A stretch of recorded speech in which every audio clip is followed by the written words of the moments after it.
Good morning, everybody, or good midday, or good afternoon. I know it's probably actually quite late for a lot of you guys, as this is a bit of a late start, but there's very good reason for that. But I should say good morning, everybody. Hello. Feels good to be back, although, if we're going to be honest, it doesn't actually even feel like I left. I got a lot to get into. I got a lot to catch up with. But first of all, I want to say how you're doing, everybody. Hi, welcome into the stream. Hello, hello, hello.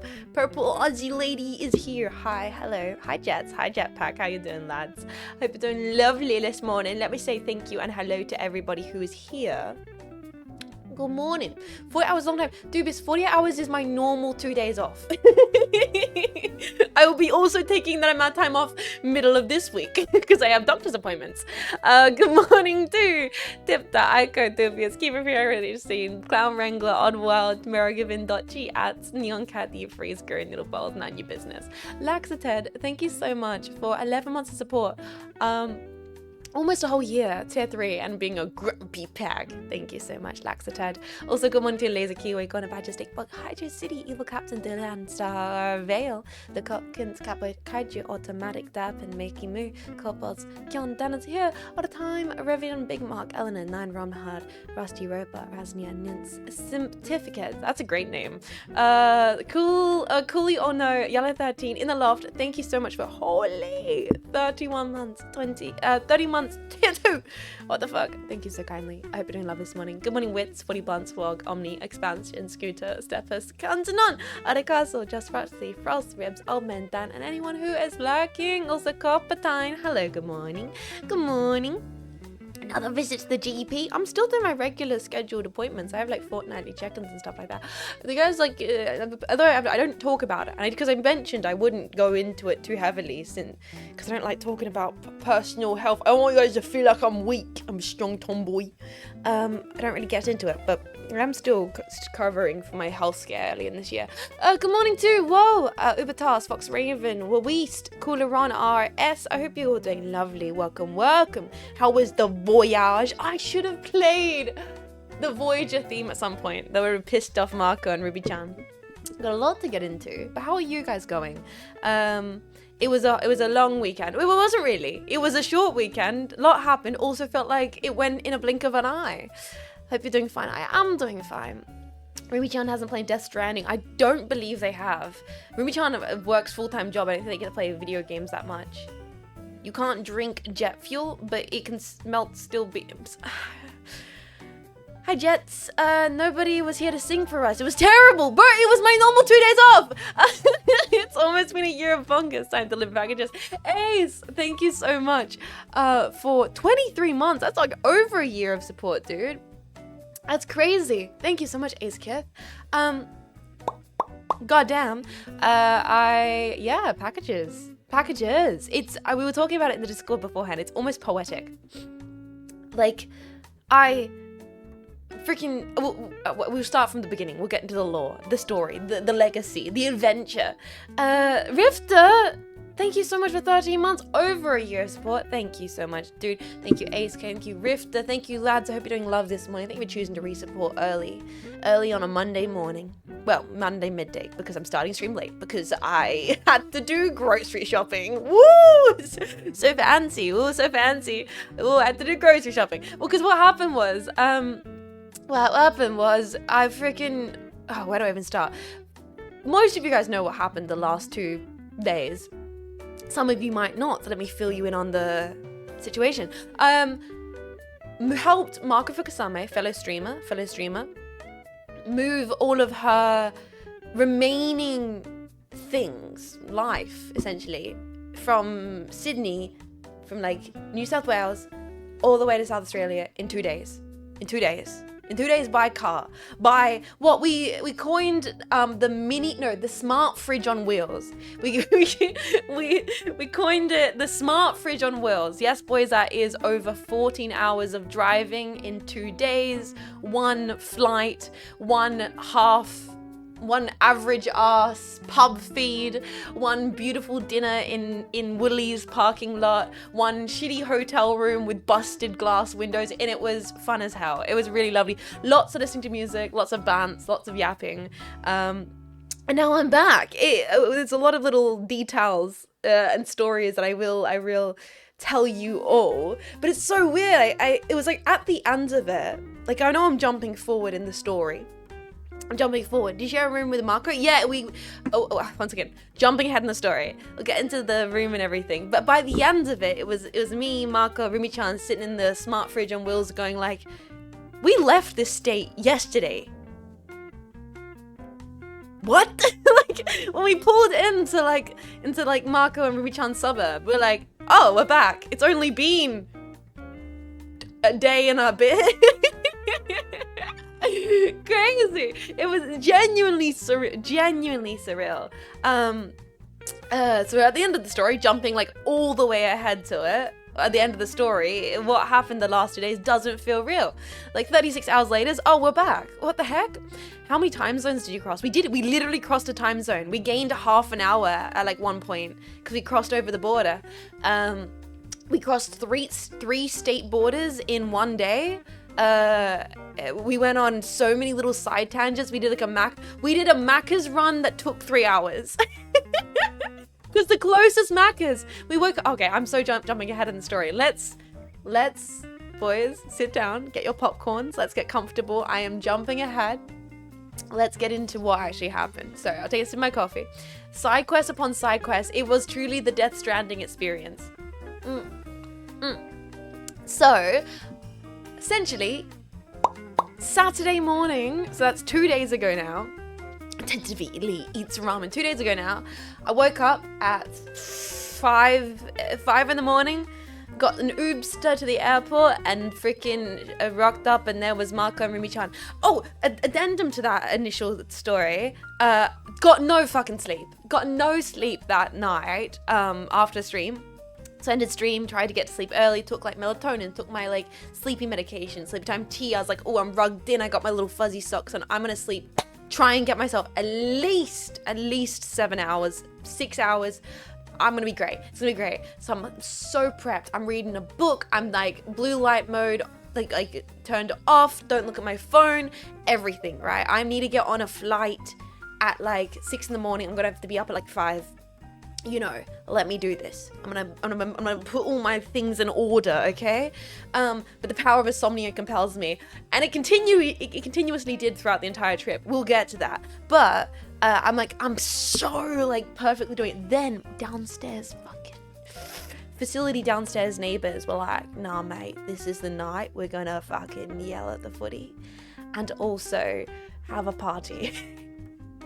And I was like, yeah, I know it's Friday night afternoon, mate, but please, oh my god, like, oh, they were so loud. And here's the thing, boys, I can't complain about them being loud because I'm a streamer. So the second I complain about them being loud, they're gonna be like, well, if we can't be loud, then you can't stream video games and yell at horror. And I'm like, so I have to accept it. So then I have a get out of jail free card for being a streamer. So it's like, So I was just sitting there like, oh my god, they're so loud. Where earplugs, homie? Bro, I can't. I have like hyper weird like sensitivity to things being in my ears, so like actually the sensation of something being in my head would equally as disrupt my ability to get comfortable as the noise would. Does that make sense? I think that makes sense. Hi Jets, hi Rexels, how you doing? Welcome, and also hi Oddball, hi Iceburner, hi Sotomacherry, Coloran, Louise, good morning, welcome into the stream. So yeah, that sets the scene of me being like, oh god, I'm not getting sleep. So I woke up at the airport and I'm okay. You know how everybody has character flaws? I, for one, have many character flaws. But one of my very self-aware character flaws is I am an asshole. in the morning. Like I start having murderous thoughts. You know what I mean? If I'm made to get up early without a certain degree of sleep or caffeine in my system, I'm considering where I'm gonna put the bodies. You know what I mean? Like it's really, and it's not good. Like I will give a death stare right through your fucking soul if you slight me in the mornings. So I'm like in the Uber, I'm not talking, I know I'm gonna get there with Marco and Richard. I'm like, okay, Jets, pull yourself together. These are your friends. You like these people. You're happy to be like, I'm giving myself every single self-affirmation. You like these people. You're really, you're looking forward to this. You know you are. You know deep down inside, you want to be here. Don't put yourself, don't say anything. If you can't say anything nice, don't say anything at all. So I was like beelining through the airport, like, you know, swervy thing, trying to be like, on the other side of that is coffee. On the other side of that is coffee. On the other side of that, caffeine. I was like, good morning, Marco. How are you doing? Welcome to the stream. I'm just about to start telling chat of our adventure that we went on over the weekend. Trying not to crash out affirmations, trying not to have a generational crash out. So we got there, coffee, brekkie, airport, bada bing, bada boom. It was chill because it was like, unfortunately, I drink black coffee, and if you get a long black at a freaking cafe in a airport, they make that shit nuclear hot, so I couldn't even drink half of it and had to dump it because Jetstar was like, bring on your drinks into the flight. I'm like, fuck you. Anyway, like, morning crash out, let's go. But it was lovely because it's one of those things, it's like an early morning flight, so everyone was under the same kind of impression of, okay, we're gonna be quiet, we're not gonna talk, we're gonna be stuck in a car for 14 hours together. This is the flight, we can just do our own little thing. So I had my headphones in, listen to music, reading a book, just like in my safe space. Marco was watching TV, Rumi-chan was listening to music, we vibe, and it's a nice little flight into Sydney in the morning, 6 a.m. We're taking it cruisy. It was perfect. And so we're kind of just sitting there, like, you know, having a lovely flight. I was listening to Brian Eno because it's my emotional support music, reading book, spaced out for most of it. And then it was just as we were about to land in Sydney that I look over, because Marco's sitting next to me, and I look, and I finally actually have a proper look at what Marco's watching on her phone throughout the flight. Because I was kind of, once again, in and out of it. 6 a.m. Jets, not really all there, reading my book, just trying to have cognitive synapses fire off. And so I finally look over at what Marco's been watching on her phone the entire time. It's fucking House MD. Not only was it House MD, I look over and bro was like making a balloon animal. I'm like, what is this show? I was like, what? Is he making a balloon animal? Zablitty, dude, what the heck? Thank you so much for tier 3, 28 months. Tier 3, that's an insane amount of support. Thank you so kindly for supporting what I do. I really appreciate it. House is so fucking good. I'm confused because the first time I saw it was Rumi-chan was watching it last time I was over there, and now Marco was watching it. I looked over, the bro was he was making a balloon animal for a little girl. I was like, is this part of his qualification as MD? Like, what? and then like the Marco had like the closed captions, and I'm reading the closed captions, and he goes like to the lady who's on the hospital bed, you're doing drugs. And he looks to the guy next to the lady in the hospital bed who's apparently her husband, and he goes, you should take her home and divorce her. And I'm like, what is this show? Like, without any context, I was so confused. I was, what the fuck is going on? Anyway, as a person who's never watched House and just glanced over at Marco's phone, I was very perplexed. House's cinema, the directing's actually so good. House doesn't need context. He speaks like 6 languages. I think I almost prefer not knowing anything about House. To me, I'm finding it very enjoyable and endearing to catch like little snippets of it. It's more mystical and bizarre to me that way. not as needed. That encapsulated story quite nice. That's what I'm kind of thinking. Like, not knowing is actually doing way better for me. House is a great character. It's truly a great show. I mean, I think I'll keep it vague in my mind. It's very fascinating that way. Even while watching it with the context, most insane shit does happen. Oh man. Hugh Laurie also has a jazz album. Fuck yeah. Anyway, so we get into Sydney, we get into Shitney, and basically from that point, I mean, the adventure's already started, but the adventure really begins. We go, there's like a funny moment, some guy pulls in with a van, doesn't look at anyone, buggers off, and we're like, was that the shuttle car we were meant to take? Was he just an asshole? No, turns out the bus was further up, but it was just like, we were sitting there, 6 a.m. like, was that when we were to get on that? Like, why did the guy just like not look at anybody and leave? What? Anyways, we get in the shuttle bus, we get the rental, and we first get ourselves acquainted with what's gonna be our future home for the next 2 days. The smart fridge on wheels. What car was it? What car was it, Marco? It was a smart fridge on wheels. It beeped constantly. Bloop, bloop, bloop. It had like a screen that was like a smart screen, and it was big, and it had like 4 doors, and it was a Kia Carnival, and goddamn, it was a carnival, absolute freaking clown car. It was a festival, and it was like, what the fuck? It was so weird. When I drove it, Rumi-chan drove it first because I'm a little bit less confident by driving than Rumi-chan is. So Rumi-chan drove it first because we were going to drive around Sydney, and I was like, I don't have the confidence to drive around Sydney. On highway, I'm going to be completely fine. I'll let Rumi-chan get us out of Sydney. But like the wheel like auto adjusted and everything, and it was like, what the heck? And you like put the pedals down, and there was no feedback because the car was so big, and it was strange, and it's the weirdest car I've ever driven in my entire life. It took me quite a while to get used to it, but by the end of it, me and Rumi-chan were like, you know what? It's good car. You know what? Actually, pretty solid mini smart fridge on wheels, man. It got us through the adventure. There was cruise control. There was like, it was like could flash when like it would auto change the speed limit on the dash because it had cameras that could detect it, and it would tell you when there were like speeding cameras. I was like, what the fuck is this science machine? You know, it was weird.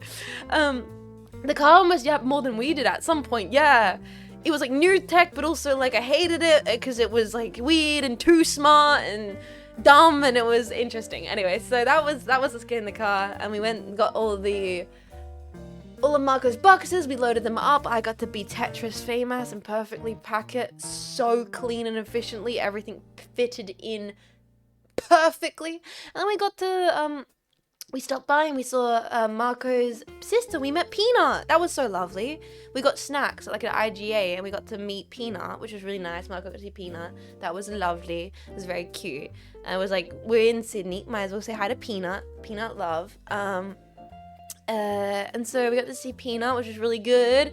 Got to see some cool buildings, and then it was literally but on the road. Like from that point, it was day one. We are on the road. We are going, and we just started driving. We just freaking wheels to freaking bitumen tar.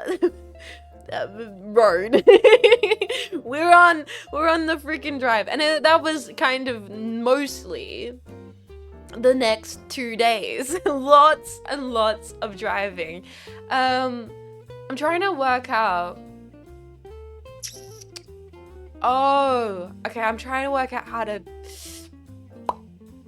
how to play out this story, because there's something that kept happening. So of course, we get this new, new fancy car. We put the Bluetooth speakers on because we're listening to music. Of course we are.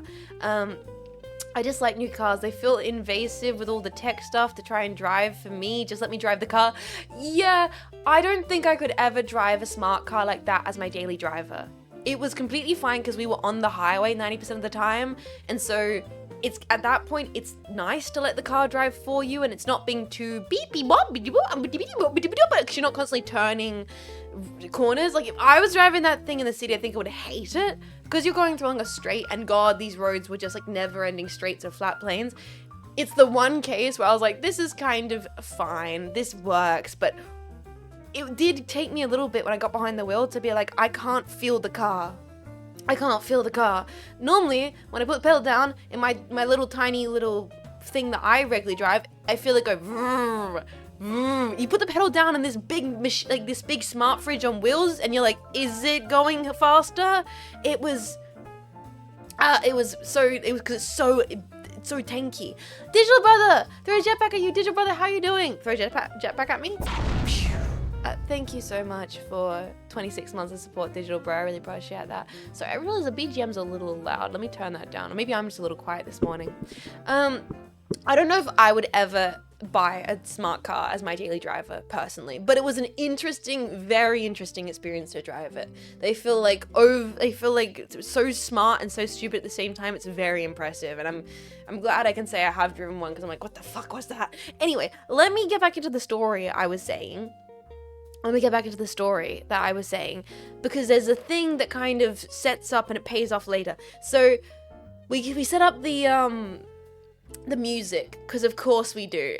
And like the first thing Marco starts playing is like Marco tunes, and then she starts putting on some Weird Al, and we're like, great, fuck yeah, Marco, we're listening to Weird Al. So we've listened to some Weird Al, and it's kind of a vibe, and it's great. And then we were going along, and Marco starts like shuffling in and out Weird Al music. So it'd be like a classic song, and then it's gonna be a Weird Al song, and you don't know what you're going to get. And so at first that was very funny, because we were like, is it gonna be the normal version, or is it gonna be the Weird Al version? You know? And then it got to the point where it started to be PTSD, because we'd all start getting into the song, and it'd be like, oh, fuck yeah, Nirvana. And then and then the lyrics it was basically Weird Al Russian Roulette. That's what it was. It was like Weird Al Russian Roulette, and I would be like, then me and Rumi-chan would be like, Marco, stop.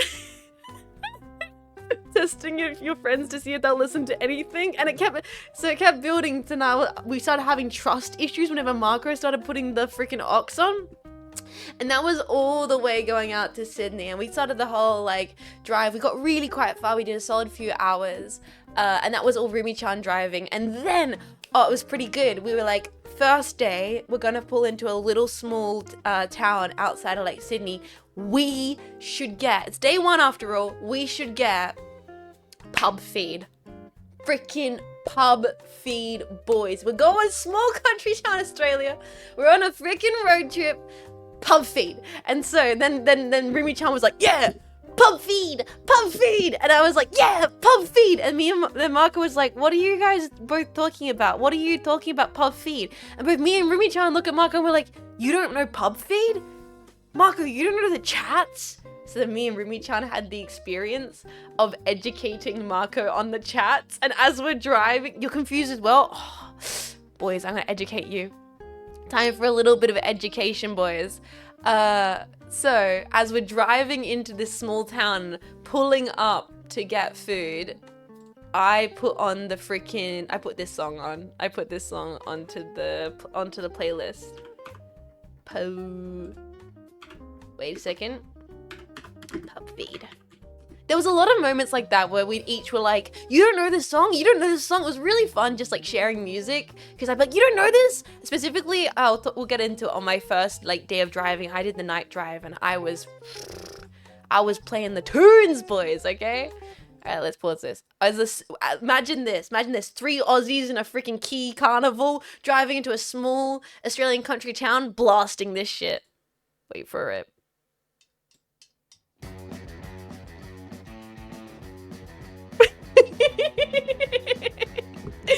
We're like, okay, day one, it's lunchtime. We're going to a small country town outside Sydney, and we're gonna get ourselves some grub. Hanging out, having a punt. 'Cause my rent's due at the end of the month. Yeah, that's right. Getting hungry and banging a feed. Banging a feed. Something greasy, gravy and beef. All I want want is a good pub feed. All I want is a good pub feed. And then me and Ruby Charm were like yelling it as Marco's like, what is going on? Wait for it, boys. Bowl of chips and tomato sauce. Not I'm begging for more. It was so good. Oh, wait till I get my fix. And all I want is a good pub feed. And then it was like, then it gets a part where it's like, chicken schnitzel, parmigiana. Me and Ruby Chan were yelling it. It was so good. As we're like freaking going around roundabouts into this like small country town, like, yeah, we're going the RSL. So for those who don't know what a pub feed is, essentially pubs is like a hotel restaurant-y thing in Australia where you get yourself a beer. They got the goddamn pool tables, they got darts, you got fucking horses on the TV, right? And you get your discount pub feed lunchtime special. You get schnitzel, parma, get a fucking steak with gravy, fish and chips. That's what it is. So we were like, none of us have had it in quite a long time, because normally they're like small country town culture. Like I worked, there's like at a pub growing up, you know, I was a schnitzel bitch. You serve schnitzels with gravy. Yeah, risky pool game against the locals, all that good kind of stuff. The fixins, the good solid workers lunch. And so we pulled in and we like went in there. And it was such a classic little pub, so classic. They were genuinely like playing. What would they play? Marco, do you remember what that song was? If you're like, this is the kind of place that would play that song, and then they started playing it. They were playing like the Skyhooks. They were playing like all Australian tunes. I couldn't believe it. Marco was like, riding on the horses. Yeah, that's the way it's gonna be, little darling. You'll be riding on horses. Yeah, yeah. And they freaking were playing it. It was like it was classic. And so yeah, we pull in. Me and Marco got Coke to Zero, the one where you make it on the fucking tap, so it tastes awful. It just tastes like the syrup mixed with bubbly water. They served it to us in the classic Coke glasses, like those iconic glass-shaped Coke glasses with little paper straws, watery bullshit. It was great. They even had like those chocolate machines. The Australians in the chat know what I'm talking about. The chocolate pusher machines. I had $1 in my purse, and so I decided to try it. Me and Marco completely crashed out. No chockies for us. And then Rumi-chan got a schnitzel parma. And then me and Marco got fish and chips, and it was so bloody average. Oh, and then like a cob loaf entree. It was picturesque. It was the picture perfect pub meal, and it was like what we needed on day one to just get in the zone, get in the road trip mentality. Australian chocolate pushing machines? Yeah, it's like a coin pusher, but instead of, okay, let me see if I can get a photo of it. Okay, Aussie pub chocolate pusher machine. Hi, Exocama. Jed, you're live. Yes, I am. I'm back after my little weekend off. How you doing? Thank you so much for 18 months of support. Marco, they literally have a photo of the exact machine on Google. Here it is. Here it is. This is the machine that every Aussie pub had. My Aussie pub had it. Your Aussie pub had it. And this Aussie pub had it. So me and Marco walk over there with like $2 coin that I got in the bottom of my purse. To try and get the chocolate. Wow, yeah, incredible stuff. It's like a claw grabber, yeah, and it picks up little chocolate bars and drops them down and pushes them on the side. Most of them are gone these days. Yeah. Urge to get one, imagine. They're in like every shopping center, true. So yeah, we went into one of these. It's gacha chocolate, yeah, gacha chocolate. So we did that, that was great. And that was the first like pub meal, and then after that I kind of picked up the drive, and we went for like a really, the second half of day one was just non-stop driving after that, really. The thing was, for the most part, the first half of the drive, I forgot to cue music. So Marco was cueing music again, and it was right back to where we were, you know, boys, with the Marco Gacha. Talking about gacha machines, the Marco Gacha, with music. And and there was a moment, then I got to this moment with the music and stuff, like I'm suggesting songs and Marco's suggesting songs and everything like that. And then Marco mentioned, and I kind of, this references what I was talking about earlier with how chat, like Jetpack, streamers when they're not online, we talk about streams, so we talk about chat. So Marco was saying how the Wobby gang, the Wobby bros, were telling her that Rock With You by Michael Jackson was the best Michael Jackson song. I mean, and I was like, no, that's not true. It's not. It's a great Michael Jackson song, but that's not the best one. And then Michael was like, yeah, I was like crashing out. What the fuck? How did chat think that this Michael Jackson song was the best song? What the fuck? It's like that. It's like, no, like freaking Blame It on the Boogie exists. No way is Rock With You better than Blame It on the Boogie. Holy fuck. She was denying it was even the top 5. I mean, I would say it's maybe just scuffs into top 5, but barely. Smooth Criminal, Billie Jean, freaking, I think Blame It on the Boogie, and also Can't Stop Till You Get Enough is almost like a 10 out of 10. Can't stop till you get enough. Like that's so good. Anyway, so we were like chatting all about that, and it was kind of beforehand, you know, we're taking the piss out of Marco's roulette or whatever, blah blah blah blah blah. And so we're like, Marco starts shuffling in like Michael Jackson songs, we're listening to tunes, and I was like, yeah, that one's so good, oh my god. I was like, and then I was like, oh my god, like that one, like yeah, like oh, Billie Jean, like oh, it's so good, it's classic, we should play that. And I was like, can't remember just exactly what I said. I can't remember it word for word. Black or White? That's such a tune. There's so many good songs. Like, it's Michael freaking Jackson. Rock With You it's great, but it's so just chill. It's just a chill R&B song. Anyway, I wish I could remember what I said exactly word for word, but I think I was like, that's crazy. The Wobby Gang's I said like the Wobby Gang's crazy. That's crazy. And this is definitely Weird Al Yankovic. It was like the music when it started coming, I was like, that's crazy. And then I was like, the music of the intro of Billie Jean is coming in on the speaker. I was like, that's crazy. The Wobby Gang's crazy. And this is definitely Weird Al Yankovic. And then the second after I said that, he's like, I told her, and I was like, ah!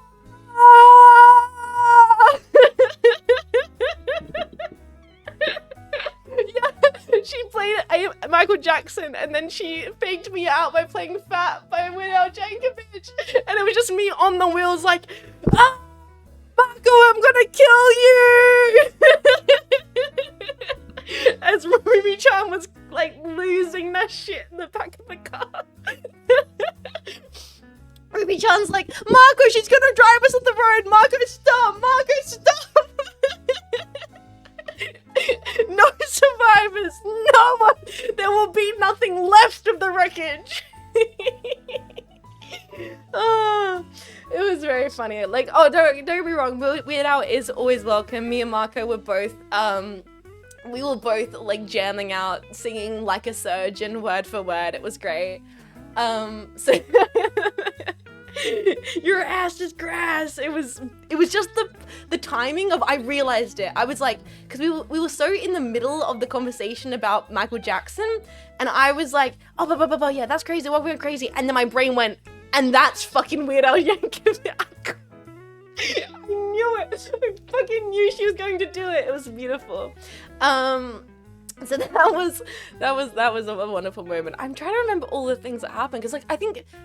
Really, after day one, it was just driving. It was just a lot of driving. And we just kept going and going. We're like, we can go as far as we want to. Oh, I remember what we did. That was the afternoon we had dinner in the car. That's right. Just straight driving. And goddamn, it was straight driving, because these roads, never-ending roads.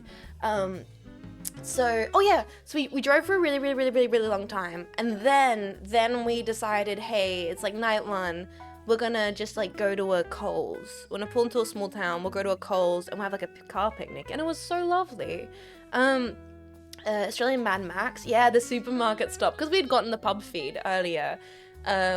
We decided to go to Coles, and it was so nice. We got like strawberries, we got snacks and salad. Oh, that's right! That's right. That was in Wugga Wugga. Yeah, we pulled into Wugga Wugga. There was a nice lady who complimented Marco, and then a bunch of hooligans threw silly string at an old man.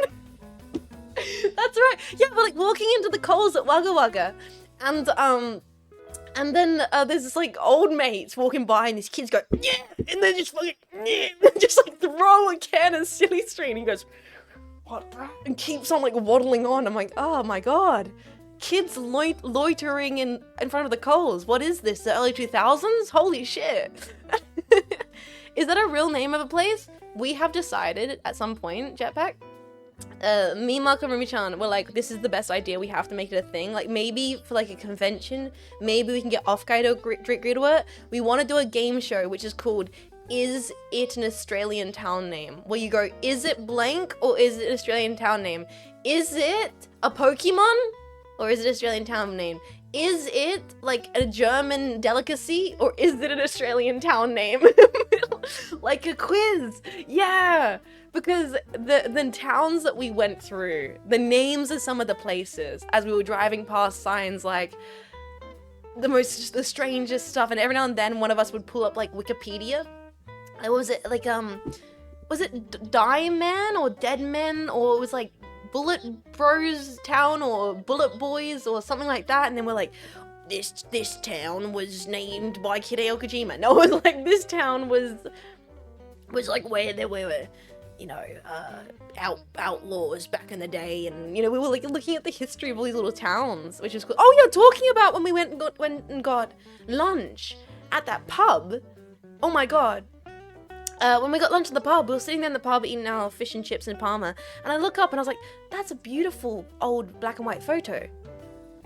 It looks like they're playing in the snow, like it's like 1800s small town. I was like, it looks like they're playing in the snow. Can that possibly be this tiny little Australian town? It looks like they're doing like snowball fights. And we Google it, this Australian town, has experienced snowfall multiple times, even as late as Christmas time. Because of where it's located, how high it is in altitude, this tiny little Australian town is one of the coldest, like, early established, like, settlements in Australia, which is so cool. Like, snowfall in the center of the town can happen. And so there's this, like, really cool old photo in like 1800s of a bunch of the townsfolk running around with their top hats and canes having a snow fight, and it's really lovely. So it's kind of cool as we went through different areas to like to learn the history of different parts of the towns. But sorry, I'm jumping back and forwards on the story, and I saw Notchi talking about freaking John Batman. Yes.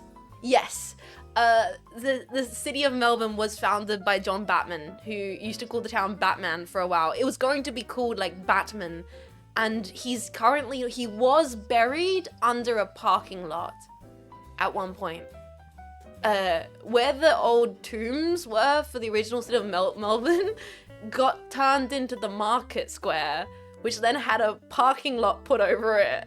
And then they're like, well, maybe we shouldn't have the guy who founded this city just randomly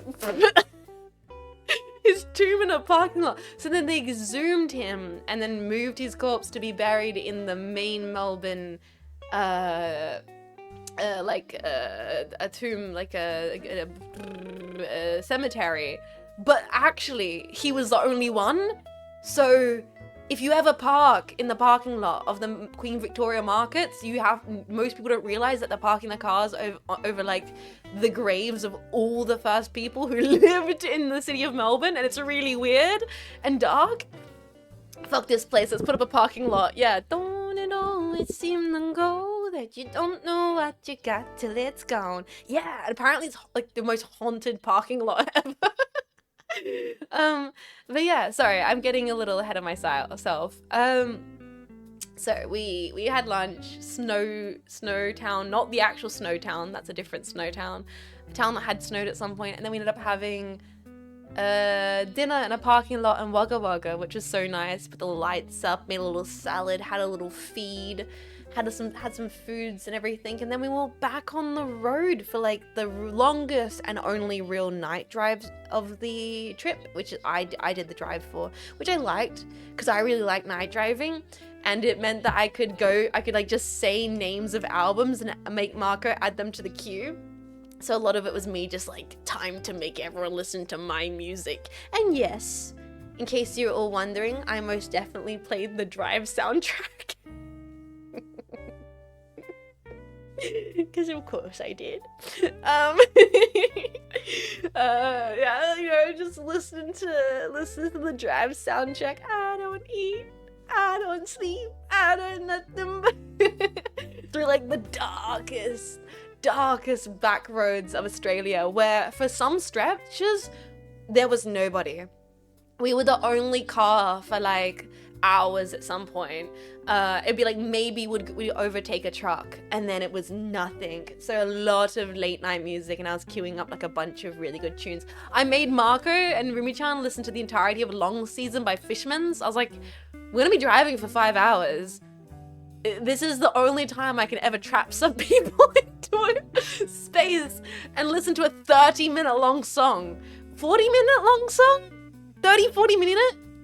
Marco said it was quite nice. And because we were it's great like background music. Me and Marco were talking the entire time, and every now and then I'd be like, can you believe the song's still going? And she's like, oh, yeah, it is. It is still going. And I was like, isn't it great? Isn't it really great? Yeah, they couldn't have said they disliked it because I was behind the wheel. But yeah, I played a lot of good music. We're listening to some Pink Floyd, we're listening to some Spiritualized, listening to some city pop. It was like just a bunch of really fun tunes. Low Roar, yeah, Marco put on Low Roar because we realized that we were tracking all these packages across Australia. I love the poetic resonance between what we're doing today on stream, which is Death Stranding, and what I did on the weekend, which was Death Stranding. First time listened to the long version of In God Devia. It was the only time I've ever been able to force people to listen to Long Season has been in car rides. Like, I've done the Melbourne to Adelaide trip about 4 or 5 times now. I'd never done the Sydney to Adelaide trip. And I think I could do it again, actually. There was a point when we were doing the night drive where I was like, I can drive for the night. Maybe because I might have had a large black coffee at 3. And so I was like, I can keep driving forever. I was like, generally thought there was a point where we could have like driven throughout the entire night. Hey boss, hope your trip was good and easy. It actually really was iteration. That's the best way to describe the trip. It doesn't even feel like I left. Because we basically left, went on a trip, arrived the next day, and now I'm streaming like nothing happened. So it was really lovely, an easy trip for the most part. And for the most part, in general, like there was not a single hiccup, no problems with getting the storage stuff, no problems with returning the car, no problems with the flight, nothing was delayed. Everything just went so nicely, no BTs. No accidents. We had full fuel the entire time. The freaking smart fridge on wheels was incredibly fuel efficient. No, like every now and then people would fall asleep and nap. We didn't have to talk constantly. Sometimes we would just listen to music and vibing. It was great. No Higgs fucking with me. I expected it to be way more miserable and rough than it was. I enjoyed it. Also, the weather was lovely. It wasn't too windy, so it wasn't like we're like, oh, this is a really windy drive. It wasn't like we're driving through rain at night or fog. It was 2 very quiet, pleasant, bright days. Not a single bit of rain, not a single patch of like bad weather. So it was just quite lovely. And like no kangaroos. We saw a lot of kangaroos. We saw a lot of dead kangaroos. Like I didn't think I'd ever seen so many dead kangaroos on the side of the road in my personal life. Like I don't know if currently the kangaroo population is kind of popping off, because there were a lot of them. Like everywhere we would drive, it's like that's another roo that's been here, that's another roo that's been here. Oh my goodness. We saw heaps of animals. I think we saw an emu at one point, and then there were lots of sheep, lots of goats, lots of cows, all the rest of it. Did they get hit? Yeah, that's what happens. So on Australian roads, for those that know, kangaroos are attracted to bright light sources, they get very scared by them, and they'll run out onto the road, and they'll basically just like, you can't dodge them, because it's not like a deer or a sheep standing in the center of the road, which you can go like slow down. They will pop out right in front of you, so you don't even have time to brake. So you just, and it's like, the worst part is if they're jumping, they can go through the windshield, and it can be incredibly dangerous. It's actually quite a risk for a lot of people driving. And specifically, you need to be cautious with them around driving around dusk and dawn. We were quite smart about not driving really at dusk or dawn. So they're a lot like deer, yeah. So that you see a lot of kangaroo corpses, but I'd never seen so many in my life. And there was a lot, and some really big greys where we saw them and we were like, that would have been terrifying to hit, like some like really big like ones on the side of the road. I was terrified and trying to make sure the high beams were on as much as possible. Yes, that's right. On the final drive, on the first night when I was night driving, because it was a car I was not used to. I was not used to flicking the high beams on, and Marco was like my second in command. I was like, Roger, second in command. And she's like, high beams, Captain, and I was like, yes, because I kept on forgetting. So Marco was being my true co-pilot in the side seat, and she's like, don't forget the high beams. It was great. It was really good. I was like, yes, second in command, activating high beams, because, you know, for the most part it was empty, so you'd keep them on, and the second you turn it off, I kept forgetting to pop them back on. But it was a really smooth night drive, and we could have totally went through the entire night, but we decided, hey, let's pull in and have a little snooze in a tiny little town in the middle of fucking nowhere. Marco booked it, and there was a whole kind of scary moment where we were trying to book it while like being in dead zones of no Wi-Fi. Like, the reason why I was completely offline mostly over the weekend is we were constantly, for sometimes hours, in areas where there was not a single signal at all. Like, there was constant like black zones of like, okay, here's just an hour where we have to hope that the Spotify playlist just is can go through this. And Marco was trying to like book accommodation on her phone while we were going in and out of dead zones. So when we get there, we had a bed, and it was good. By the time we actually did pull in, I was like, yeah, maybe having a snooze is the right idea.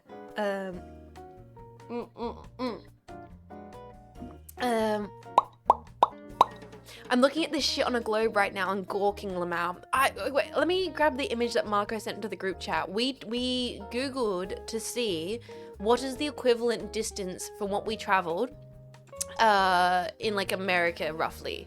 And this is actually less, because this is 12 hours and 19 minutes. We did, well, it says 14 hours and 17 minutes, although we kind of ended up doing like, I think we did like 17 hours, give or take, because we did some detours. We did at least 2 detours, which were on the second day. So we did almost, give or take, about 18 hours over 2 days across 3 states. And apparently it's from San Mateo to Tucson. It's from about, it's further than this, but it's roughly San Mateo to Tucson, about like LA to Arizona. I think we did further, because we also did additional almost 3 hours of like side tangenting. Tucson. Yeah, so that's what we did in 2 days. In 2 days, boys. Yeah. That's longer than any single drive I've ever done in my life, and I did it for a living. You guys, please rest. Fuck, that's hefty. You said it? Okay, I said it right, okay. Here's the thing, it wasn't that intense, like on the end of the first day, because I think I drove about 5-6 hours, I don't know. No, probably not that much, maybe. I'm bad with numbers. I can't be trusted, honestly. Marco probably has the more accurate numbers than I do. Wait, did we see the sheep on day 1, or did we see the sheep on day 2? Marco, did we see sheep on day 1? Wait, I think we saw sheep on day 1.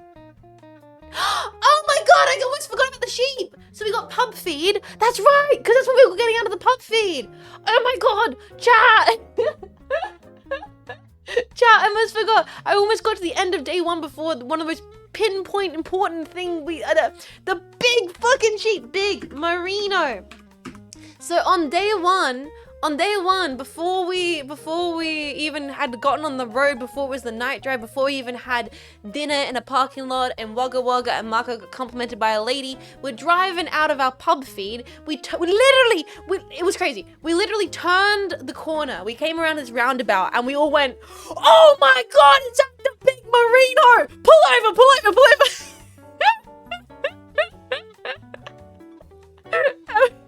It was the big sheep!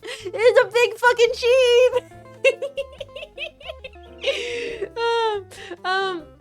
The big merino!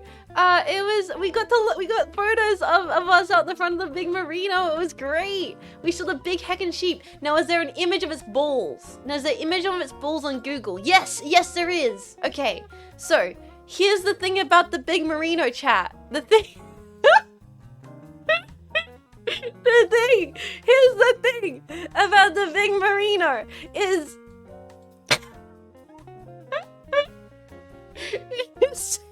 for some fucking reason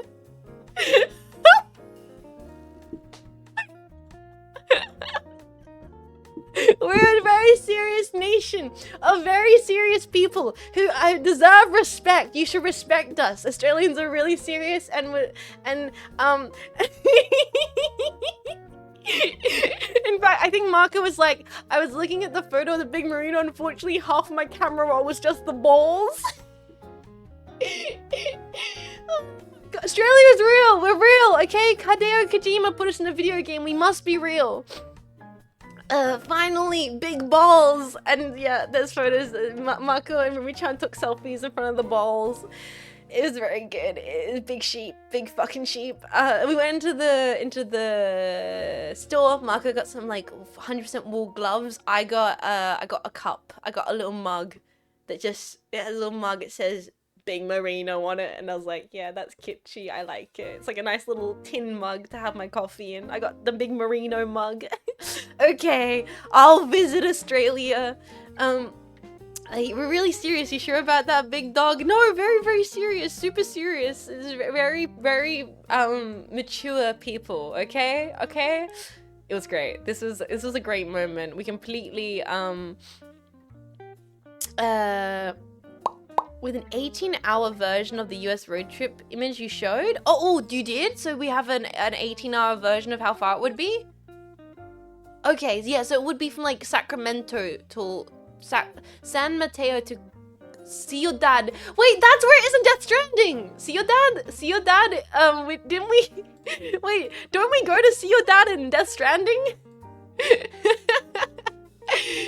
Don't we do that? That's how far we traveled. Ciudad real. Yeah, I think so.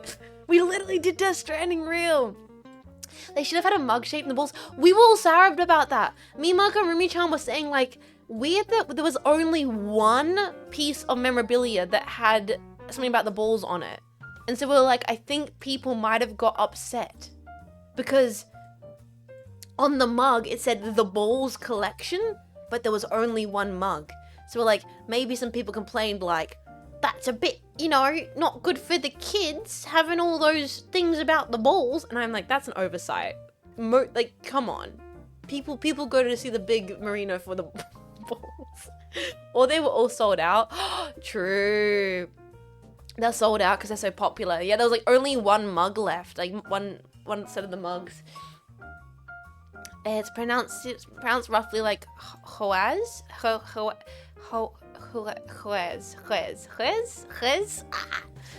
No balls. Wait. I don't. No balls. There you go. So what happened was, so that's day one. Day one was pub feed, big sheep balls, lots of Weird Al Yankovic, lots of listening to late night music while driving, pulling into tiny little town. And it was, where we stayed for the night was a tiny little town. so tiny. So we stayed at like an attached little motel attached to a pub upstairs. The door was glass door, but one of the glass doors was now PDF, like freaking plywood panel, because it'd been smashed in. So they just went dish, dish, dish, dish. So you know we're dealing with absolute class, boys. So one of the door panels was just like MDF board. 4 single beds, all like facing each other, bunk style. We're like, wow, classy. Little Arnott's biscuit packets, the kettle, rust inside it. Very nice, very nice. And then I was the first one to go wash my face and like, you know, use the bathroom. It was like a shared bathroom thing in the hallway. I was the first one to go there, and I go there, use the bathroom, and I go, oh my god. I look down in the bathroom in the toilet, I see something, and I'm like, this is the best solution for a problem I've ever seen. So I leave, and as Marco's going inside and she's passing me, I go, Marco, the bathroom has the best solution for a problem I've ever seen. She's like, huh? And then a few minutes later, she texts the road trip group chat, and she goes, oh my god, Jets was right. And then Rumi-chan looks at me and goes, Jets, what are you talking about? I was like, the bathroom has the best solution for a problem I've ever seen. And Rumi-chan's like, what? So then Rumi-chan goes to the bathroom and comes back and goes, oh my god, you're right! And so, boys, I think Marco's already shown this. Marco, have you posted it on Twitter? Like, did you post it? Can I get a photo of it? So I don't have to describe it, or do you post it in your Discord? It works. Okay, she has posted it on Twitter? Okay. Marco did post a video on Twitter. Amazing. It was genius. And I love it because I love the logic that would have, like, the process that their brain would have went through when they made this realization that they fucked up. And that's something about that I really like. Let's turn this on, and then we'll turn this off while we start showing things. Grab this, make sure I grab Marco's Twixter. Okay, here it is. Here's the Twixter. Okie dokie. And crop this all in. Oh, that's the kettle! That's the rusty kettle as well! Marco has the image of the rusty kettle. So, here it is, boys. What I described as the best solution to a problem I've ever seen. You can see this toilet here, right, gentlemen? This toilet here. I don't know if you've noticed yet, but this door is a little bit different than some doors are.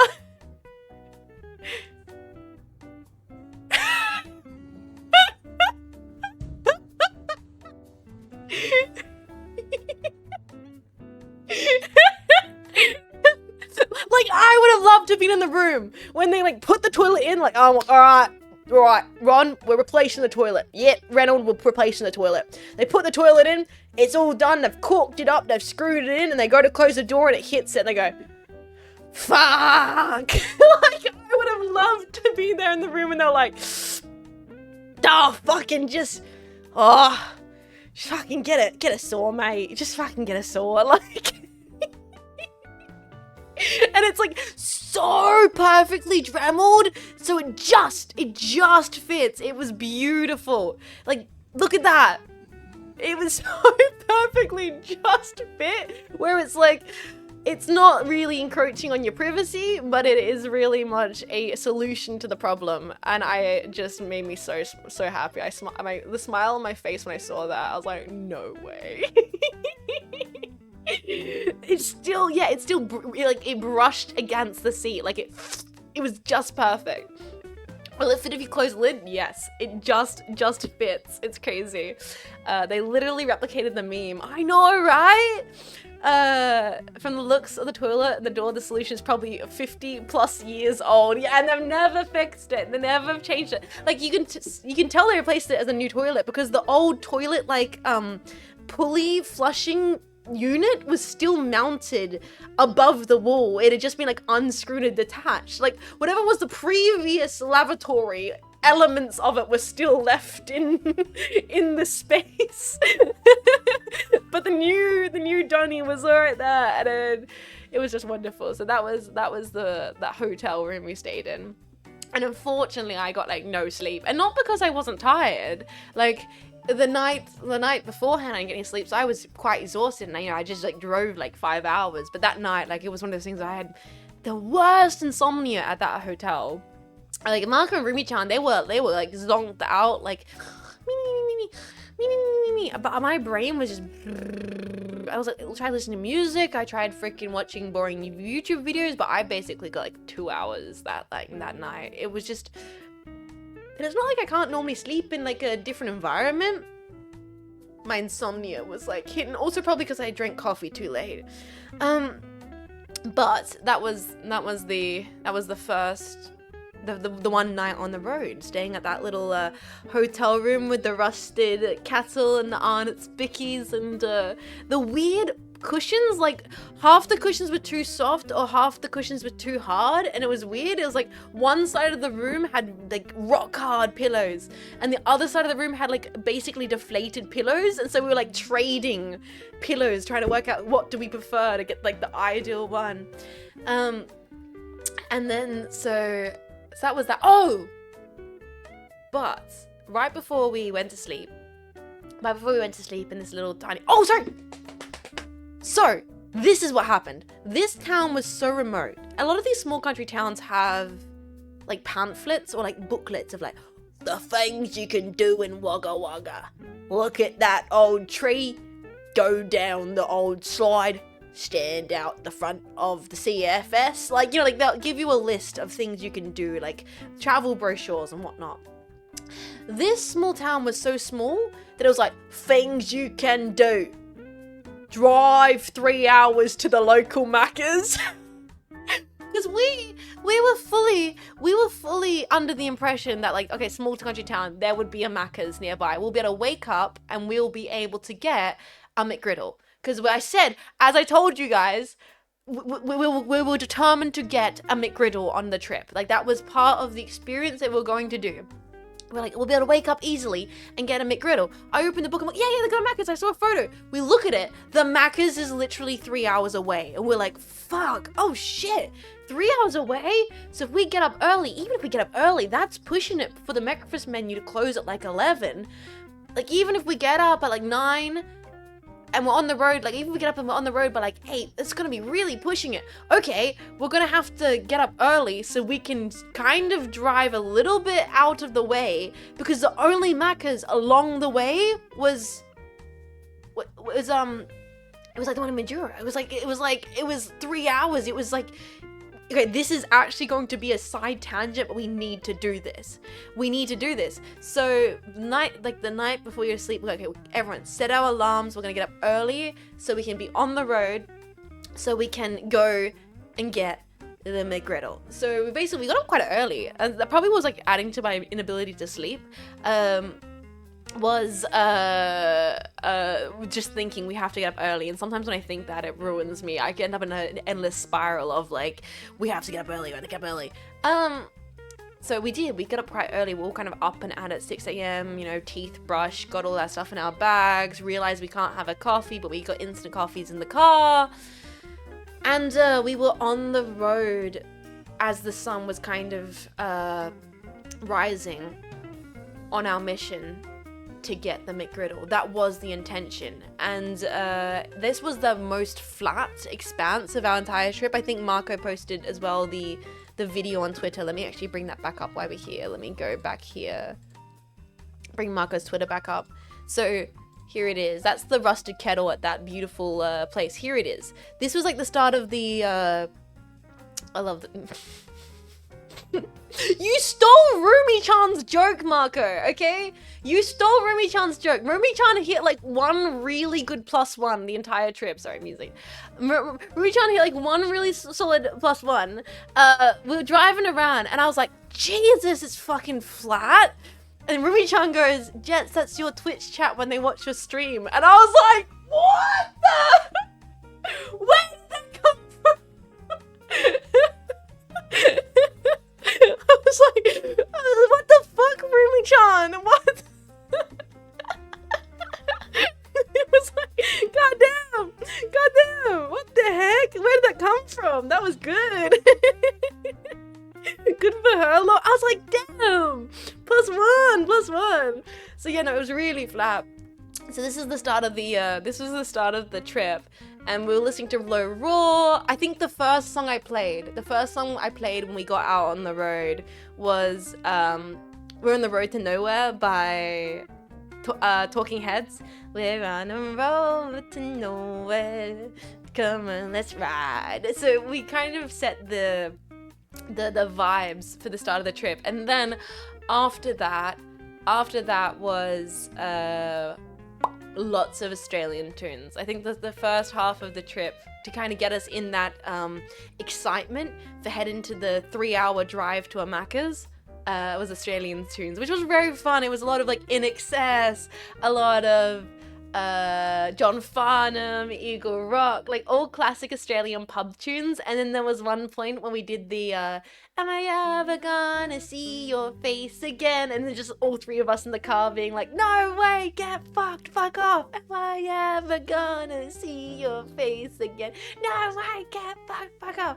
We listened to like Midnight Oil and all the rest of it. We're listening to like some Australian indie like Skeggs and Courtney Barnett. It was a little bit of national pride, you know. Yes, we did. We played Men at Work. We played Beds Are Burning. It was lovely. We were embracing our true Australian culture by listening to a bunch of Aussie tunes while we were driving, all singing along in the car, just having a jam.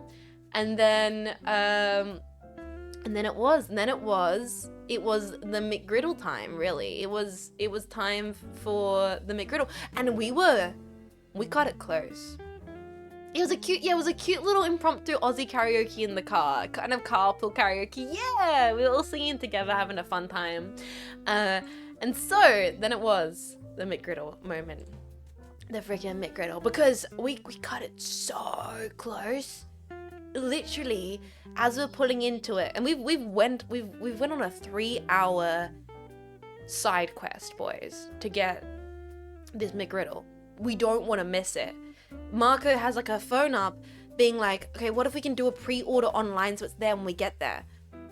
Turns out she can't do that. She tries to make the order. It goes, no, you have to do it in person. And we go, oh, fuck. We are like 4 minutes, 3 minutes away. It's going to change over on the screens. Fuck. Because we had like planned this in case we couldn't make it. We'll do the pre-order.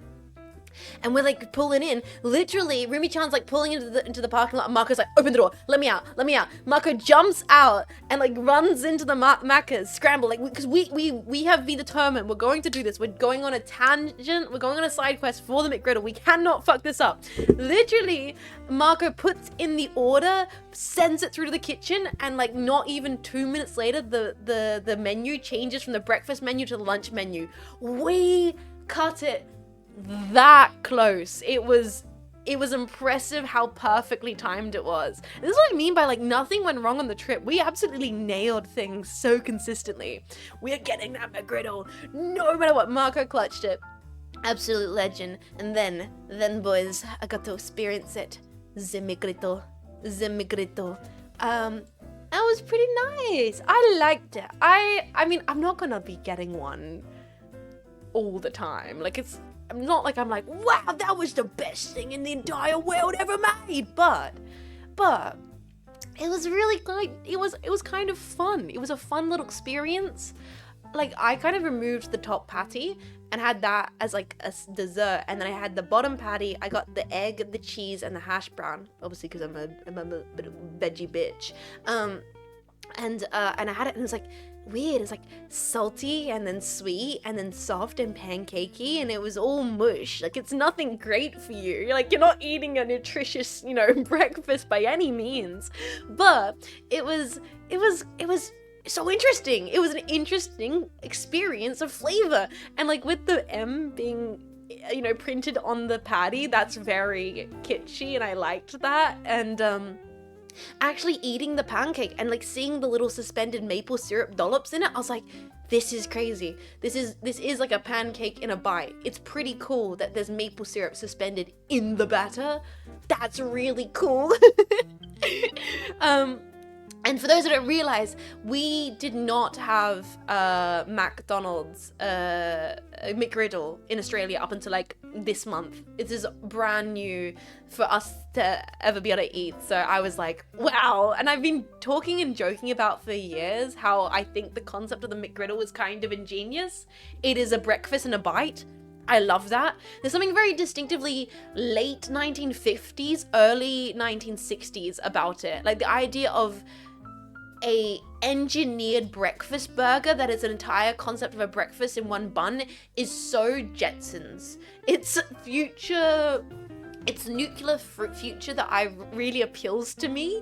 And so I was very happy to finally eat it and actually be like, it wasn't that bad. And if I had to have it again in the future, I would look forward to it as a little treat, you know, every once in a while.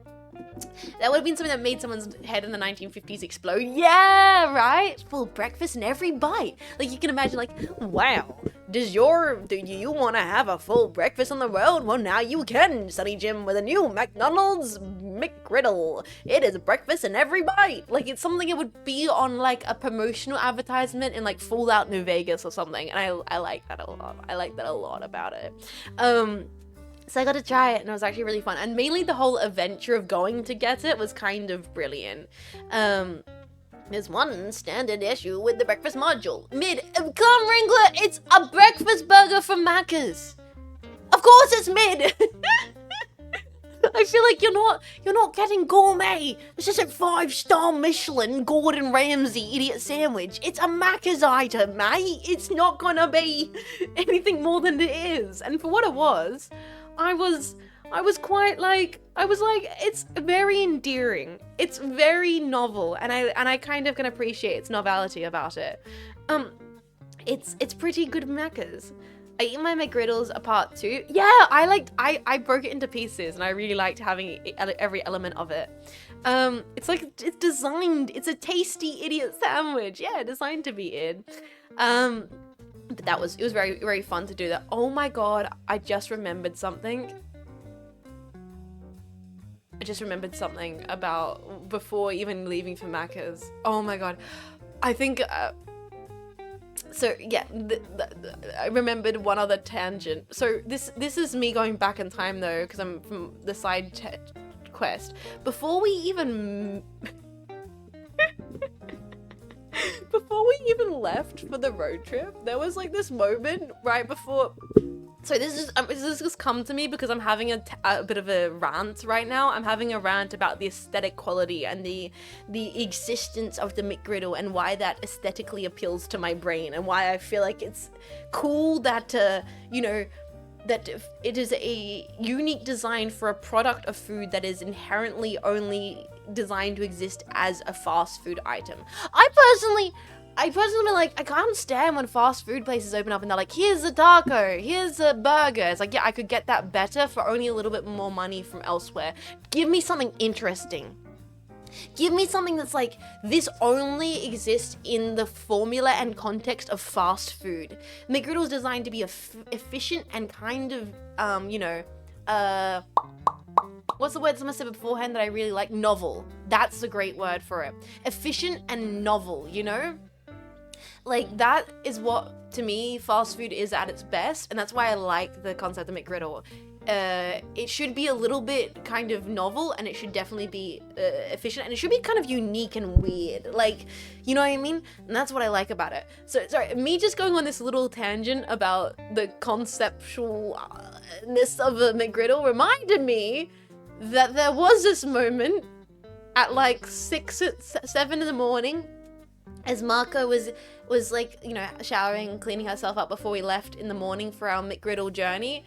Well, I was so out of it.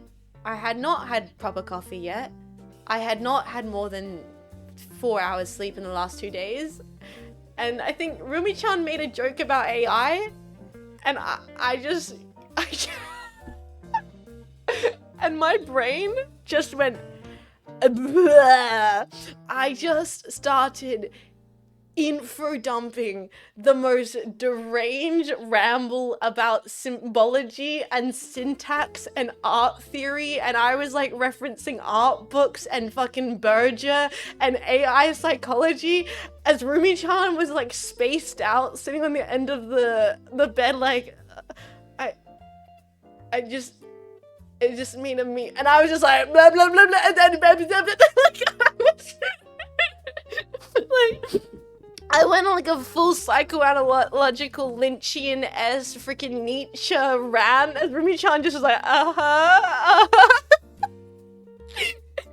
They like activated my tism. I was so bad. I was like, oh no, bro, I need coffee to remind my brain to shut the fuck up. Like autopilot philosophy. It was so me being completely spaced out. They were not ready for the pit of my soul at like 7 in the morning. But anyway, I just remembered that. Then, yeah, then we got the McGriddle and then we went on the road and Marco had a nap because she hit post-Macca's food coma. Respect it. And I just kind of drove. I made Ruby-chan put Silly Dan on. Listened to the entirety of Aja. Just drove for hours and hours of nothingness, really. And we just kind of kept going and going and going for like for the longest time. Until, and this is probably the last really funny thing that happened, because everything else after that was really chill. Until, because we went on a really weird way to get the McGriddle side quest. We're driving around areas and I start recognizing names and places.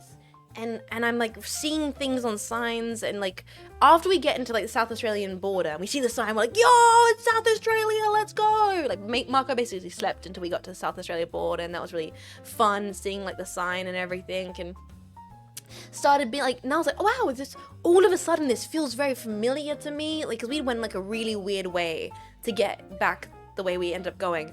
I was like, wait a second, how close are we to where I grew up? Wait, what's going on? Because for those that don't know, I grew up in a really rural in South Australia. I grew up in a very, very small town in rural South Australia. And I was like, wait a second, how close are we? How I know that town. I used to go to that town for school camp, or I used to go there for that trip, or I think I did an Easter holiday there, and what the heck? And then Marco was like, oh, we're not that far away from your small town. And I was like, what?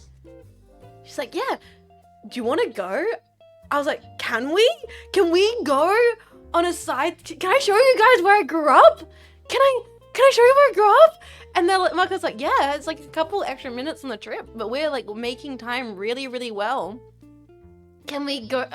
She's like, I'll put into the maps. So, boys, me, Marco, and Rumi-chan drove through my small town, and it was so crazy. We were not planning on doing it. We were not expecting to do it at all. But as part of the trip, we ended up going like such a weird way around that we to my small town, and it was surreal because I haven't been back to my small town probably for like 4 years now, and the last time I went, it was like a Christmas ages back, so I was only there for like an afternoon. And I don't think I even drove into the main town. I actually only went to the smaller town next to the main town where I grew up in. So I hadn't even been to the main town. And so it was weird driving in being like, oh my god, we're gonna go to my small town. And as I was driving in, I was like, oh, that's the place I got bullied, and that's the place that a kid threw rocks at me, and I worked at that pub. I was a snitch or bits there. Oh, and that was the place where I worked, and then I got fired from it because it turned out the lady that was running the place was embezzling from the church and giving the kids drugs. Oh, and that's the place where I was bullied, and that's it was like it was so funny. And Marco and Rumi-chan were losing their minds like, wait, what? Why are you prefacing this with where you were bullied? I was like, that's what. The memories. It was wonderful though. It was so weird. We went down the main strip, and I was like, yep, that's it. That's all of it. That's the town hall. That's Shabotalo.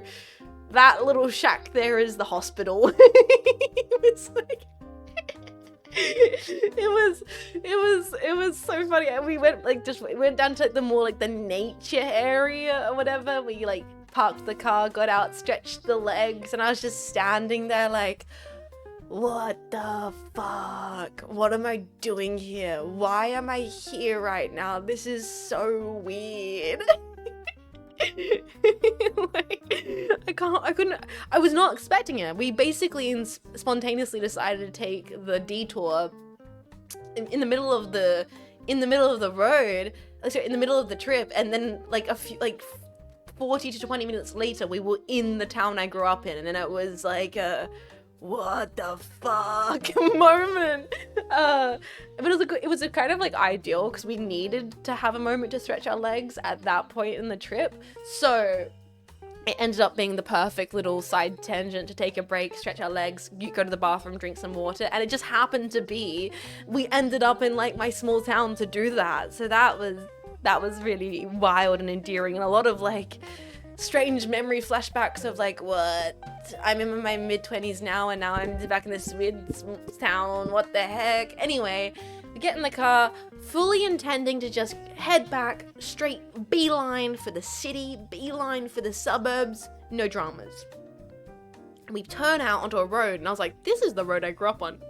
Wait a second.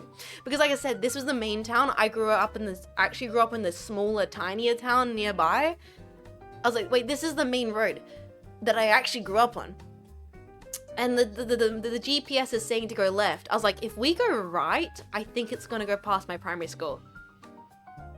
Rumi-chan, go right. Go right.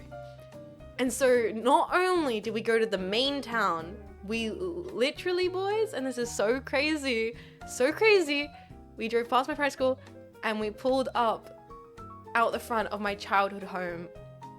I could not believe it. The last thing I was expecting on the weekend away with Rumi-chan and Marco moving boxes across Australia was to be standing in front of my childhood home. I was like, what the fuck? Was the asbestos right there? Yeah. I licked the walls to test if it still tasted the same. No, it was like just absolutely slapped in the face with my childhood home. And the best part, this is the best part of the whole thing, is, so we pull over, I was like, pull over, I'm gonna take photos from the family group chat, so like, taking photos of the family, none of this was planned dubious, this is the opposite of planned, like there was not a single like consideration that we would have even ended up in my childhood town, let alone literally out the front of my childhood home, so like, completely, I think I was good because since we didn't plan it, I had no like precedent to get like emotionally ready for it. It was just like, oh, holy shit, well, that's my childhood home out of nowhere. But what happened was we pull in, we park, so they can have a look at it because it's kind of a nice little area. And as many of you guys know, because I've mentioned this quite a few times, I literally grew up on like a fruit block. Like I grew up in like a fruit area, various different kinds of fruit, but the fruit block that I kind of grew up on was oranges. So like, and it's like a proper like farm block, oranges and everything, and it's orange season. It's orange season in Australia, and the trees are literally at peak citrus. And so I was like, I got something I need to do. I got something I gotta do. And Marco has the video of this that will never see the light of day because obviously it's PA-san. But Marco has the video of me being, and I quote from both Marco and Rumi-chan, a orange stealing whore. I sprint out of the car, run up the block, and I grab my jumper, the one I'm currently wearing, you guys can see, and I start filling it with the best oranges. She was running with the oranges. I was citrus slut. I remembered, like, as a kid, like, how to find the best runs. Oh, that one's the one on the bottom. That's a really good quality one. But I grab a bunch of them, and I'm running back to the freaking smart fridge on wheels with a, like, shirt full to the brim of, like, oranges. Like, I got the oranges! And I Now, bro, this is like an unintended anime side quest down memory lane. Bro had a whole anime opening here. Dude, right?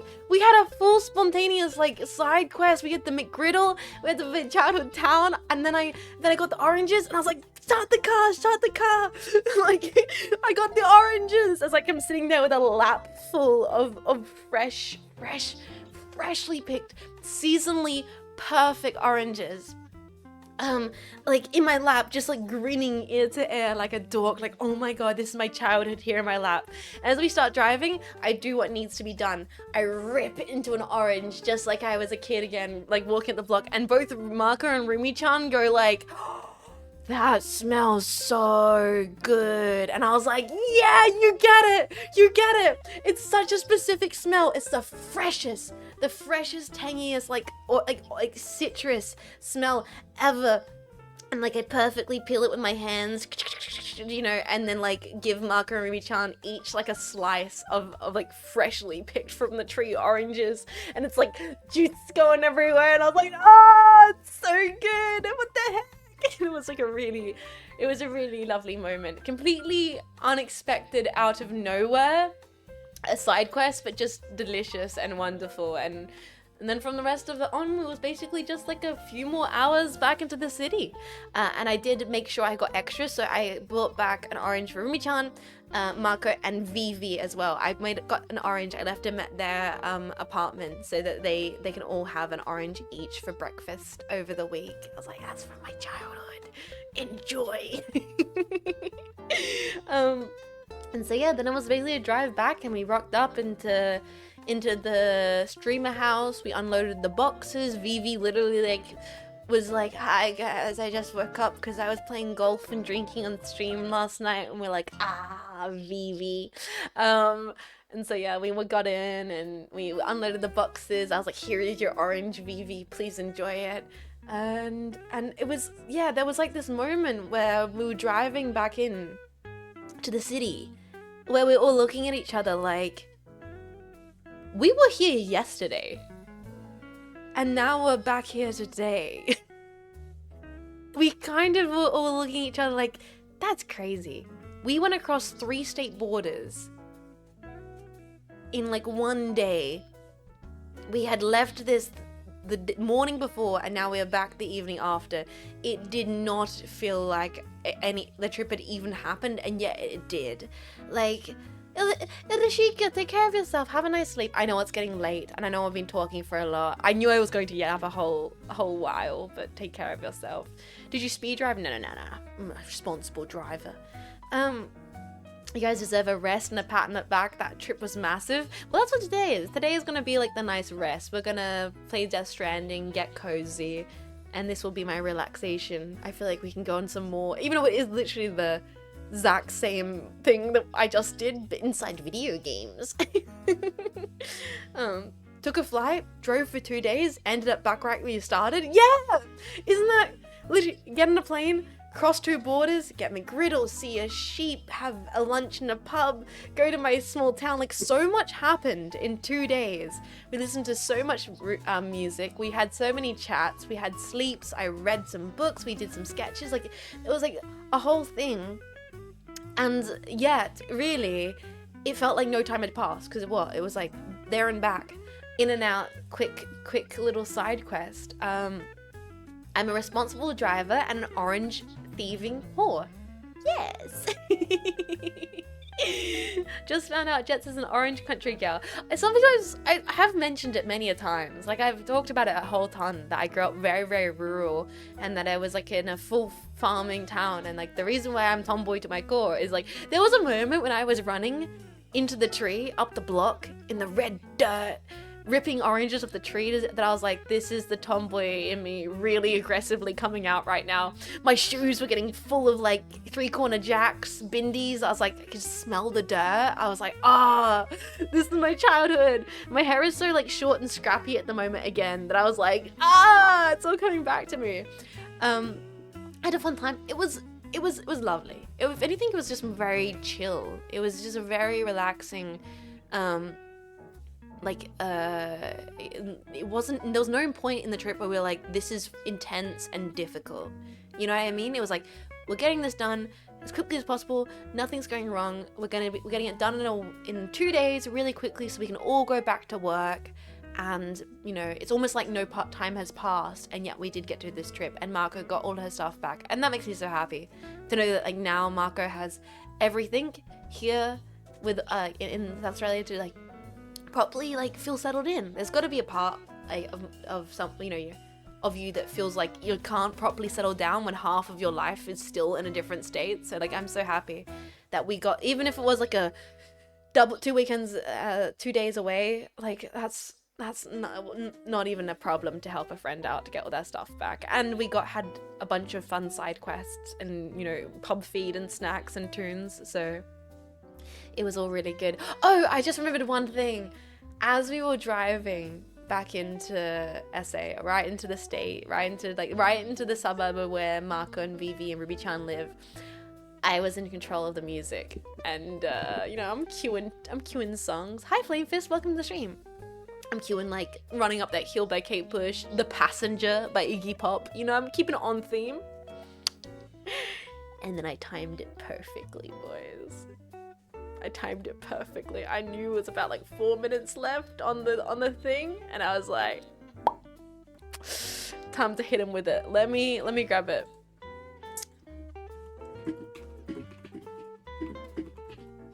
I timed it so perfectly.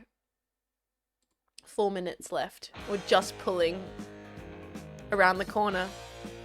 And I was like, yep. And both Ruby-chan and Marco look at me and like, yes!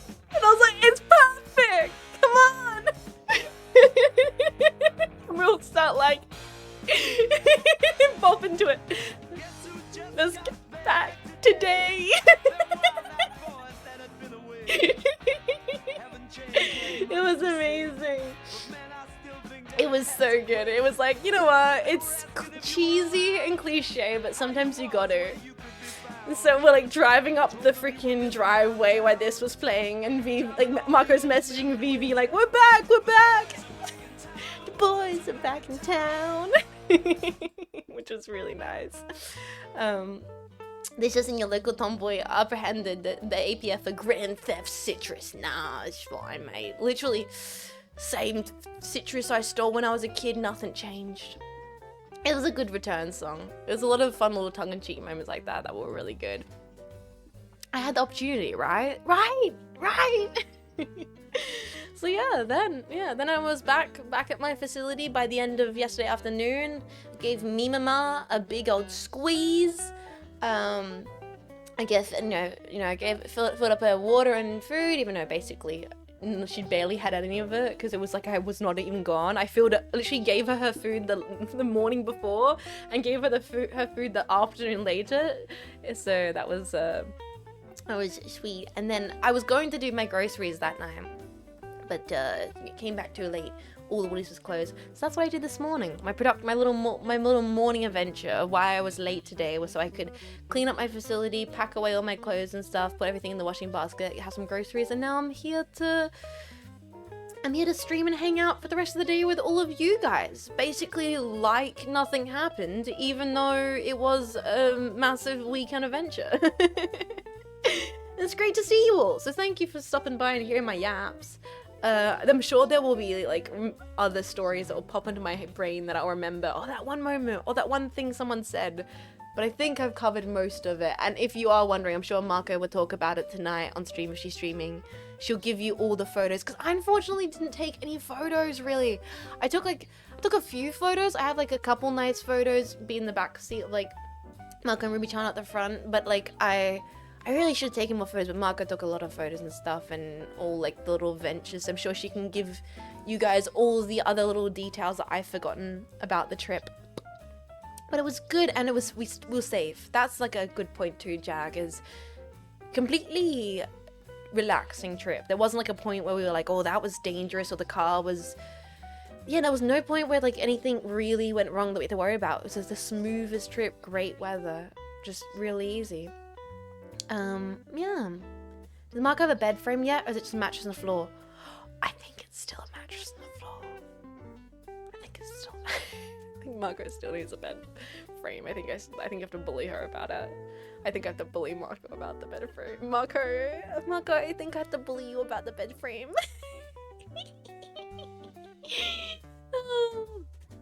Yeah. Marco, I think I got to bully you. I think I got him. Alright, wait, I've been standing up actually while I've been chatting because I needed to stretch my legs because I've been sitting down for the last 2 days in a car. But now I think I'm gonna sit down and we can start getting cozy to play some friggin' Death Stranding today. So, standing desk mode, lowering. Hi. Let's get cozy because we got video games to play. We got absolute cinema to play. Let's calibrate this. Wonderful, brilliant. Oopsies, I calibrated that incorrectly. Let's try that again. That's better. Shark, there's nothing wrong with the mattress floor. Here's the thing. I can't give Marco shit. Like, as much as like I want to be like, Marco, I should bully you about having a mattress floor. I think I had a mattress on my floor throughout 70% of my teens and all of my uni years. The entire time I was in uni, I had a mattress on the floor. The entire time. Like, I was a student life, and I was moving every year. I was like, fuck it, I'm not getting a bed frame. That is just an inconvenience for me. So I just had mattress. I was the, you know, freaking toxic white guy, mattress on the floor living. Like, I had, all of uni was just mattress on the floor, man. Japanese people sleep on the floor. It's normal. It doesn't really matter. Yeah, I think even at one point I had like wood crates as my bed frame. Like I was, once again, I was living the true uni life of just finding things on the side of the road and making it work. So I can't really give Marco shit. Although, like, hello, I don't recognize your face, but I love your face. I think it's super cute. Well, welcome in, Jiggly Mickles. Oh my god, your name is Jiggly Milkies. Welcome in, Jiggly Milkers. You are in the wrong place. You are in the wrong place. But I hope you enjoy your stay.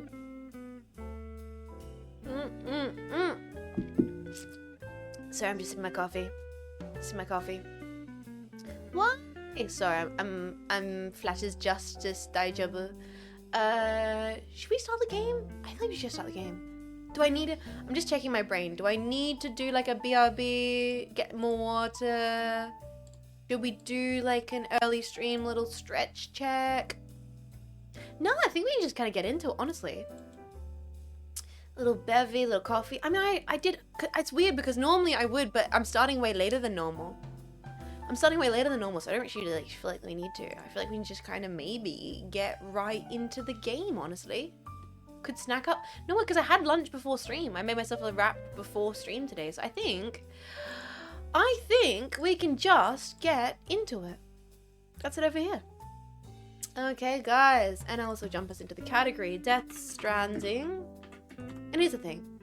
Oh, hello. That's the old one. Let's grab the new prop. That's the old one. Let's grab the updated one. Yo, is that the updated one? Is that the one with the wiggly pack? Is this wiggly pack? Is this wiggly pack? He wiggling, isn't he? Yeah, it's a wiggly pack. Yes. He wiggles. All right. Also, I want to get my hoodie and my hat and my twin tails. I want real cozy. Yeah, cozy mode. Yeah, nice. All right. In the corner. Time to respect cinema. Time to respect Kojima cinema for the rest of the stream. Congratulations on the bouncing bingus. It is, I feel like, once again, I'm not saying Hideo Kojima made this game for me, but I'm still under the impression that Hideo Kojima might have made this game for me, boys. I literally just delivered packages across Australia, and my sister is about to have her second kid any day this week. So the cinematic, the poetic parallels we're dealing with right now, dastardly, criminal. How did he know? How was he aware? This is my real life in video game. Oh, it's crazy. It's messed up. Last sip of my coffee, and I will actually boot up the capture as well. Make sure to close everything here. Close all this. Close all this. I have sheep balls on my screen. That's interesting. That's exciting. Open this up. I am literally Norman Reedus. And I think we should be all good to turn on the PlayStation. Let's hope audio works this time and we won't have to do a reset, because that has happened in the past. Sheep balls. I love that without context that seems very strange, but there's a few jetpacks have been here from the start that are like, I get it. I understand. Okay. Here we are. Oh, there's the PlayStation noises. There is the PlayStation noises. There is the Death Stranding. Okay. And there is the game capture. Alright. Am I too big in the corner here, or is it gonna be okay? I think I'm okay. I think this is a good spot. Death Stranding 2, let's go. So, I'm looking forward to playing this today. We'll see how much we get up to. I'm just gonna take it easy. I'm gonna... Fucking massive. Okay. I'll shrink myself down. My bad. It's probably a little bit better. There we... Yeah, that's a bit better. We can get into the... Now we can get into the game. Recover all of Brigand's resistance. That's right. So we did just do another boss fight. Both of the most recent streams have ended with a somewhat boss fight. Crazy that Death Stranding 2 just throws you into the combat. But I believe we've opened Mexico back up and we've opened up side quests. I'm kind of looking forward to doing a lot of side quests today. We'll see how much I get into the main story. I just kind of want to take it easy. Agato! Agato! Agato, please! Ooh! I'm right where you are as well. I'm also in Australia. That's Stranding 2. Let's go! Saber, thank you for patching back. Biddies. Thanks so much, dude. Yeah, we might do some side quests, man. It's gonna be very weird. I think today I'm gonna be a little bit more content with being like, yes, it's Australia and I'm delivering packages. Because I've just went across Australia delivering packages. So honestly, I couldn't possibly be more prepared for this. Let's do it. Okay. So here is the synopsis, right? An attempt to overcome the devastating grief he feels following Lou's death. Sam sets out on a mission to reconnect Australia and save humanity from the threat of the Death Stranding. Immediately before arriving in West Fort Knott F1, a mysterious man in a red mask appears in front of Sam, taunting him by saying, "You don't know a goddamn thing about Lou." The man then summons a giant mech, which Sam defeats before connecting F1 to the chiral network. Sam has destroyed the communications disruptor, and the abnormalities in the tar currents have died down. Tarman has taken referring to the devices responsible as the chiral jammer. In the meantime, jets of tar. Me? Wait, what? That's me! In video games! Jets of tar! Jets of tar sounds like my name if I was in, like, fucking Game of Thrones. All rise for jets of tar! Have spouted out of the ground near West Fort Knott F1. And the group of warriors, clad in red, have been spotted there, along with giant black shadow. It seems the tar currents remain turbulent in the area, and the local people are helpless to act. The city cannot be connected to the chiral network in its current state. To connect F1 to the chiral network, you need to eliminate the cause of the tar eruptions. A tough battle lies ahead. Make sure you're aptly prepared. Hail, jets of tar. Okay. Alright, your reply request thing has been cancelled. You know what we're gonna do? We're gonna have some bevies, and we're going to have some crypto bites to get us in the right mood, boys. Also, I think I might turn the game down a smidge, because 4K always gets too loud. There we are. Also, how you doing, Dave? Welcome to the stream. Jets Tar of 7 is her name. Jets of Tar, may your blade chip and shatter. Tasty crypto bites. It almost felt like Sam smirked at me. Hell yeah. Okay, let's check on Lou. How you doing, Miss Lou? I refunded my PS5 to Target, full refund, so happy. Great, renting Death Stranding 2 for 70 bucks. It's alright. Did you actually, Dave? That's impressive. What the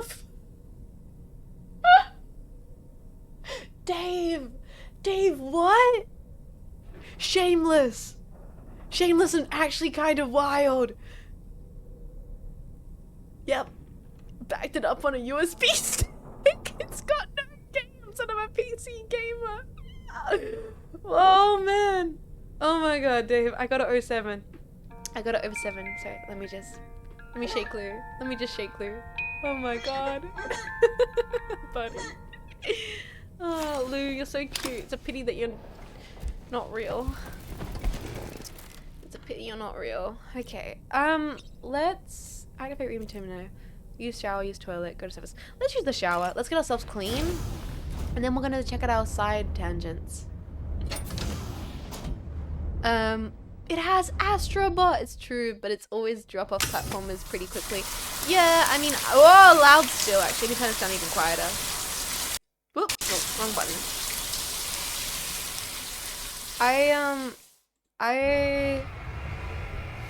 It's interesting because I'm also a person that does not really connect with platformers. Yeah, we're going to be playing more Soul Reaver this week. We're playing Soul Reaver tomorrow, and I'm looking forward to that because I actually was having fun in Soul Reaver. It might be one of the few platformers that I'm thinking, hey, I kind of want to go back to this. So maybe I found my platformer.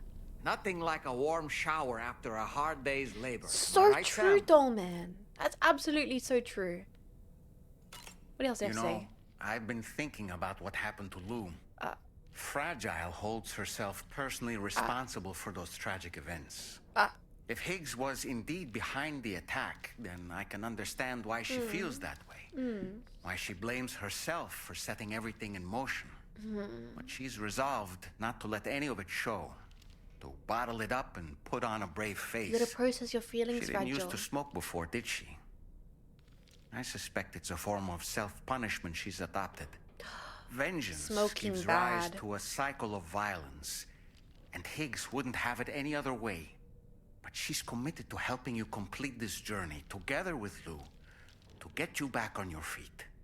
And if she believes she has to bury her emotions and play the part of a hard-nosed commander to do that, Thank you for telling us the will. plot and the That's what I characters' think, anyway. motivations. I'm Dollman. sure you can understand her position. Yes, Dollman. Thank you for explaining Fragile's emotional state explicitly to us in detail. I appreciate you, buddy. I'm feeling you enjoy that. Is it still sponsored? No.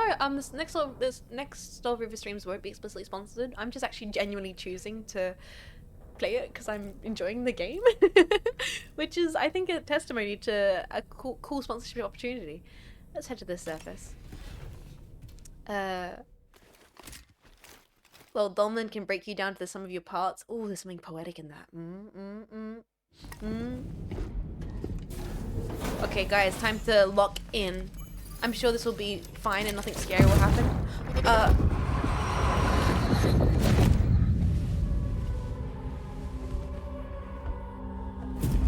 If you refuse, there will be severe repercussions. But what makes you think you have a choice? Doesn't he look like Conan? I thought that too, Clown Wrangler. Okay, I'm not crazy. I was gonna say that, but I was like, why does he look like Conan O'Brien? O'Brien? Doesn't he? Okay, I'm not crazy. Someone else said that. A young Conan. Doesn't Sam, he? it's Kind Charlie. of? Another request is ready for you. You'll find it listed as a main order on the DHV Magellan's delivery terminal. Okay. Thank you. Evil Conan O'Brien. I mean, Kojima did scan Conan O'Brien, but like, Conan was in the first game. I know, because I got the hat from him. I got the otter hat, and then I wore it for the rest of the game. Oh, what the fuck do I have in my kit? A lot of bullshit. Let's go unload some of this shit, man. Sorry, I'm swearing too much. Let's activate the terminal. I'm stuck in a car with, So you know, Sam, Fragile is currently looking into Lou. Meanwhile, Tarman is conducting a separate you got your titties investigation like that into the out there, giant man? mech that attacked you earlier. For now, we would like you to focus on extending Northern the Lion, network. cover him up, slut. That is a task only you can handle. As the network grows in size, we will have much more information at our disposal to further our efforts. That said, you won't be able to proceed until the situation at West Fort Knott has been resolved. It appears that they're in dire need of additional supplies. Okay. To the point that they don't even have enough to prepare cargo for your next destination. This next order is intended to alleviate the situation. That's good. You're to restore the mine north of F1 Okay. and its monorail station to working order and link up West Fort Knott. After which, you'll deliver a large quantity of excavated materials from the mine to the settlement by rail. As this is a somewhat complicated order, I'll brief you on the details as you review the map. Okay. Anyway, I'd appreciate it if you could make this main order your top priority. Wait, so no side quest? It's bullshit. But I wanted to do side quests. Sorry. Let's recycle and store. Before we even take on that, we've got a bunch of stuff in our backpack we don't need to have. Like, we don't need these alloys. We don't. Let's go from the bottom to the top. Make it pop. Yeah, like, we've got blood bags, all the rest of it. Get rid of that. Get rid of that. Conan O'Brien. Yes, I knew that. I'm just... brain doesn't always process names perfectly. Get rid of that one. And also, we probably don't need 2 smoke grenades. We have the machine pistol and the assault rifle. We don't need a secondary one. We don't need that. We don't need this. We don't need this. We don't need this. We don't need that. We don't need that. We don't even need that either. And we probably don't even need... Oh no, we can probably... Yeah. Recycle the blood grenade for now. I kind of want to keep the shotgun on me. Because that was fun. But then we had the shotgun with the grenade launcher. That was like shotgun level 1, right? You know what? Let's just get rid of everything. And then we can just craft what we want. Let's select all that and recycle it. Yes, recycle the materials. Cool. Now we have ladder, machine pistol, smoke grenade, blood grenade. Nice little clean setup. Simple. I think it's better to keep simple and then grab more if you need it. Let's take on orders. Bulba. Yes, my very mature and professional bag for very mature and professional Sam Bridges. Just get 100 kilos of guns. Hey, mate, this is Australia, not bloody America, okay? We do our chiral network a little differently. Restore monorail and deliver the special allies.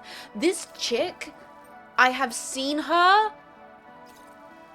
on Hindley Street. Like, you know what I mean? Somebody knows what I mean. She looks like every freaking Sydney girly I've ever seen. It's so beautiful. She has such a look to her.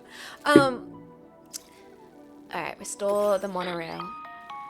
Alright, Sam. You'll need to work through several steps to complete this order. Yep.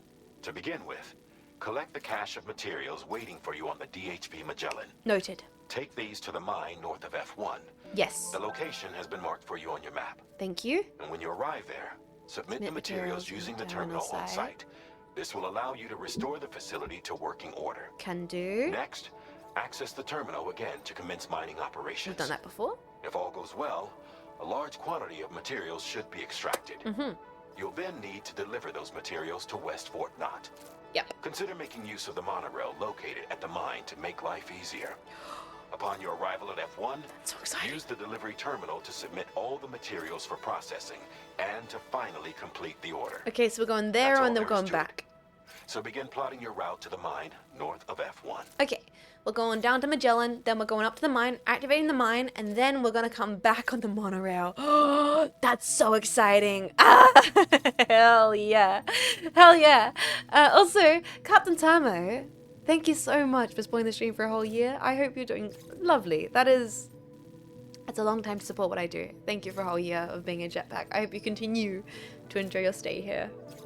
Okay, so we're gonna start by setting up this little route creation from the Magellan. So it knows we're heading that way.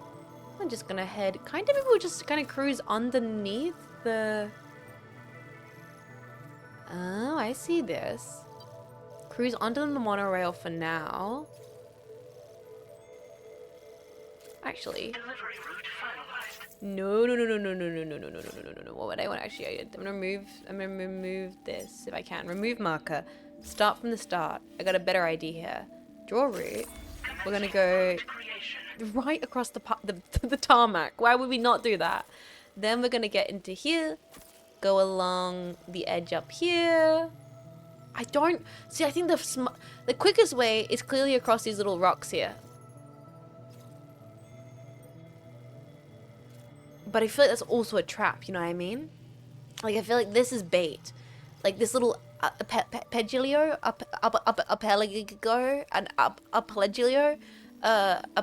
you know what I'm talking about. This little thing here, this is a trap. We're gonna go... I think we're gonna get a ticket for the long way round. The bunch of islands, exactly. I think we're gonna get the ticket for the long way around. We're gonna go here. Cut right along the coast here. Then zip this way. I think it might be a little bit longer. But I also like walking. I like getting my freaking 10,000 steps in a day, if possible. I think that's good. Next step. Okay. That's a lot to bring. You'll be delivering some heavy materials. Yeah. You can use a tri-cruiser to transport them.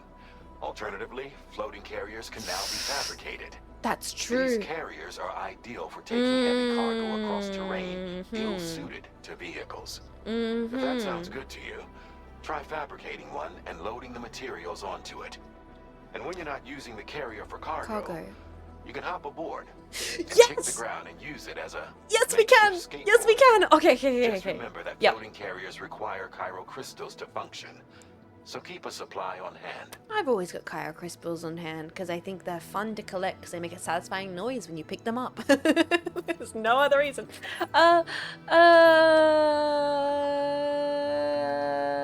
Actually, so. Hangar deck, fabricate vehicles, garage, fabricate vehicles. Tri-cruiser, can I fabricate? I kind of want to have a floating carrier. Yeah, I want a floating carrier. I know we could go with the tri-cruiser, and that's probably the most efficient way to do it, but I like just walking around with the floating carriers. So I think I'm gonna fabricate one of these. Yes, please. And as well, I think I might also fabricate the shotgun. This is the one that can be stored as an S-size cargo, comes auto-fitted with a semi-auto, and this is the one that shoots shotgun shells and grenades. Yeah, that's the one I want. Yes, please. Yes, please. And I think that's... Or maybe we also will get some container repair stray. I don't know if there's going to be any rain, but better to stay prepared than anything. Let's fabricate that. Fabricate. Okay. So now we have all of this. Floating carriers can be loaded with cargo once deployed in the field. Okay. Noted. And I guess select multiple. Oh my god.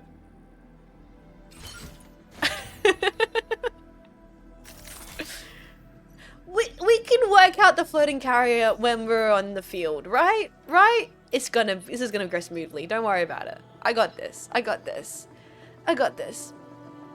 Easy. Do I have anything in APAS though? I got 80 memory for APAS. What's this? Probably nothing we can use enough. We can get the flood warnings? What about on this side here?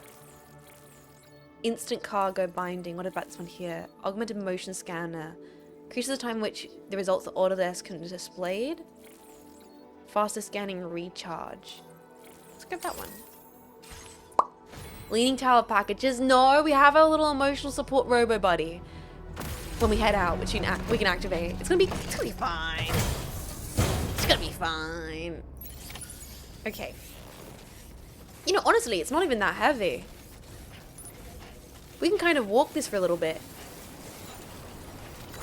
Bye, Fragile! Thank you. Thank you! Okay, let's go on the Sam, road. There's another porter here. Eh? Since you brought this site onto the chiral network, perhaps they thought they could make use of the additional data to make a safe run. Hey, To mine's go and heavier. say hello? Yo! Came in handy. Thanks for the help. Hey!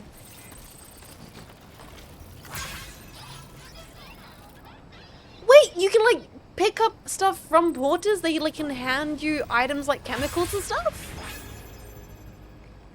That's really cool. I'm not gonna grab them, bro. Boys, do not see I already have more than I can carry. But you can trade with them. That's really cool. Thanks, guys. For free. They did that in the first game. They did. They did. Yeah. But I mean, I wasn't expecting it in the second game because it felt like this was going to be a lot more remote. But it's good because we're linking up Australia. We have more porters coming to help us out on the adventure. We're doing good, lads. Peace and love. Australia isn't that remote. Darwin's, I just drove 14 to 17 hours across it. Yes, it is. I can say with full confidence in my heart, there is a lot of remoteness in Australia. Just be like, people in Australia, I'm realistic. Honestly, after what I saw for like hours and hours on end, which was not a lot of people, this seems to be a little bit unrealistic. She is kinda in the most isolated city in the world. Yeah, we're in Western Australia. Like, not only are we in Australia, which, you know, small country outposts in Australia, well, not called outposts, but in this game outposts would be very remote. Western Australia would be even more than that. Imagine doing that drive alone. I think I could do it easy. I think I could absolutely do the drive alone easy. To be fair, there was a lot of points during the drive where we weren't necessarily yapping. We were just like sitting there, listening to music, or like Marco napped a bit, Rumi-chan was napping. So there was large stretches where I was just sitting there with my thoughts, listening to tunes. I could totally do that. Introvert continent. If you wanted to be an introvert where you had the ability to avoid people, or had the desire to avoid people, Australia is not the worst choice. There were a lot of points where we were driving around small country. Giant octopus was weird. I recovered the wreckage of the mech that Higgs summoned and shared the data with drawbridge. It's really weird. It's not a machine at all. The tech it's using is totally new to me. What the hell is it? Tarman's like, looks like it's got tar inside. Is that what powers it? How is it controlled? So many mysteries. Here's hoping I can find efforts can unravel them. It really is like opening your family group chat. Doesn't it feel like that? We can make deliveries thanks to you. Hell there, local porters. I keep forgetting to like it though. Tar-based mechs, kind of cool. I keep forgetting to like it. There's my path, back up here. Which is kind of true to life. I always like check the family group chat and then forget to emoji react to things. I look at it and I smile and I'm like, that's wonderful, that made my day, and then forget to actually interact with it, meaning that no one in my family knows I saw it or appreciated it, but me, I know I saw it and appreciated it, so it counts, right? Laughing, crying eyes for every situation. There was quite a few laughing, crying eyes the other day because I saw family home on the trip and I sent the family home into the group chat. And everyone was like, they've ruined it, they ripped out the good trees, which is true. It was just true. It used to have like really lovely trees, like the tree that we built our little tree house in. The new people who own it ripped it up, so it's like they ripped out the good trees. Everyone was sad, posting in the family group chat like, oh, bloody idiots, can't believe they did that. And so I was like, don't worry fam, I stole some oranges in honor of you all. 07 tree. And honestly, it's actually them removing the tree is more sad to me than if they changed Ridge's links increase. Whoa. Hell yeah. There's the photos. There's, you know what, I need to like this. Talking about me never liking posts. Gotta like Olivia's post on freaking Chiral Network. Hell yeah. Now I'm socializing. This is a true social experience. I'm liking posts. It's almost like actually hanging out with friends IRL. We need stronger laws to protect the leafy ones. I was gonna say, like, yeah, I think I'm more sad about losing the tree than I would be about them changing the kitchen, the bedroom, everything like that. Wait, what was that to pick up? Chiral. Mainly because I don't know. I get sad about a tree. Like that tree had memories, and there was a tree house in it, and it's like that takes years and years to grow, and it was so beautiful, and it casted such a lovely shade right there in the entranceway. Like, you know, that's way more devastating to me than if they repainted the horrible orange kitchen walls. Like, you know what I mean? I don't know why that hits me way more. West Australia is legit the furthest point on Earth from where I live. Be there in no time. Yeah, you'll be there in no time, chat. Don't worry about it. Whoa, gatequake! Hold on to your horses, chat! Hold on to your packs! Gatequake, gatequake! Hold on to your packs, hold on to your packs! Everyone, pack hold!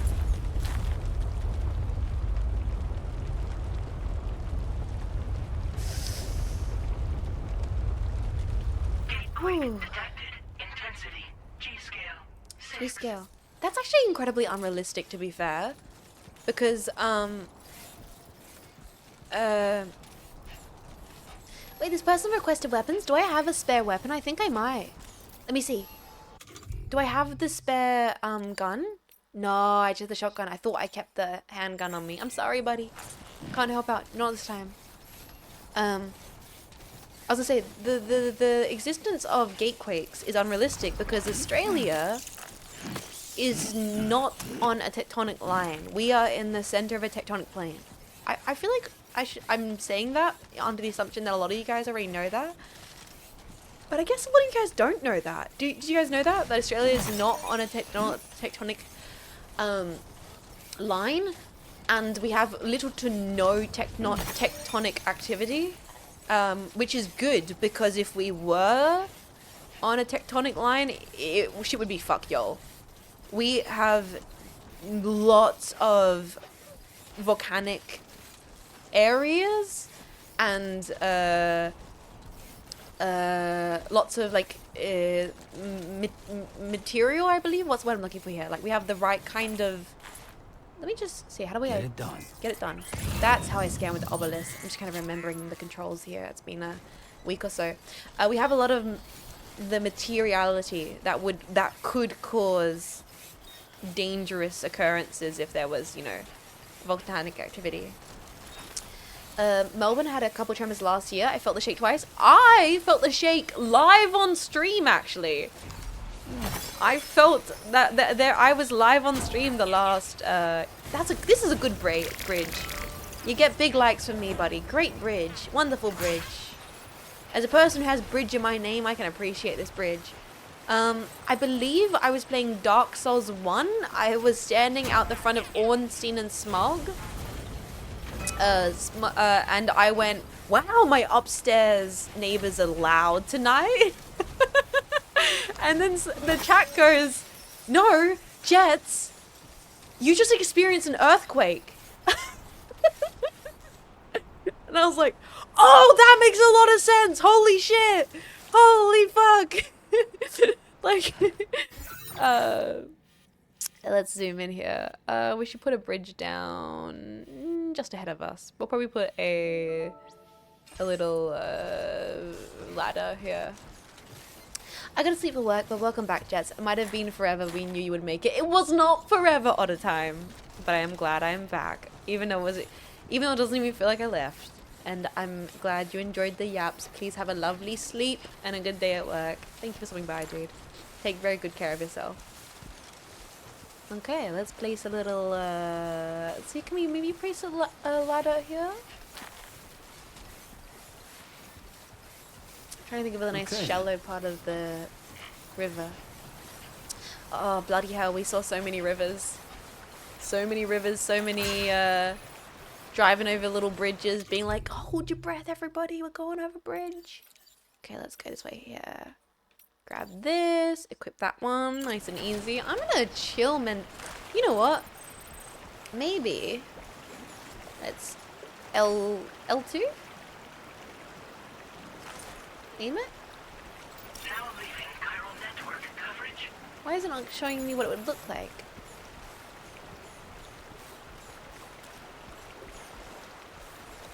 Oh, is it too deep here? Oh, it's too deep here. Too wide. Maybe you can find a better spot for it? It's under the water. Please help me. Let's see if we can find a better spot. Maybe between these two rocks here. Can we place it? Ladder too short. Australia is not a ring of fire. It's a little bit. But I mean, it could be, honestly, it could be more, it would be more of a ring of fire if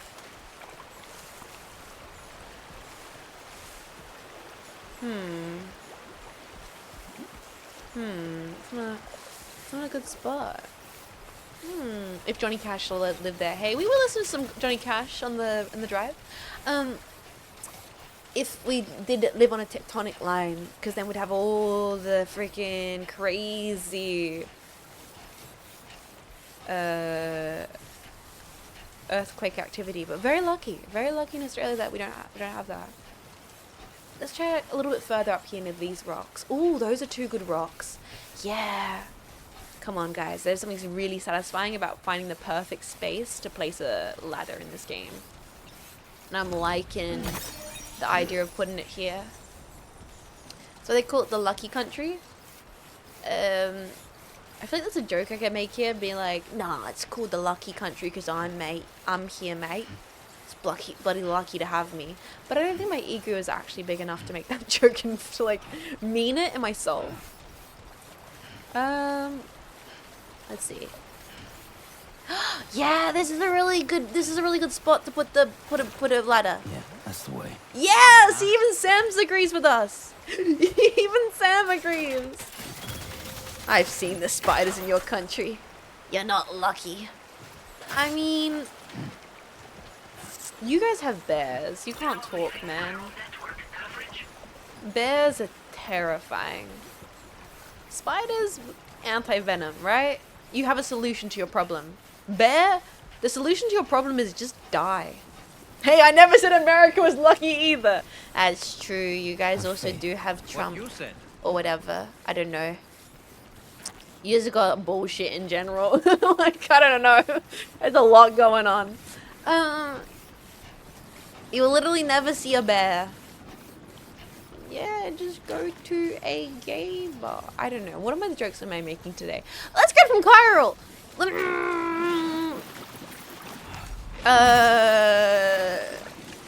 Solution? Just shoot it. True. Very American way. I appreciate that.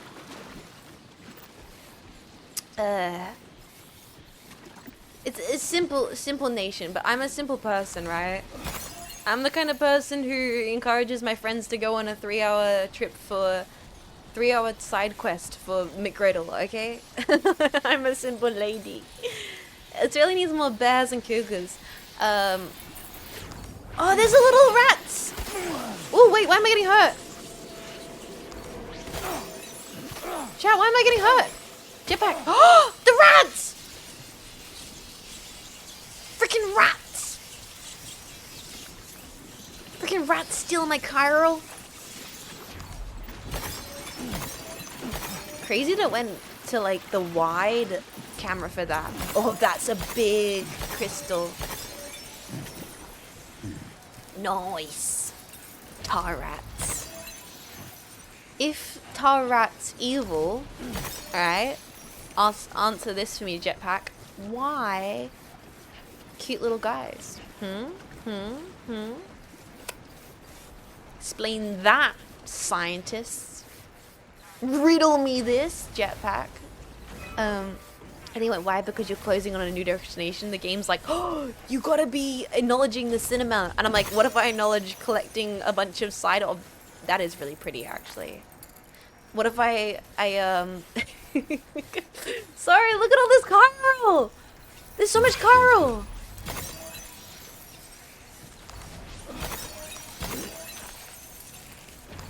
It's crazy. I like, let me complete basic little... Whoa. Huh. So that's the place, huh? Okay, that was pretty cool. That was pretty cool. That was pretty cool. Carl.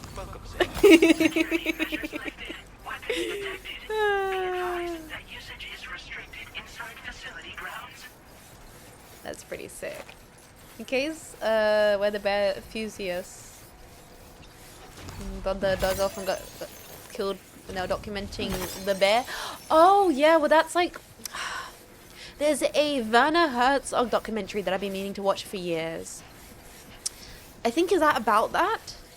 The Werner Herzog documentary about Bear Man? The guy who believed he could befriend a bear? Yeah, that, and he's Werner Herzog saw the footage and refused to put it in the movie or something like that. He was like, oh, no, I can't do a good German accent. He's like, I saw the footage and the guy was saying this.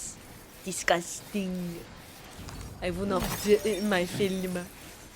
Something like that. I can't do a good Werner Herzog unless he's talking about jungles. Jungle. That's all I can say. Isn't that Brother Bear?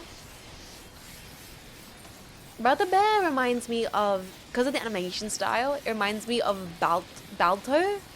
And I think I've talked about Balto quite a few times on stream. Balto was one of those, oh, gotta watch out for those tar rats. They're stealing me bloody Carl. Balto, I've talked about a couple times in streams. It's a movie about the dog that, the mushing dogs, which saved that small town from, I'm trying to think of what it was. It was like some kind of drug, not some kind of, that's, oops, didn't realize I was picking that up. Alright, well, we can handle it. Sam's built different. Huh. So that's the place, huh? Yep. Let's go. They were dying of some kind of horrible thing, like lupus or something, I'm not sure. And, the dogs had to like, trek into the mountains, the snowy mountains, to get the medicine. And then the movie's about it, and it's like really well made. Diphtheria! Yeah, it was an antitoxin for diphtheria. And I always think about it. That's like my equivalent of, I guess, the Brother Bear movie. It's one of those movies I watched as a kid, which I was like, just a really good film with great animation and story, and it stuck with me. Yeah, the Alaskan dogs. Yeah, that's right, the Alaskan dogs. I recommend. I haven't watched it since I was a kid. I probably should rewatch it soon to see if it's just as good as I remember. All right. Select materials to be contributed. Amazing. I think we need to activate the terminal. Huh? Not enough resources. It's also sent through the resin.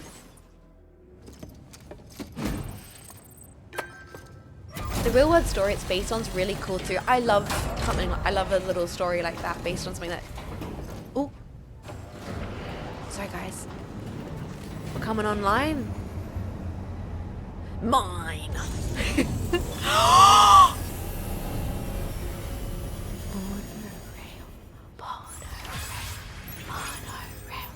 Well done, Sam. I've never seen a working monorail before. Think of all the stuff it could carry. All right then, why don't we extract some materials? Let's do it. Oh, that's so cool. So we use the chiral, and then that gives us the minimal alloys.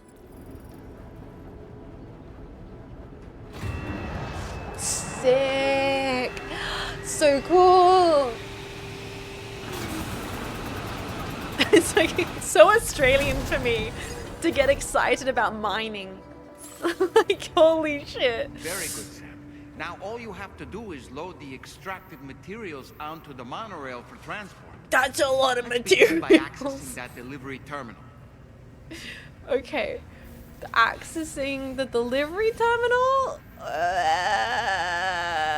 Whereabouts is that? The Australian kids yearn for the mines. I really feel like that's what's happening to my brain right now. Like, we drove through mining countries just a few hours ago, man. Just a day ago. Is it on to the thing you were just interacting with? So literally just by activating the terminal? Let's see here. Use the monorail. Okay, alright. Use the monorail. Do I get to go on it though? Can I please ride it? Northwest line, mate. Bloody hell. So... Northwest, mine north of F1 to west Fort Knox. Load the cargo onto the monorail. Select multiples. Select all the special alloys. God damn. That's beautiful. I want to dig a hole. Yes, sir. I do understand, honestly. You know, everyone's like, oh, the masculine urge to dig a hole. No, I get that. Also, like, the masculine urge to push a big rock down a hill. No, I absolutely get that. Like, no, I understand. I don't think that's weird at all. That makes complete sense. That's a very, very good and like, I also, you know, that urge to like keep a fire going? I fuck with that as well. I understand that entirely. Yes, place it in there. Is that loaded? Container? Cool. That seems about right.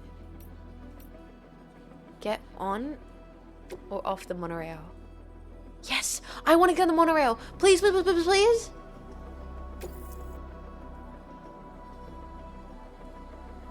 Use monorail, bound for West Fort Knox.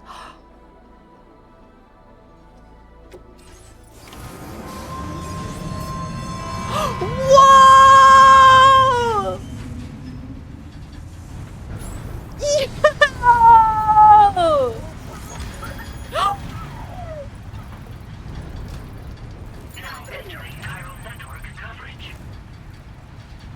Oh my god, oh my god, oh my god, oh my god, oh my god, oh my god, oh my god.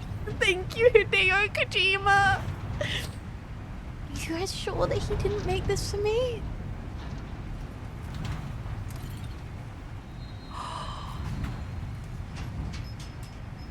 Jump, jump, jump, chat. No! We get to experience this. I'm not jumping off. Do a flip. Maybe on the next time we use this. Let me enjoy my ride. Oh, so cool.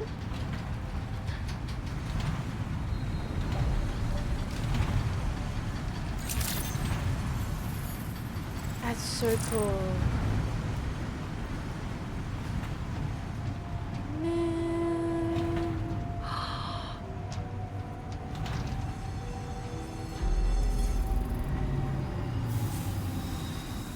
That's so cool. I wish it was a horn. Imagine if he could go woo, woo.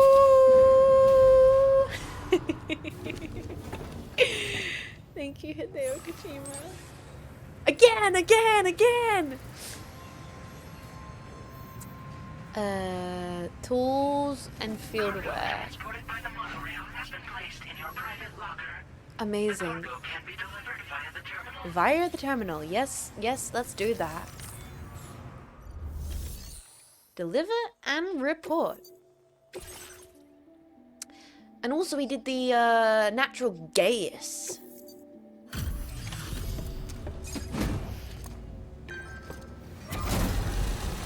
Big old concrete station, beautiful ocean, wonderful monorail. Well, we can jump off of it. We definitely will test jumping off Did of you it as well. actually manage to restore the monorail? Yeah, mate, absolutely.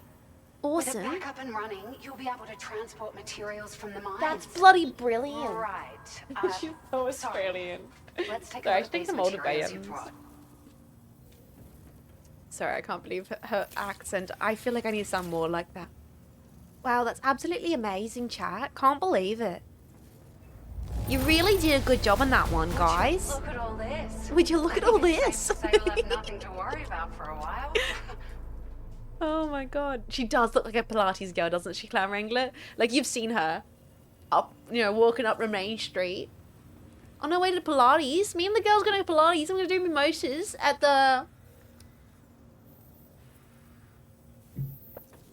in the afternoon.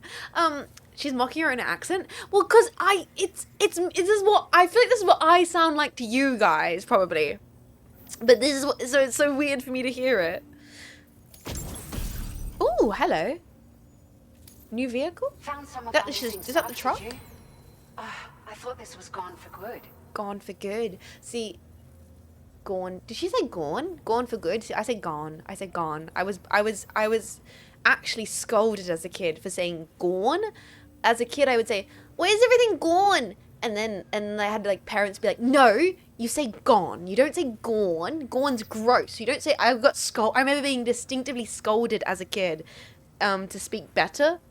I think it was like a person was like, "You don't say gone. You say gone. You say don't." I was scolded when my strong Australian accent would come out as a kid. Yeah. Gone. So now I'm very conscious of the way I pronounce it.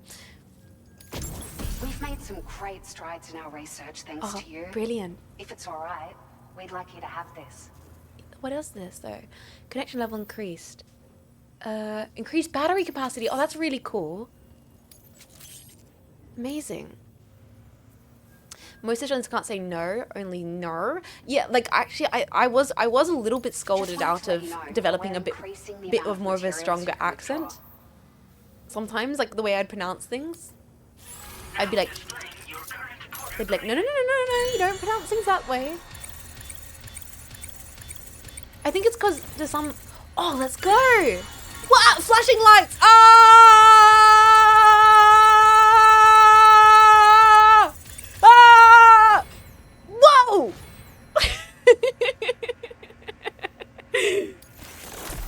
Hell yeah! Sick. That was like, I think it's because unfortunately, like I didn't grow up like well off necessarily. Here's a little something extra as thanks. Extra? I got them. Wait, got them for you. Figured that'd suit your style. They sure weren't easy to come by. A real collector's item, I hear. What? Wait, what?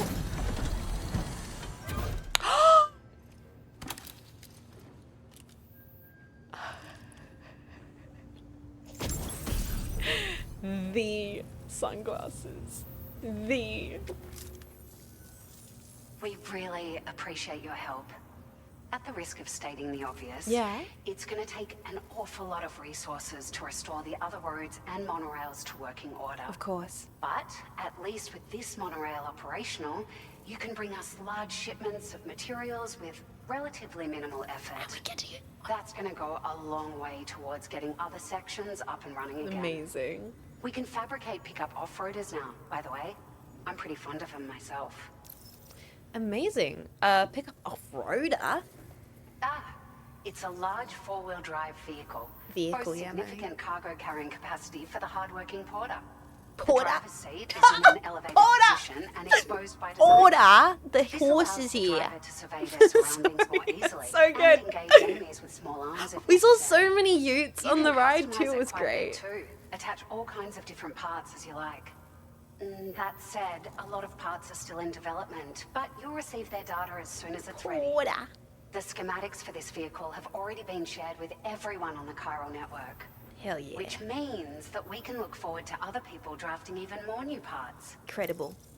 Are there any... Oh, yes! Important questions. Are there any other monorail lines? Sure.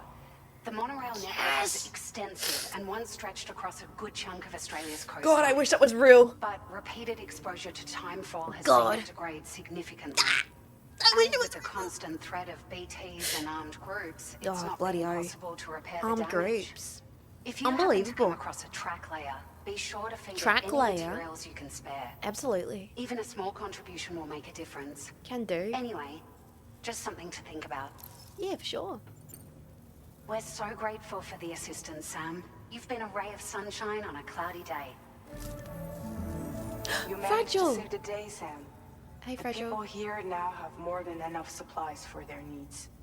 They should be able to prepare cargo for the next delivery too. Nice. But first, I have some information to share with Oh, you okay. about Lou. Please tell me more. Return to the DHV Magellan so we can talk. Okay, we gotta definitely find out what's happening with our baby girl. Well done, doing our best. A full monorail would be so nice. Sammy isn't there. I like that name. You gotta like. Sammy isn't there. Yeah, Fragile's whole design in this game's incredible. Yoshi Shinkawa cooked. Imagine cosplaying that. Like, it would be really intensive to have to get all the parts for it, but God, it would be such a fun thing to cosplay. Hey there! Hey there! I'm Sam. I'm Sam too.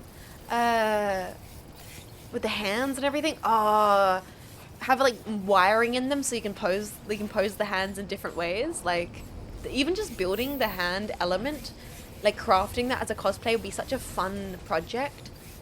Like that would be really cool. I think there's something to me that's interesting about cosplay is like the idea of the creative crafting element of it that would excite me. Like I'd want to choose characters where to get to build weapons and build elements and actually fasten up some interesting bits and bobs.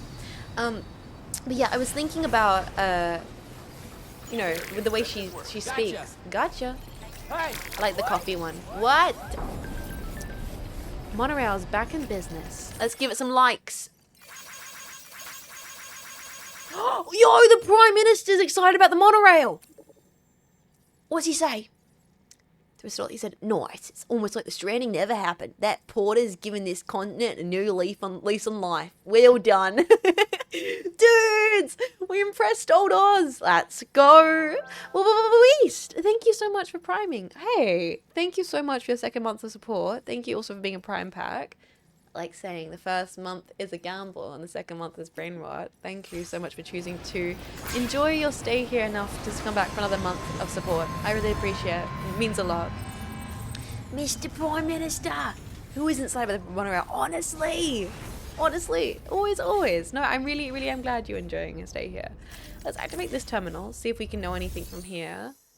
No, share cargo with other porters and trust cargo. I guess we're gonna go back to our room to talk to Fragile.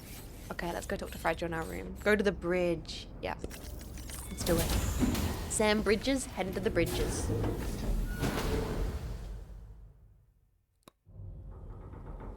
Oh, she's not looking great, boys.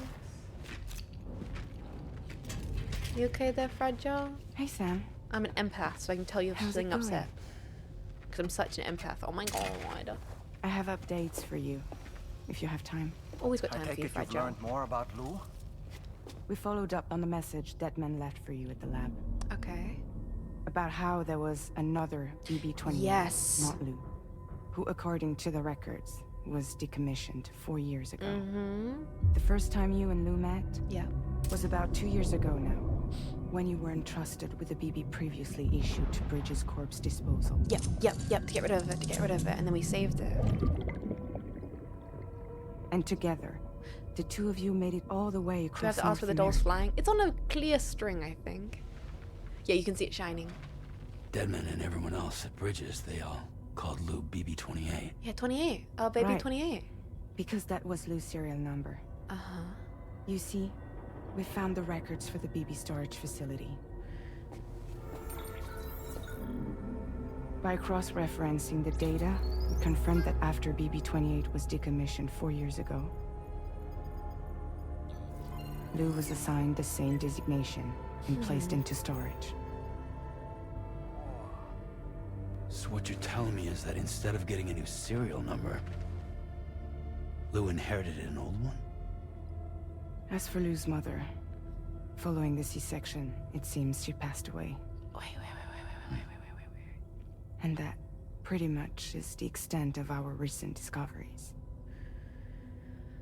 Without a still mother to provide support, it makes sense that Lou was kept in reserve. Yeah, because the mothers need to be kept in But we still have no cryostasis idea essentially, who approved the serial number so that they're like reassignment, mentally linked to the babies. much less why they did it. But then how did Lou survive? Higgs said there were things I didn't know. Maybe this is what he was talking about. I think it could be.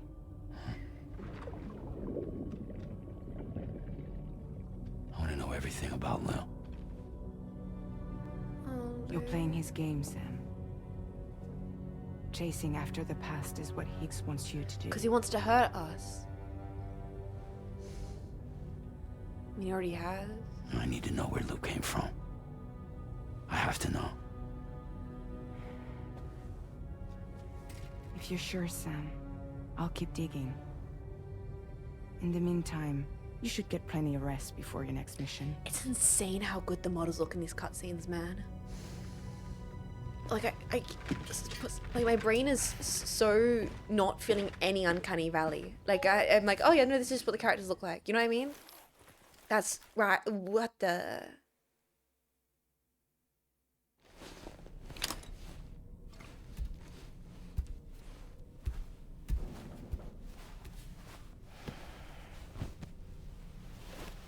Goddamn Medeo.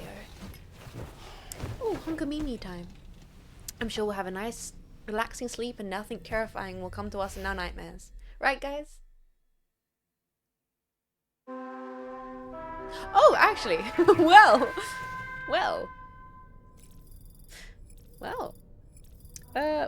Apparently we actually get a nice, solid 8 hours. No problems. Time for Dolman to dance again. Hey, I had to Yo, Charlie. Order is now ready for you.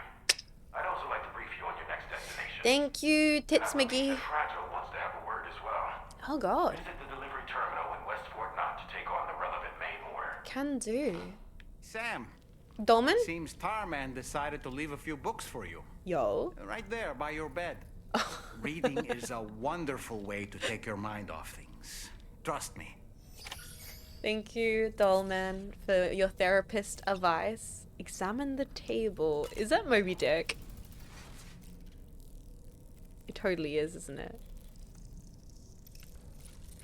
Read a book. Wait. Frankenstein, I think? Moby Dick? Kojima, like, could you... The nose. You are sitting on it. Oh! Cute. That's Tarman's son. He must have placed the photograph in here for safekeeping. Honestly, base, I do that kind of stuff. I love This is an important putting memento. little mementos in books. Why don't we go and take it to him? Yeah, we can do that. Maybe later give the photo to Tarman? No, let's definitely give the photo to Tarman. Read a book? Dovercliff. I've been reading books this year. It's actually so lovely, man. Like, I think I'm on my 6th book so far this year. Although I'm a little caught up on this one because it's a bit dense. But it's nice. Take a few minutes. Drink a coffee. Read some pages, man. Book. Is this your son? Dan Miller! Without the glasses? I love Miller's jacket. I love his jacket so much. Holy fuck, that's such a good jacket. Yes. Oh, and Sam's looks good too.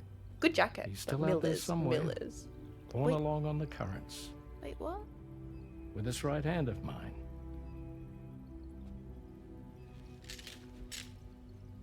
It's due to my connection with said missing piece that I can read the movements of the tar. Yeah. Something akin to a phantom pain. What the You want to hear the story? Sure. I was both a medical doctor and a geophysics researcher once upon a time. Really? In those days, The tar currents were a key focus of mine. Yeah. This ship was originally built to facilitate my studies, in fact. Mm-hmm. A deep tar hunting vessel Magellan, we named her. Oh, I like Tarman backstory. Hell yeah. A ship perfectly suited to pursuing the creatures that thrive in the tar's depths. Mm-hmm. Another avenue of research, you might say. I love the design of Mammals, Magellan. for lack of a better name. Okay. Seemed like the closest fit. Mammals. Reckoned if we caught one, we could figure out all the mysteries. Reckoned. The tar, the tides, hell, maybe even the stranding. Whoa, she's a big one. Dip yourself in, son. Death flag? Is his son okay? Calm. I'll be fine, Pop. Uh-oh, death flag on the sun, boys. You seeing this? Timothy Chalamet looking at us. I think he kind of cute. What the fuck? He kind of cute. The sun kind of... he don't do it, Tara boy. He kind of got that nice look to him. I like that. I like the look. Ew, shut up, chat. Wait, pregnant? Wait, what? Oh, you're talking about the pregnant weird flesh thing. That's what you're talking about, chat.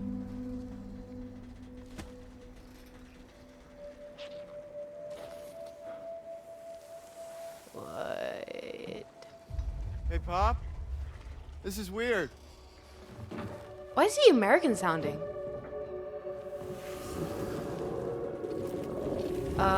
Tarboy? Tarboy, I like you. Don't do it. Tarboy, you got a nice nose. Don't do it. Tarboy? Tarboy?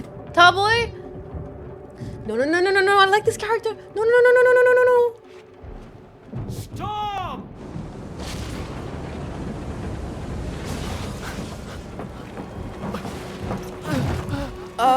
Buddy? Buddy?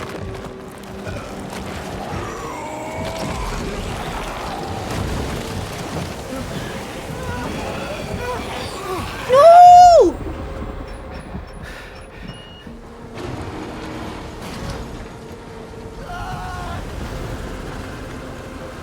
Kojima! No!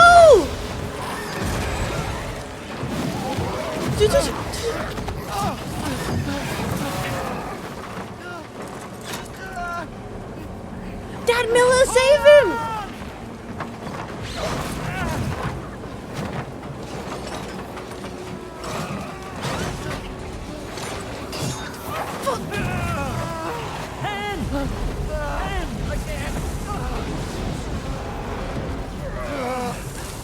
Oh no, the time full!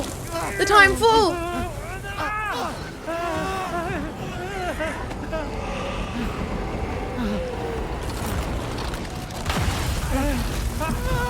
That kind of like a kangaroo, that was crazy. I gotcha! I gotcha!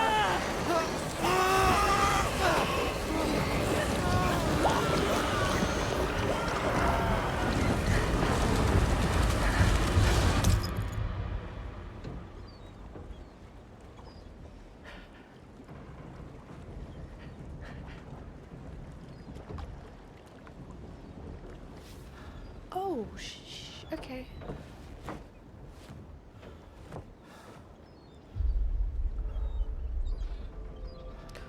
Literally, his hand melted off in the time fall. And just like that, the tar took my boy and my hand along with him. No, not tar boy.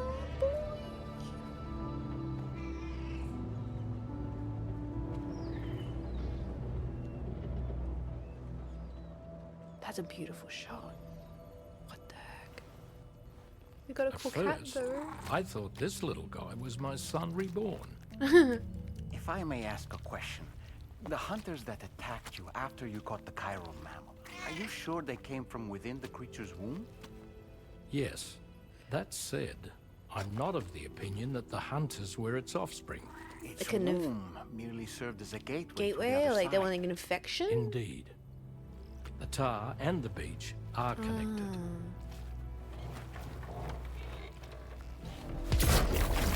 Oh, yeah. I mean, like, you lost your hand, but it kind of means you have a really cool way to mechanize with your mech, man. And you have a sick side character. Like, damn, maybe the plot armor were kind of worth it. Like, God. You got all sludged up, bro. Like, yes, traumatically losing your son. Not great. But not a fair. I'm not gonna say it's a fair trade, chat. I'm not gonna say it's a fair trade. So can we grab more books? Extra read a book.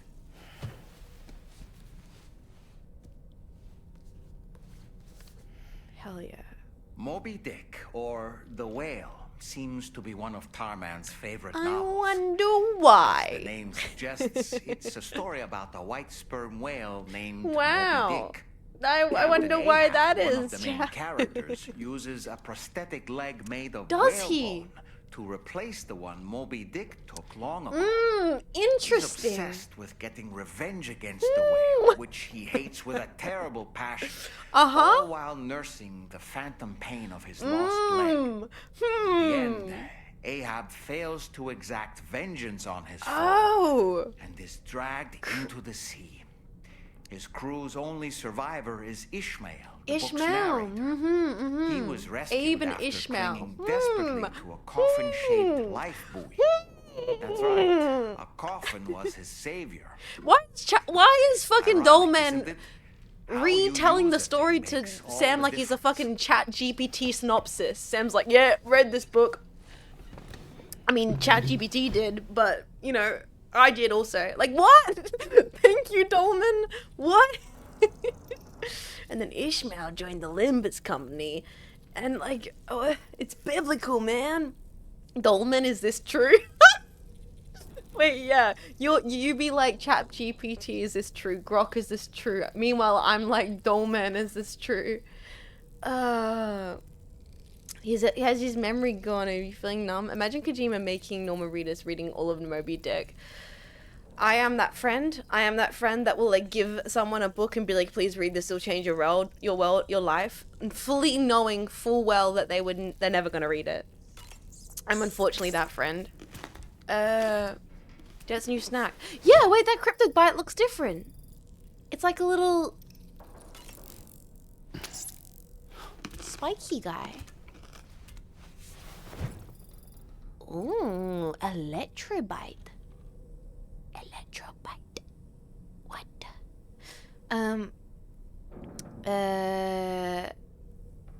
Yeah. Just as a type of girl to give someone infinite jest. I'm not gonna say, you know what, it's best if I don't respond to that message. No, that's not true. I've not yet read Infinite Jest. Yeah, I need to. Actually, I was talking the other day on stream about how after I finish my current book, I think I'm going to genuinely get Infinite Jest. Oh, we just got a little animation. What do you say, Dolman? I've known Tarman for quite a while now, but that was the first time I've heard him speak about his son in that fashion. Why are they crunchy? Made me wish that I could do something, Texture anything to is ease his good. burden. But setting aside those feelings, suppose that cat of his is in fact his son reborn. Why does it treat me as though I'm a threat? Does it just hate me? Reincarnation or not, perhaps it's still a cat at heart.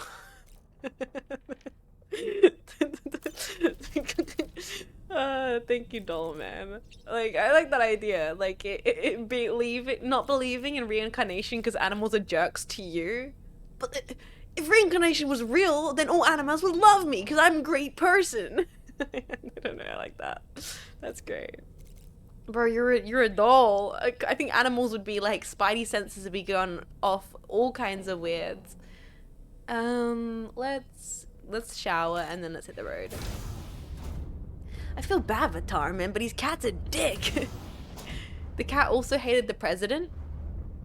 But I think that's just a cat being like, what is holographic technology? What the heck is this talking doll? Maybe he just doesn't like guys in suits. Fair. I think some animals are like misandrous. My pet dog, I had a couple different pet dogs. One of my pet dogs was was an absolute misandrous. Hated men. Like, just despised it. It was a little Maltese Shih Tzu. Passed away when I was younger. It was the one Mech Mum was like favorite dog that we had. Little Maltese Shih Tzu. Absolute misandrous. Oh, posties, anytime there was a tradie or someone to fix something, even like family and family friends that were guys, just hated men. It was crazy. This dog, the second was a lady, relaxed.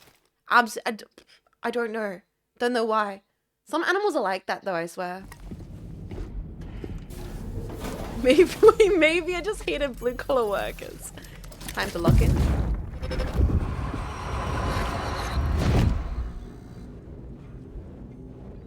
extraction was successful. It was transferred to a sterilized pod and sent to a separate facility. Ready to proceed with corpse disposal? Wait, is this BB-28's mum passing away?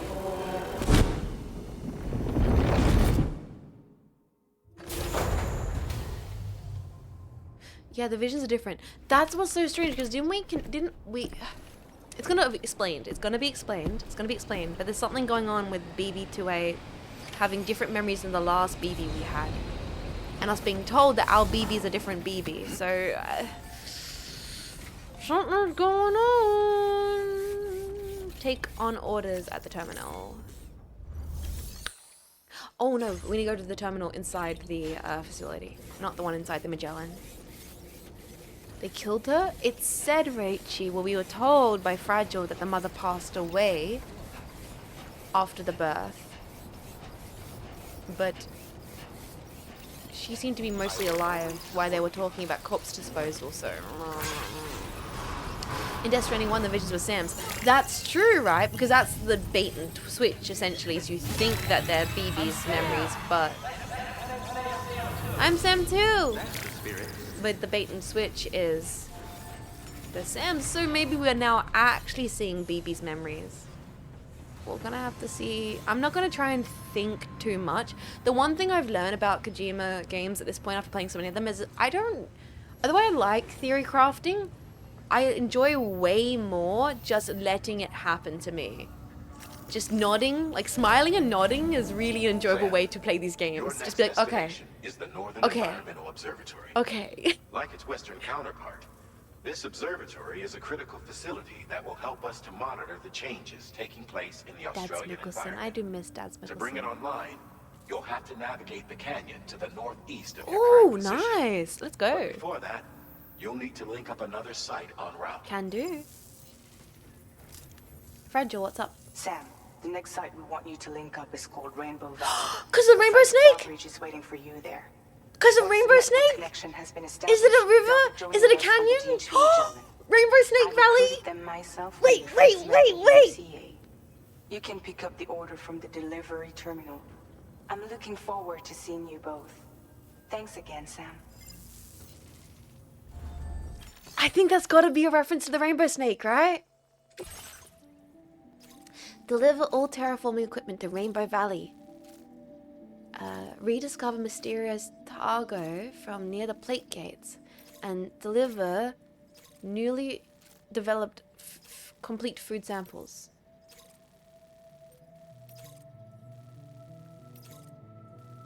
Okay, the musician we can give the food samples, which is on the way to the terraforming one. The mystery cargo is a bit of a side quest, because I think that one is at Western Environmental, and it goes from Western Environmental to the plate gate. That's a little bit of a side quest, but what we might do is I think we might do food for the musician and we'll do the Rainbow Snake mission at the same time. 2 for 1. 2 for 1. So let's go place this little thing here. Go across this bridge here. Oh, Wait, cancel that.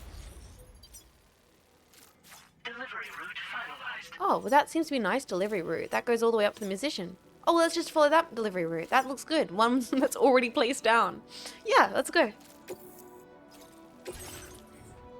Oh, that's a lot of equipment. Should be fine. We have the rack, which we can put things on if we want to.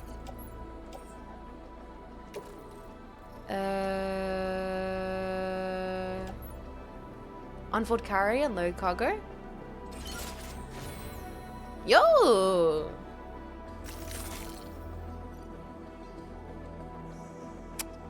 That's pretty efficient. I feel like that could work pretty well for us.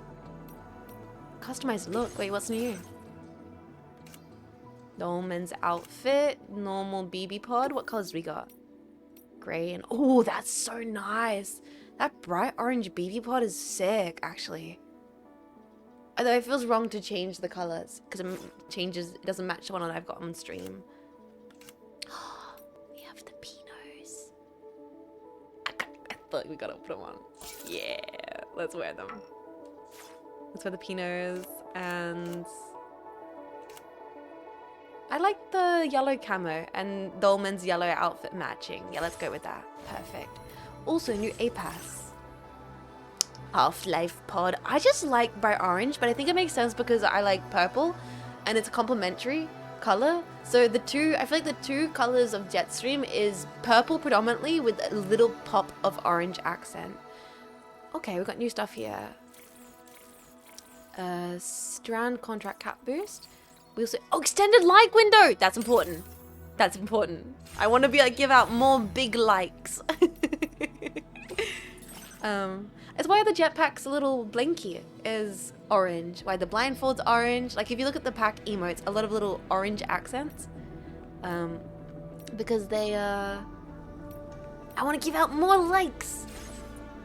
Because it complements. Little fire, little bedspread. Yeah, you guys got little orange hearts. Exactly. Okay. Order accepted. Thank you. Yo, we got the carry pod. I'm happy. I'm really happy that we got the carry pod and we can now go for a nice walk to the musician. Hey! Light orange is okay-ish. Yeah, or the orange.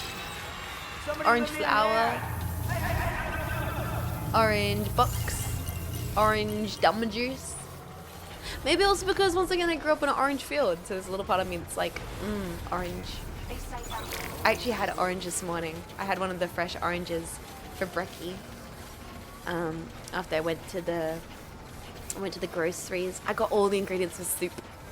I'm gonna make myself a nice big, just like, I'm thinking like massive pot of random veggies. I got like everything that was on special at Woolies. I got like cauliflower half price, some mushrooms, carrots, celery. So I'm thinking make a big, lots of spices, lots of garlic, lots of onions. Oh, look at the monorail coming in.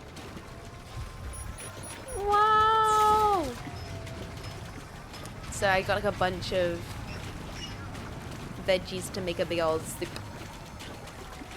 I don't know, the carry thing is neat, but it's less manly. No, it's definitely manly. Think of it, it's like a train. Think of it, it's like you get your own personal little truck. I think it's sick. Wait, what's this here? Connection zone? Construction zone? Can I help out in the construction? Maybe I can provide some Cairo to the construction over here. Oh, the storms. Give me the shivers. Give me the shivers me timbers. And also, wait, how do we see where our path is again? Is it just the scan? Where's our path? It's like up on the D-pad? Down on the D-pad? What was it again? It's like a button we can hit. Hold L1.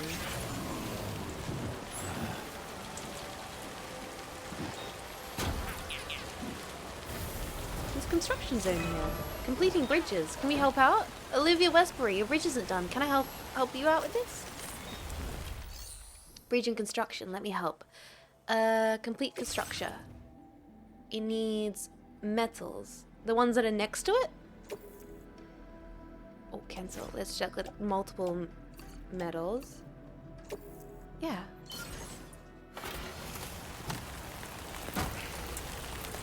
L1, L1. Super. Yo!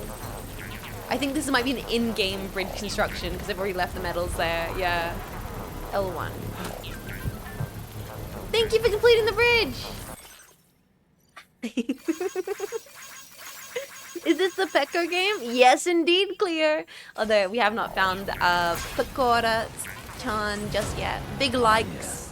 Oh yeah. What is the button, Dave? My god, I never realized they had left resources at the location. That bridge went unbuilt for me. Dave! This is like a tutorial bridge, yeah. What was the button that shows you the path? I've completely forgotten for some reason. Because I'm a bingus. Take observation records for the environmental observatory. We gotta go back the way. Tap L1. Why is it not showing for me? L1. L1? L2? R1? Hold L1 and let go.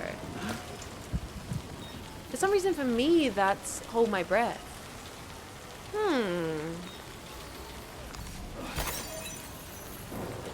L1, that's R1. Oh, I'm dyslexic! Yep, that's it. That's it, boys. Sorry. I was, you know. I knew what you meant. I knew what you meant. Wrong left, wrong left. It's all good.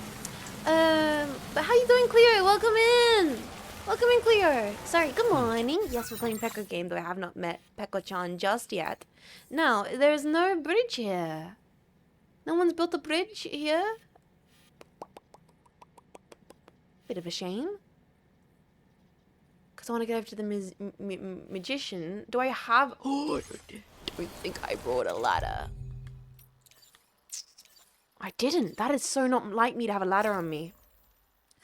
Oops. How deep is this bridge? Let's find out. Ah, it's not that big. We can waltz on over. How deep is your love? It's like the ocean. Oh yeah, there was a point, boys. There was a point. Oh, someone said a proper one and they saw someone in the chat with a cup of tea and getting cozy and comfy in the rain, and now you're making me want to make a cuppa. You're making me want to put in a brew. Oh, boys, I want to pop the kettle on. I do have Scotch fingers. I stole them from that little hotel. Oh, I could make myself a little cup of tea. I really could. And get like a nice little blanket put over my knees. Oh, that'd be lovely. Maybe I will. Oh, maybe I'll put a cuppa on. Could be nice. Put that away. Out of here, grab some Cairo. A little cup of Earl Grey. Yeah, would be nice. Okay, what we're gonna do, splash in milk and sugar. Oh, that'd be fantastic. What we're gonna do is we're going to go up the nice Aussie mountains, and then we'll drop this package off at the musicians, and then I'll make myself a cuppa. Oh, look at this landscape. There was a moment the second we hit the Australian border where the dirt got distinctively more Australian. What did Rumi-chan call it? Rumi-chan said it's called Rossa Terraria? Rossa Terraria, which is the colour, like the scientific terminology for the red dirt in Australia. You've all convinced me. Rose, like rust, like a orangey red dirt.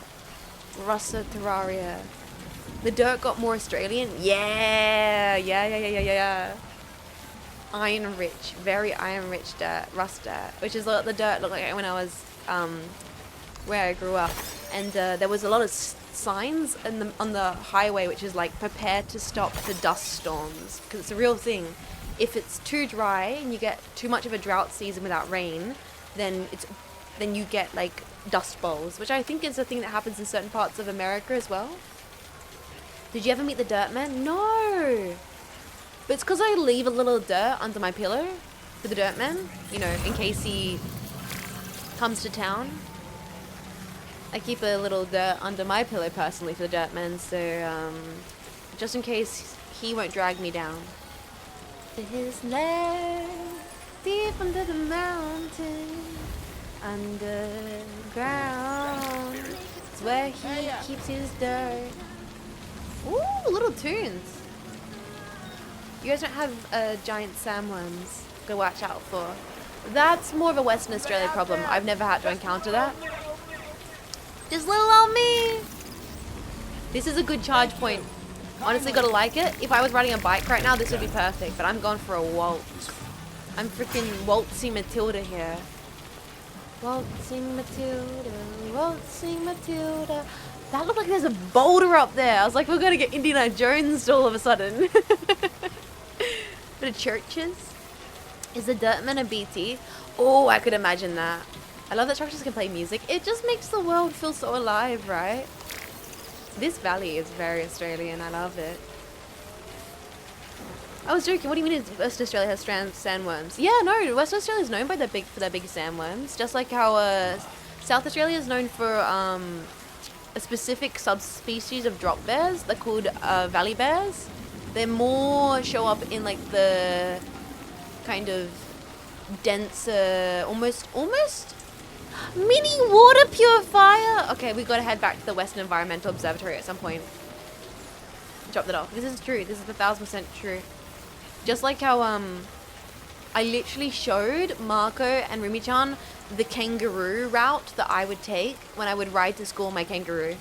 I was like, that's the kangaroo pickup spot. Yeah. So what happens to all the local kangaroos? They come there. It's at the primary school because you have to get on the kangaroo to take the kangaroo to the town over. And I was like, that right there is the kangaroo drop-off point. All the rich kids would show up. The parents would drop them off. I had to walk to my kangaroo drop-off point. Makes sense. Yeah, it does make sense. The sun's brightening up here. I hope they have the kangaroo drop-off point in DS2. I hope so as well. Yeah, look at this. This is so familiar, this landscape. Oh, there was a couple points as well when we were driving. Like I said, I put in like Aussie pub tunes, so we're like, never gonna see your face again. And there was a point where we all went, give us a home. No, yeah, we did. I'm pretty sure it was. It was like, give us a home amongst the gum trees, with lots of plum trees. Sheep, a two, a kangaroo, a clothesline out the back, veranda out the front, and an old rocking chair. But you know what we did do? This is great. What we did do is because we had all the pub tunes, and it wasn't exactly a pub tune, but it was essential to add on. I did at one point play the YMCA. I did at one point play the YMCA, so it was all three of us driving. That's a good piss spot. Solid piss, mate. I'm so glad we got the bigger light window so we can light pisses for longer. Gotta work on those core muscles. That's right! You can piss further with good core muscles. It's a piss with a view. We did the YMCA in the car. What gotta stay at the YMCA? Gotta stay at the YMCA. By the way, do you watch the original Mad Max from the 1990s? It's so ahead of its time. I love George Miller and his work. And yeah, original Mad Max is a classic film. Oh, we could take this bike. Maybe we will. Worn path. Maybe we will. Oh, everyone's left bikes out in the front of the musicians. That's so lovely. Hey, dude, I got some food for you. Hope you're doing well. Oh, this is a nice little side quest here. Let's go. I like how active this area feels. It feels like a lot of people have built up stuff here. Okay. Activate the terminal. You should find the highest point in the game and have a piss. I think that should be a challenge for us. We should definitely try and do that. Yep. Some MREs for the musician. Remind me to go on my MRE tangent that I often talk about on stream. Remind me, okay?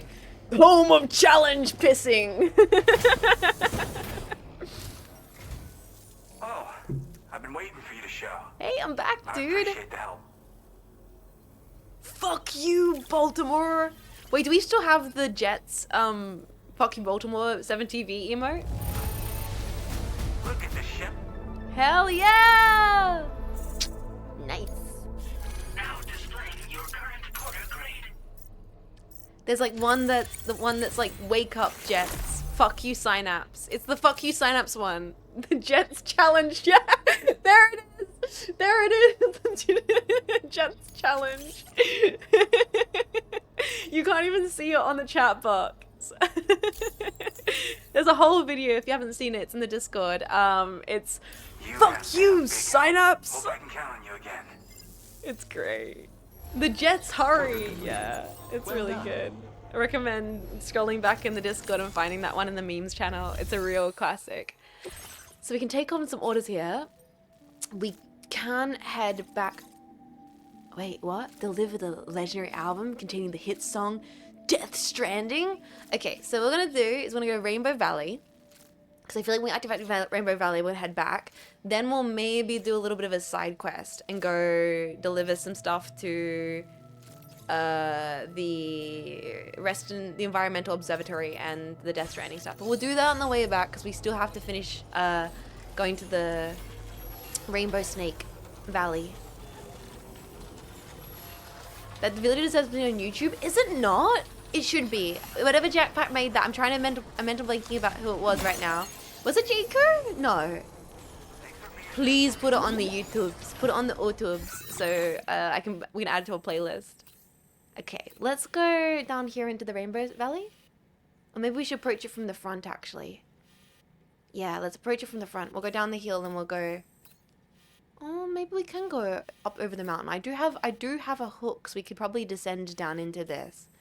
And while we do this, I will tell you guys the story of the Rainbow Snake. So I can give you guys a little bit of cultural education.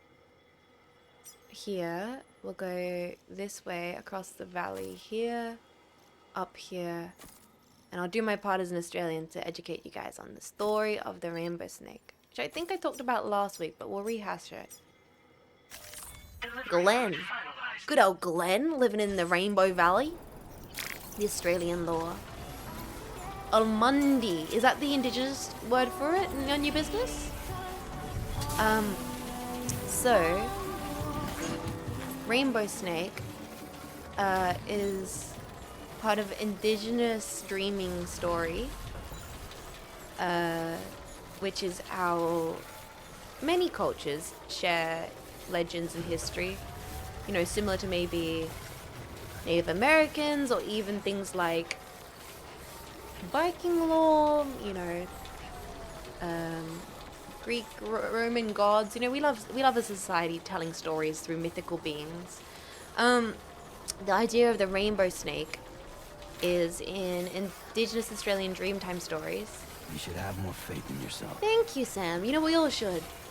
Often told by campfire, along with didgeridoo, or kind of like, everybody goes crazy about the didgeridoo, but I'm gonna be honest, I think the talking sticks, is it talking sticks? Are quite underrated. Are they called talking sticks? Or maybe,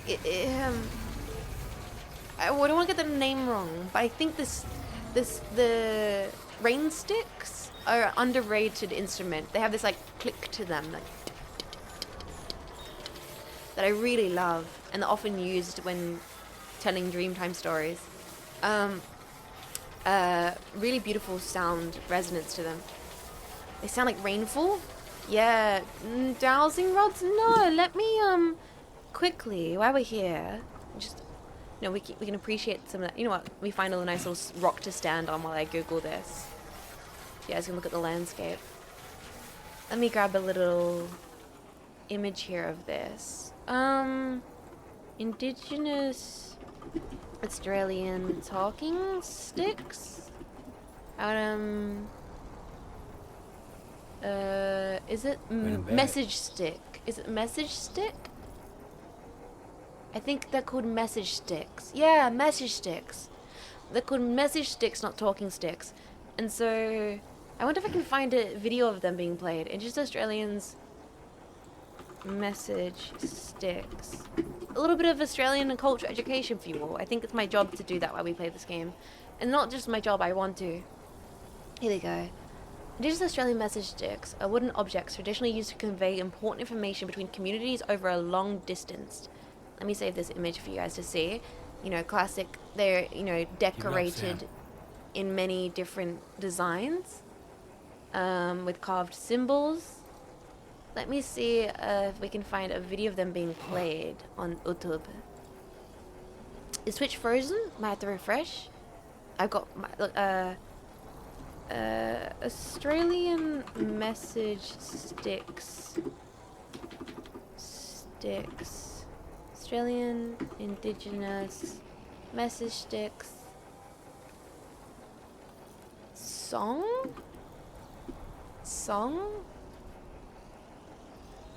It's break time. Yeah, break time! In break time, while I Google this, because I want to get it right. This is, maybe, is this a video on it?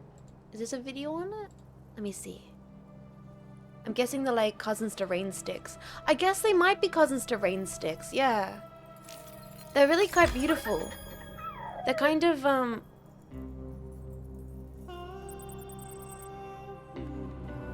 I don't think there's any image of them being played. Oh, the music. Wait, BB? Lou? Hold on. Wait, if we fall asleep, you tap them together. Wait, if we fall asleep.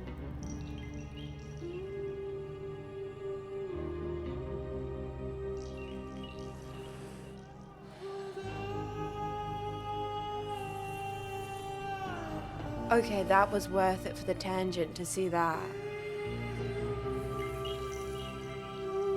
Let's go grab a bite.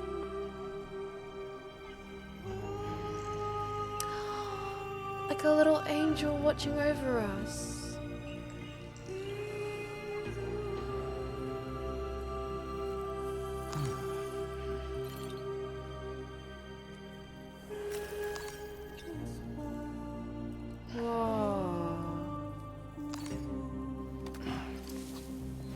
That's cool. Does this mean what I think it means, Kojima? I really hope it doesn't, but I think it might. And the sun's starting to rest. Okay, let's keep on moving. Let's keep moving while we can. And I'll try and explain it. It's like a clicking. You click the sticks together. It's one way story's being told. I can't find a video of it on YouTube, unfortunately, without probably looking a little bit deeper, but it's very interesting. Anyway, I think they're very beautiful.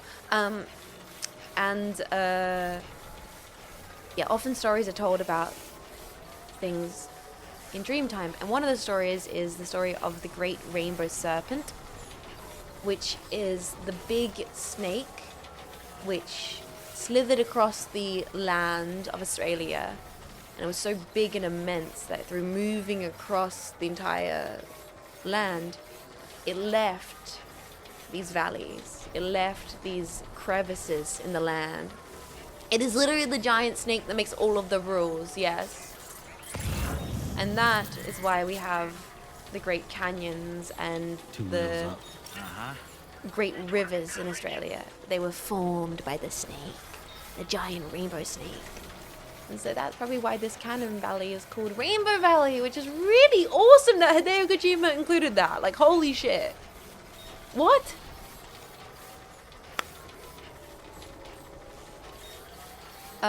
If you clap them together, Jets, I think they're like clapsnicks or clasinets. Yeah, so they're often talking like message sticks were chosen because of the resonance they make. Oh, it was a snake? I thought water did that. It's good to know. No, yeah, it's very important to know that it was not just water, it was snake. And then the valleys were filled by giant frog. Yes, this is true. It was made by Big Snake, and then Big Snake telling me to appreciate valleys. What do you mean this is a bit employed by Big Snake? It was Snake! Snake! Can't believe Hideo Kojima predicted this all in his hit game Metal Gear. That's what Big Snake wants you to think. Oh, this is beautiful. Oh, this is so beautiful. It's all connected.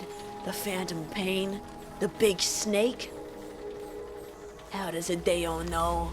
How do he know, boys?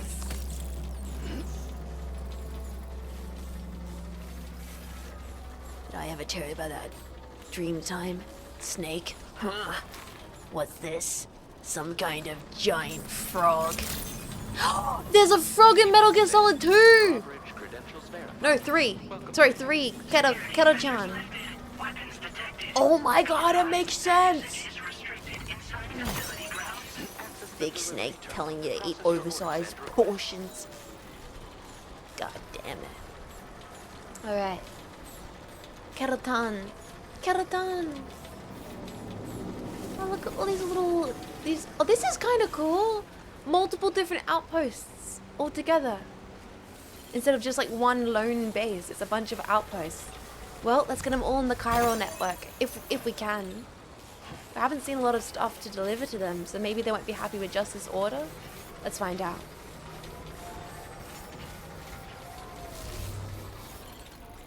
Activate terminal. Oh, the Liquid Snake, Solid Snake, VTuber Oshi? Yeah. It's a lot of equipment. Hope they'll be happy with this. And then we're gonna make a cuppa. Oh my god, I forgot to go make a cup of tea. I forgot to make tea. Oops. Awesome. Are you Sam? Do you have a cowboy hat? And does this mean the drawbridge has finally come to the valley? Oh. Thank you. I'm glad you could make it. It's an honor. He's a true Aussie farmer.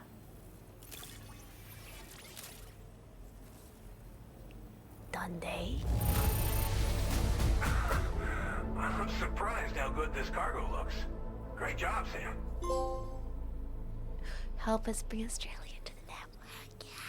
Yes. What a cobber.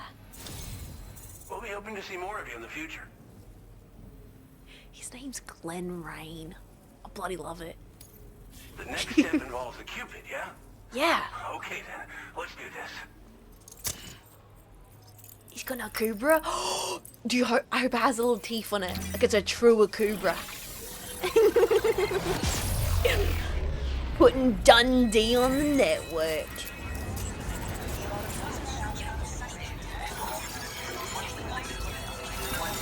Where's the side quest if you deliver north?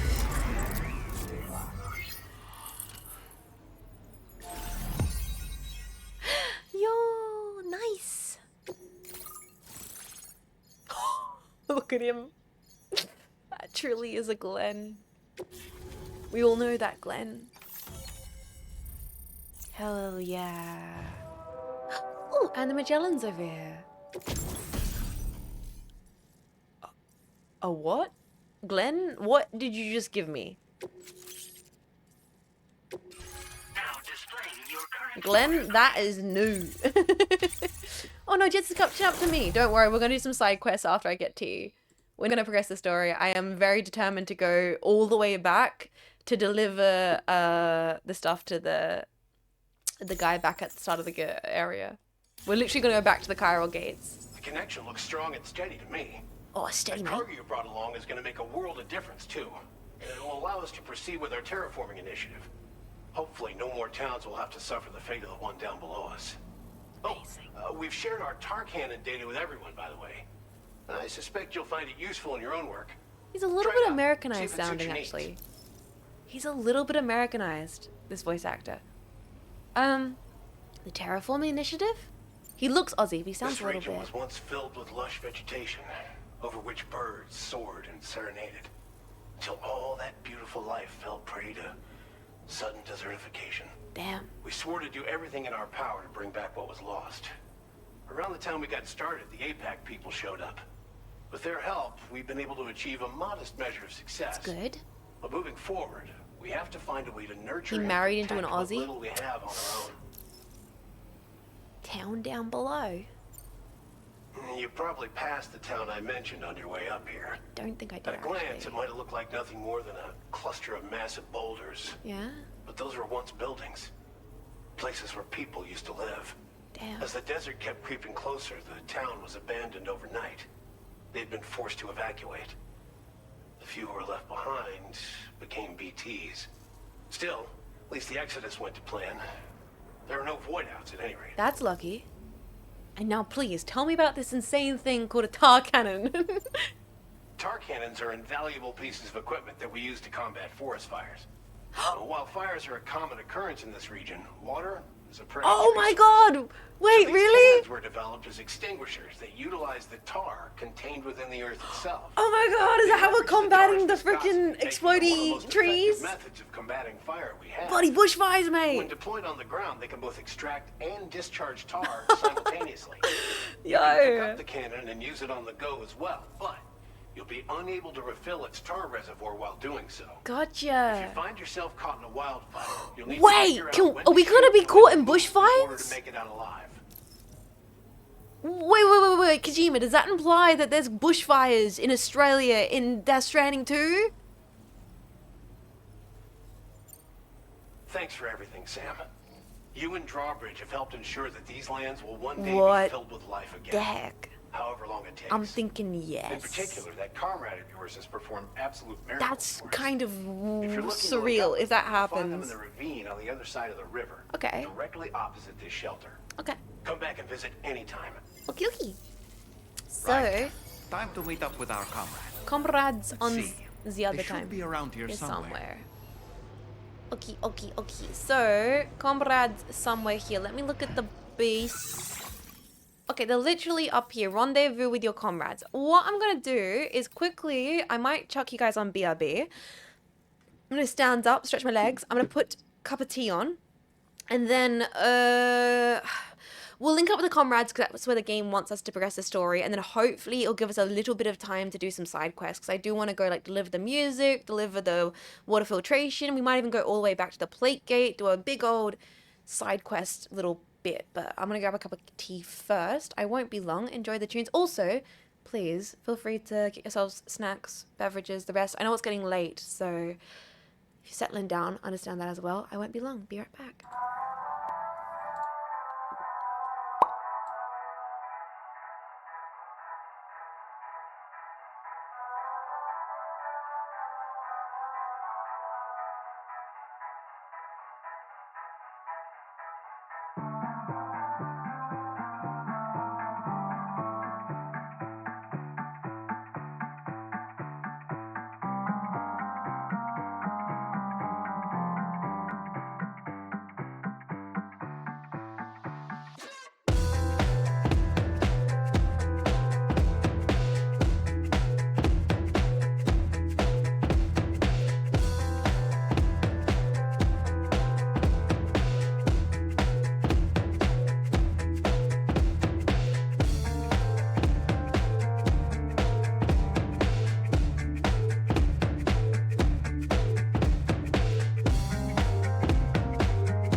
tea, which is nice. I don't think I've actually made myself enough cups of tea this winter.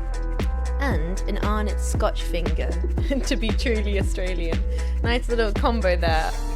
Arnott's which is very Australian and a bit of a Yorkshire too. Okay. Also, I should stretch. Don't forget to stretch yourself.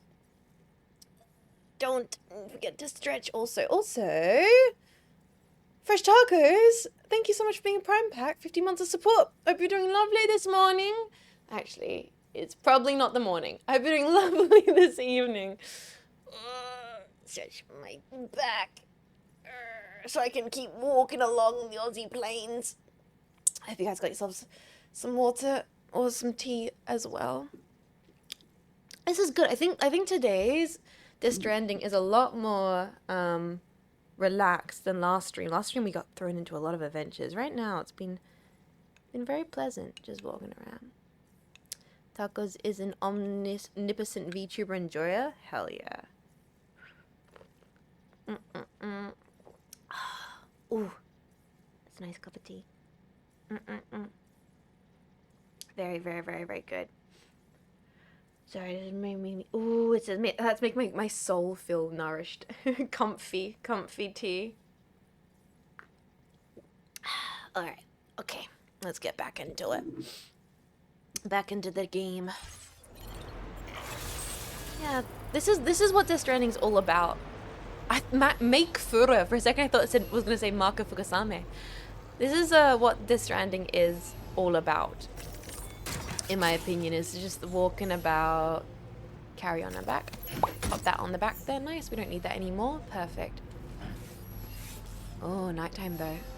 And there's been a bit of bridge built here. That's a great bridge. That will help. Big likes.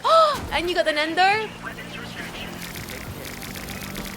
And they got music. Very good bridge. Very nice, Catherine's. A bridge is appreciated. But yeah, ooh, and I am falling all over the place. Oh boy, that must hurt. So.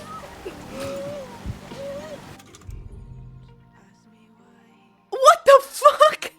I absolutely stacked it. L1. Soothe Lou. Oh my god. I absolutely stacked it. All two and done. Featherly. Nothing to worry about. Oh my god, how am I going to be a good auntie of 3 if I can't even walk across a bridge? Is it once again my own failure to have a good sense of gravity is a continuous problem for me. Like literal physical incompetence. Let me open.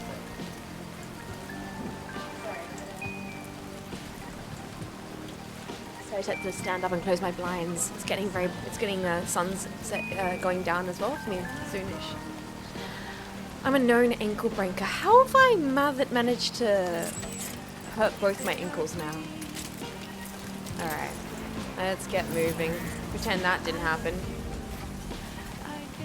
Okay, up the hills here. Check engine light on condition. Wait, what does that mean? Sometimes I wonder if there's any lights on inside my brain. Let's just walk up here in the rain. I was about to say how relaxing this is, how well I'm doing, how nice the rain is, and then...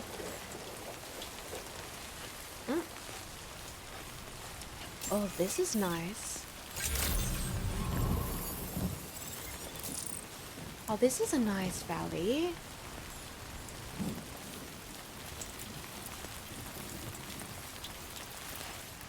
With all the lights here. What is this?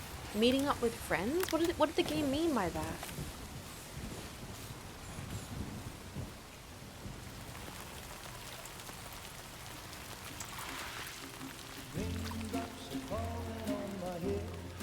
Huh? feet are too big for his bed. Nothing seems to fit. What? Those raindrops are falling on my head. They keep falling. So I just Man, isn't that dangerous? I love a yellow jacket. And I said I didn't like the way he got things done. Sleeping on the job. Those raindrops are falling on my head. They keep falling. But there's one thing I know. The blues they send to meet me won't defeat me. It won't be long till happiness steps up to greet me. What? No way, no way. Is she gonna be able to? That's a rainbow lorikeet! That's a rainbow lorikeet!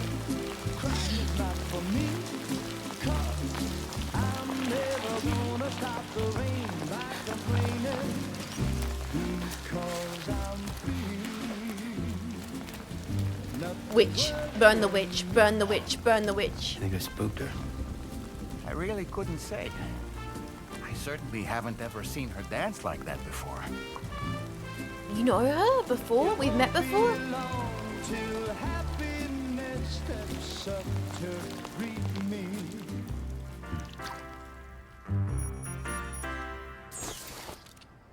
Wearing sunglasses at night because we're just that cool. Creepy guy with shades comes up to you. Exactly, I was gonna say. Wearing sunglasses at night and a cap. Maybe we should change the appearance a little bit. Maybe we should switch unequip. Maybe we should maybe not be wearing the sunglasses at night. What's this? Huh?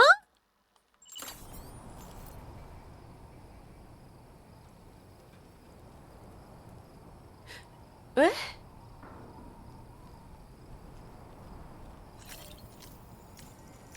Can we become Bob Dylan? Let's take 5. I don't think I ever interacted with a harmonica in the first game. You know that harmonica of yours? Yeah. Why don't you try playing it for a little bit?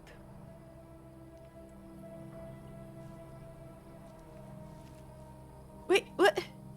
And press the touchpad?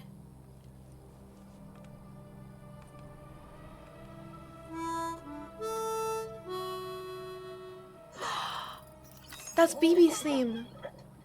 That's BB's theme.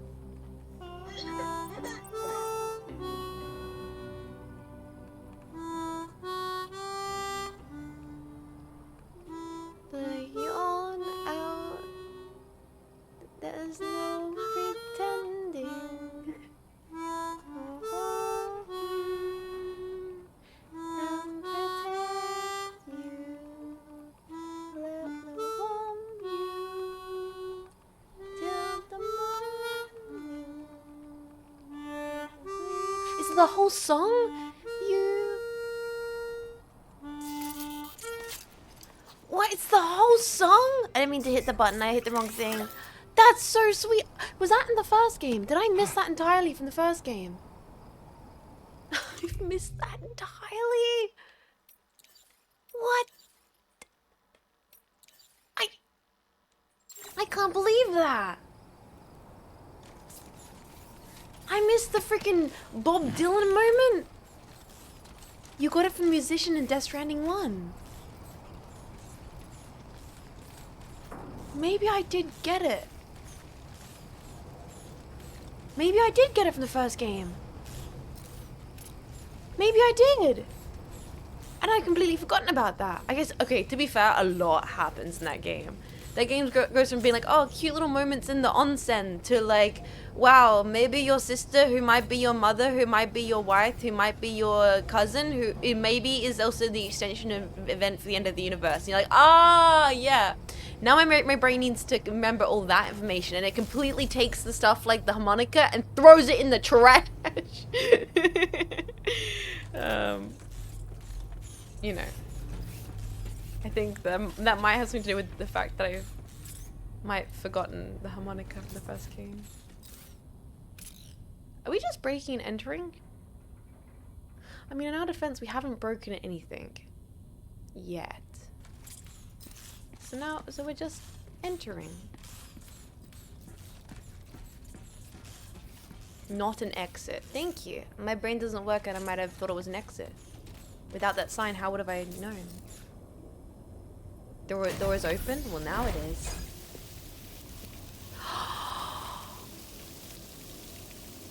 They're nasturtiums! Those are nasturtiums! I love nasturtiums! I grew nasturtiums on my windowsill in uni. The orange flowers are nasturtiums. They grow down by rivers. The ones that like climbing on the walls.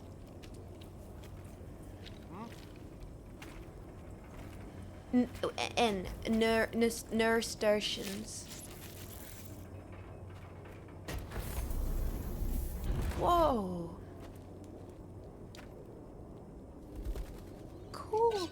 Rainbow lorikeets. Oh my god.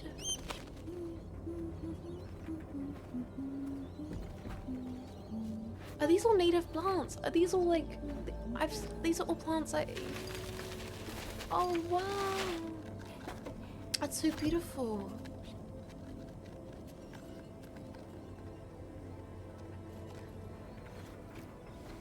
Thanks for coming, Sam. Rainy. I'm sorry about just now. I didn't know who you were at first.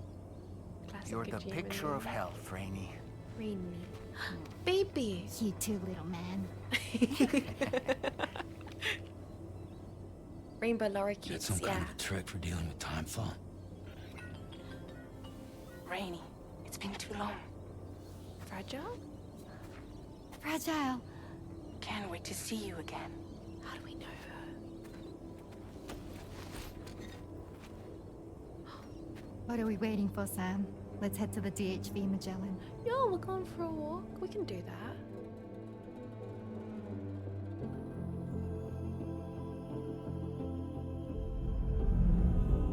Episode 4, Raindrops. Oh, okay.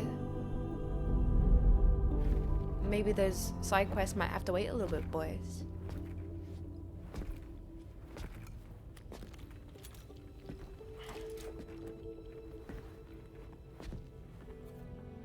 I don't trust if she smiles too much. I kind of don't trust anybody in this game, unfortunately. Kojima has given me trust issues. But I'm taking everything on at face value the best I can. Nice to meet the old-fashioned way. Carograms are great, but nothing beats a hug. The girlies. You don't trust Lou? I honestly don't even trust Lou. This is Rainy. She's a good friend of the cause. Wait, she doesn't know It really Sam? is a pleasure to meet you, Sam. Okay, okay. She's heard of Sam. Glad to see you in good health. Okay. And it's so good to see you all again. Never trust a baby. True. Don't ever trust a baby. My niece, do not trust her. My nephew, don't trust him. My other nibbling that's not even born yet, zero trust. They haven't even exited the womb. I don't trust them.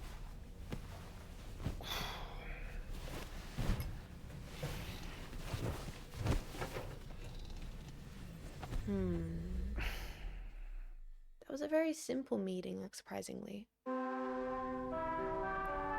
So we just... new character unlocked, it kind of feels like.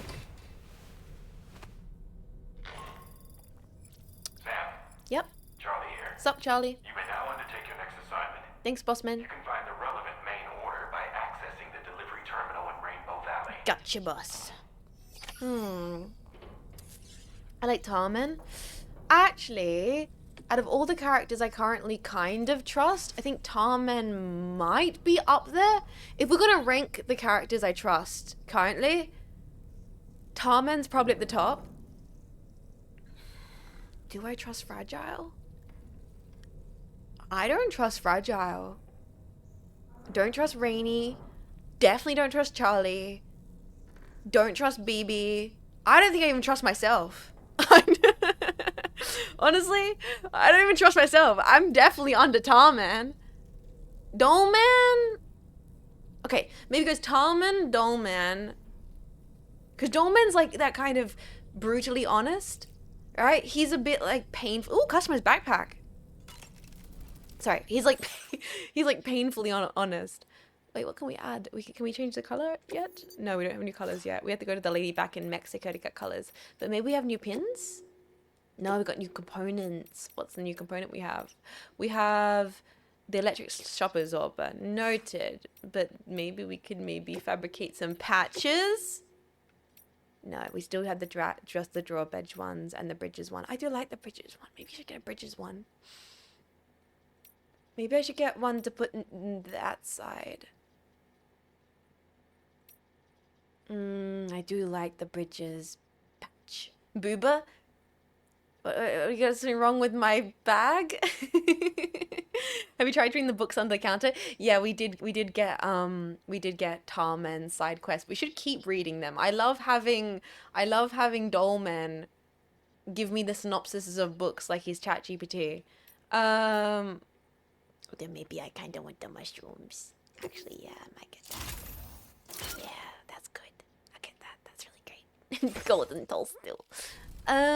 Let's go read the books, and then maybe we'll talk to Dolman. Actually, talking about Dolman, can we read more? Because last time we read Moby Dick, will it let us like read Frankenstein or something like that? Or is it just always Moby Dick? No, it does give us a chance to read different books. On a dark night in May 1816, 3 men and 2 women found themselves confined to a villa on the shore of Lake Geneva. A catastrophic volcanic eruption had wrought havoc on the global climate, and a relentless rain hammered down outside. I know, it's With not. little What is else it? to do, the occupants of the villa decided to compose ghost stories, and it was on this fateful night that It a is woman Frankenstein. named Mary penned what would become Frankenstein. Thank you. Mary, who was only 18 He truly years is a of age, synopsis had already machine. lived a tumultuous life. I feel like I'm She asking him was to sum. engaged in an I affair feel like I'm with the poet using Percy footnote B. notes Shelley to at the like, time, whom you she would know, later go on to cheat marry. my school exams. A Like dramatic retelling of these events SparkNotes.com was committed to film ass. prior to the death Stranding. Titled Mary Shelley, it Mm. stars Elle Fanning in the lead role. Ooh. Now, where have I heard that? Ooh, where have I heard that name? Kojima! Kojima! Oh, God. Frankenstein was harder to read than I streamed. It was very dry. I will be honest, I have Frankenstein. I have like the Penguin Classics version of it. And I will be entirely honest that I have yet to finish it. I think I read like the first chapter and I was like, it's not I'm not clicking with me. It didn't like click with me. I didn't like really connect with the writing. So I never finished it yet. I'm sure it is a good book. But I kind of bounced off of it because it's a little slow at the start. Sam, have you heard of William Gibson? I feel... You guys think Kojima would be fucking with the beats? You think Kojima would enjoy some Jack Kerouac? A bit of a... I feel like he would. It gets way better when the monster come around. Yeah, I don't think I gave it the time I should have. Let's talk to Dolman a little bit more, then we're gonna head out. Because I do want to do those side quests. Check the book again. Ooh, again, okay. I really miss the taste of food. I thought that said blood, and I was like, wait, what? Wait, what? Wait, what? Wait, food? Dolman, why have you tasted food before? Sam, been a while since you had a proper shower, wouldn't you say? Thanks, Dolman. I appreciate you too, buddy. You know what? Real friends can tell friends when they need a shower. Thanks, Dolman. Okay, so it is explicitly stated that he was a normal guy at one point.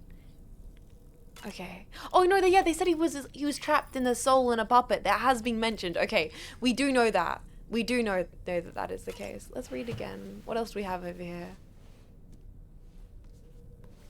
Oh no, back to Moby Dick.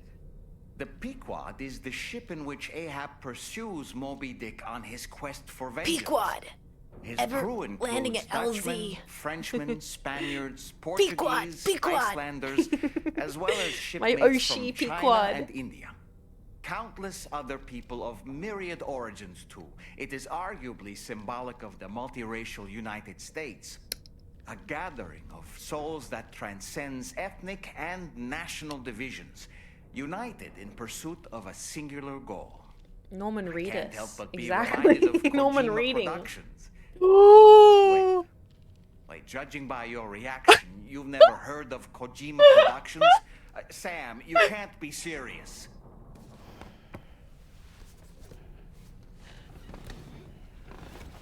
No, no, please, Dolman. Tell me more about this Kojima Productions. Please, please.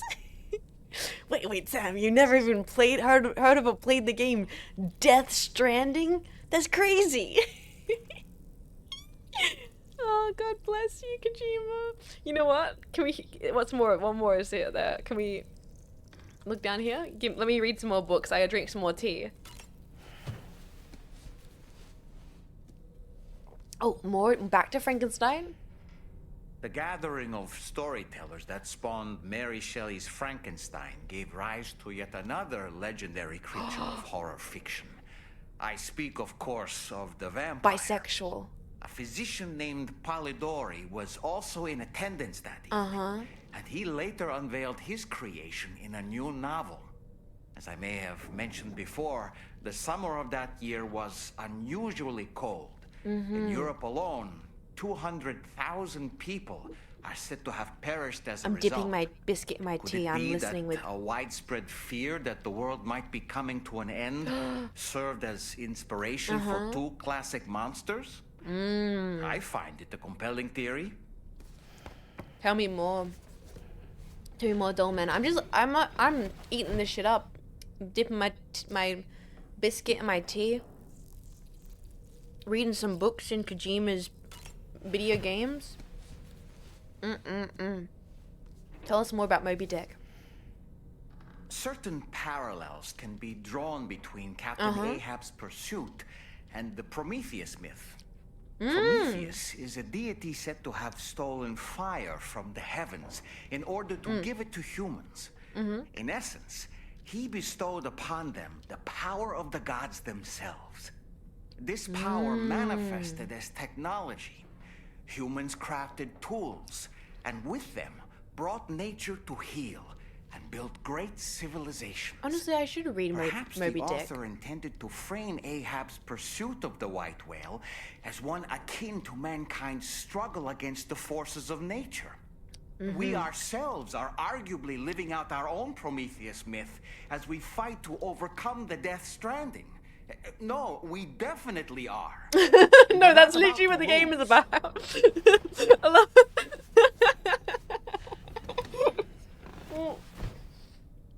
And Dolman's like, it's kind of like we're doing that. No, we are literally that is Sam, by the way, that is the point and the plot of the game. In case you missed it, just in case no one was in case it was a little bit skewed for some reason.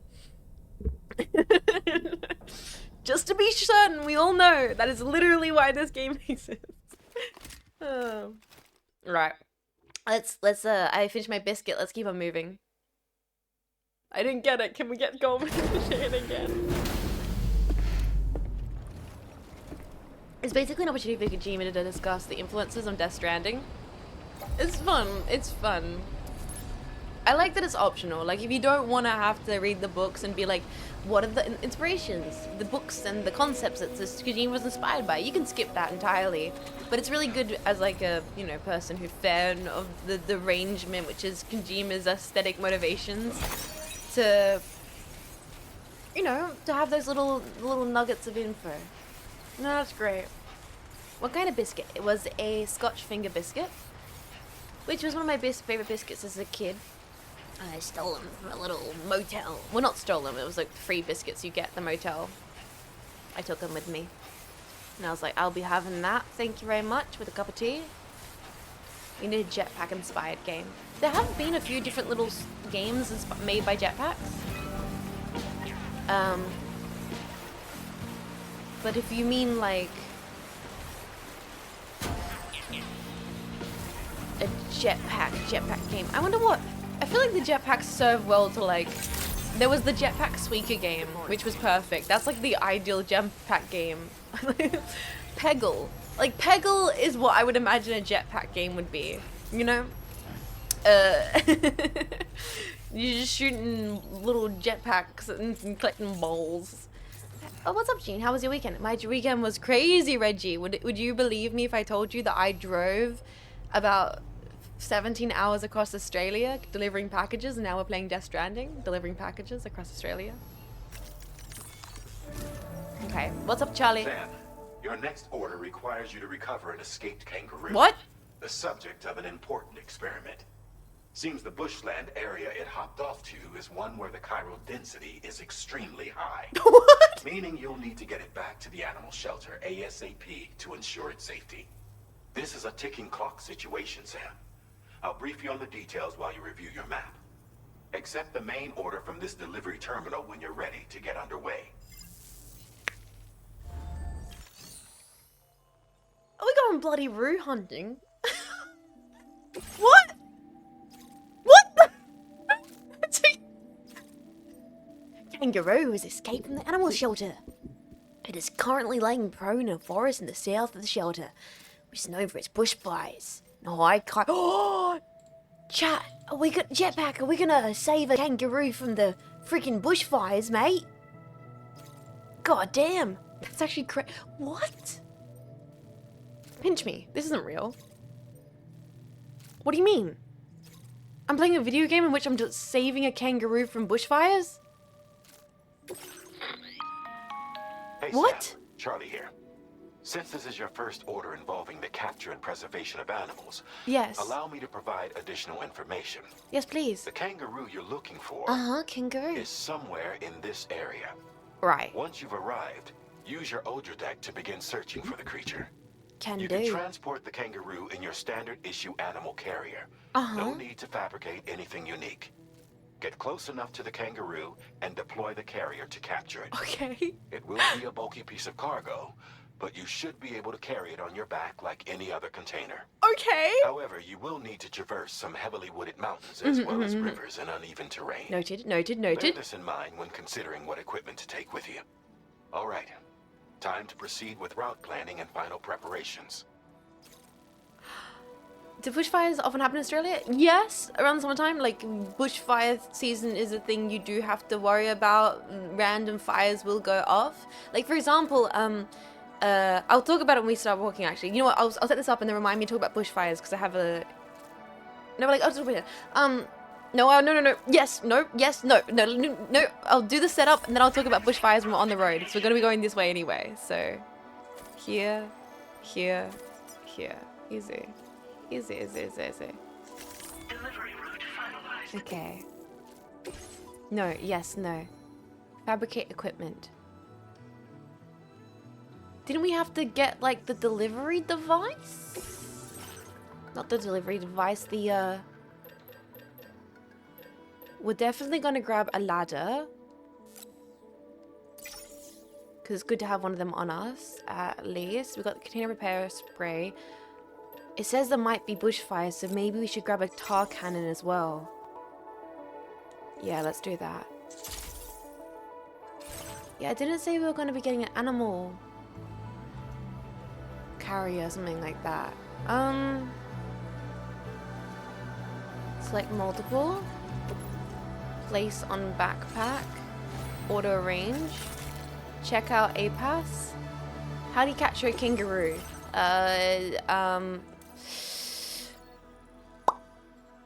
I was gonna know why I wanted to say with a little bit of cheese. That's not what you do. A big net. Extended like window. Yes, please.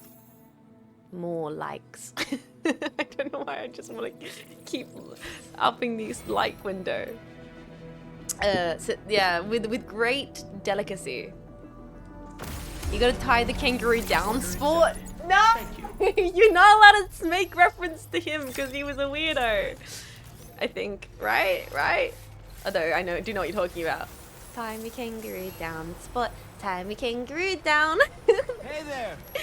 Can't wait until our next chance to speak. Yes, sir. A massive mouse trap. Yeah, exactly. A gigantic net. On a timer. Oh shit, we're on a timer! Fuck! Oh no. Okay. Deliver the test of a kangaroo to the animal shelter. Go. 30 minutes. Fuck! I didn't realize it was a timer. I was yapping. What in the world? What the fuck? That's not how bushwhackers works. I'm tracking a fresh bushfire near the injured kangaroo's location. Okay. Clock's ticking. Secure the poor little bugger Not the ASAP bugger. and bring the shelter onto the chiral network. Yes, sir. Once the DHV Magellan can join you on site, we'll see what we can do about Bloody that fire. oath. Okay, chat. Okay, everyone remain calm. We are currently going to be doing a bit of mission here. Okay, it's bushfires. The kangaroo, he's been hurt. We're gonna make sure he stays safe. Okay, all right, bloody hell. I'm actually kind of gonna start getting overwhelmed, but I'm not gonna try not to. Okay, we're gonna cross over here on the river, and then this whole area is in bloody bushfire. Okay, the scout in me is coming out, and I want to make sure that we don't get anyone hurt and the kangaroo safe. Okay. Equip this, and then we're gonna do this. Okay. Deploy that right there. Heading on over. Okay, let's go. This is real Australian hours. Okay. Under 30, get it done. Now, I did get the... Oh, it's gonna be smoky. Holy... That's fucked up.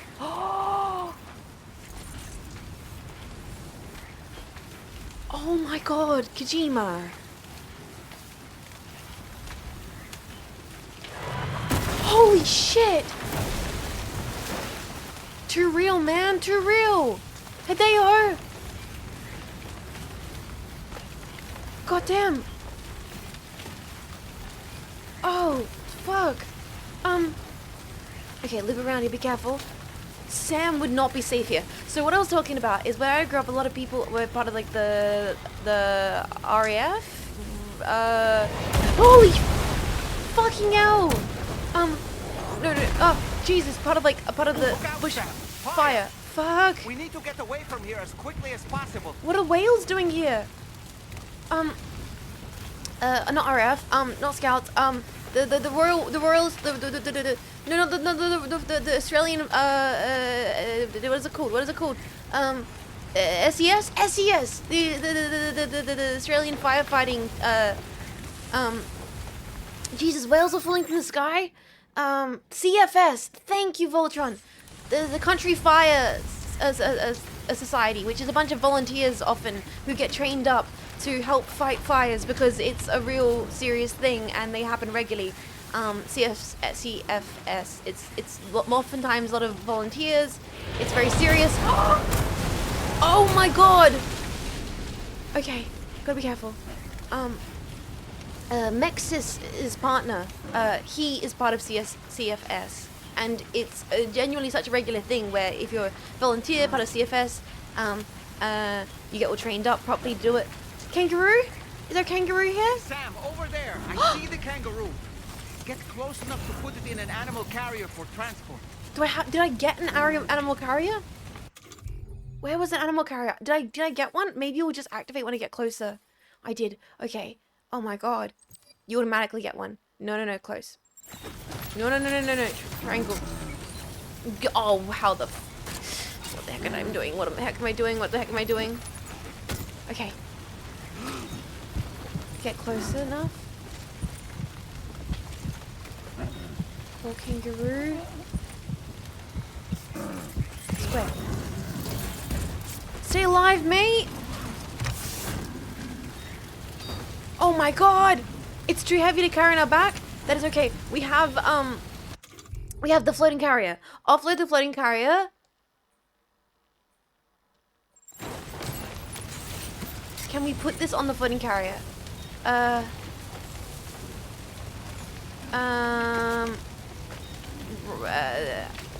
No, how do I pick this up? Sorry. Carry on back? All right, time to make our getaway. Holy shit! We're gonna do a little bit of optimizing here. Nah, mate. Okay, that's a bit. That is a bit much. Auto arrange cargo. Can we offload the carrier while we're here? Can we put like the tar cannon and animal shelter feed and stuff on the carrier? Select offload the carrier. Can we? Okay, we're gonna keep the kangaroo on our back. That's a whole entire kangaroo in there. Oh my gosh. Okay. Now we need we're running low on time, so I gotta be smart here. Now we have to make a path through the fire to get to the animal shelter. Oh, this whole area is freaking bushfire. Jesus. Okay, we're gonna have to walk through though. Why? It's so interesting that this is like activating some kind of deeply Australian anxiety. You know what I mean? Like seeing gum trees on fire. Probably people in LA probably feel very similar to this as well. Any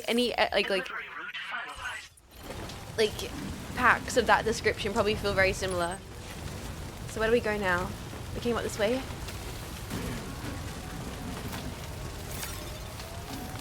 Okay. Let's try and move through here. Avoid the fire.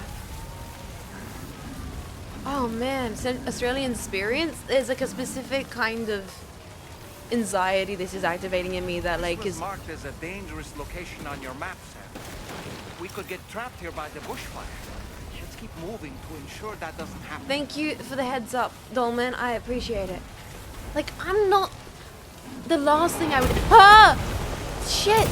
Fucking hell! We're dead. We're literally dead. Oh my god, rip us. Rip Sam, rip Kangaroo, rip Dolman. It's over.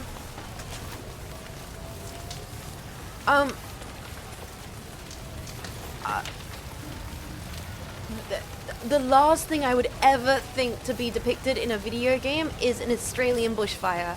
So I'm seeing this right now is messing with my head in a way that is very intense. Whoa! Holy shit.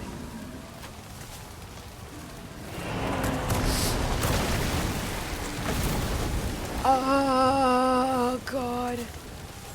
I got tools. If I need to put fires out, I have the tar cannon. But hopefully we can just get around.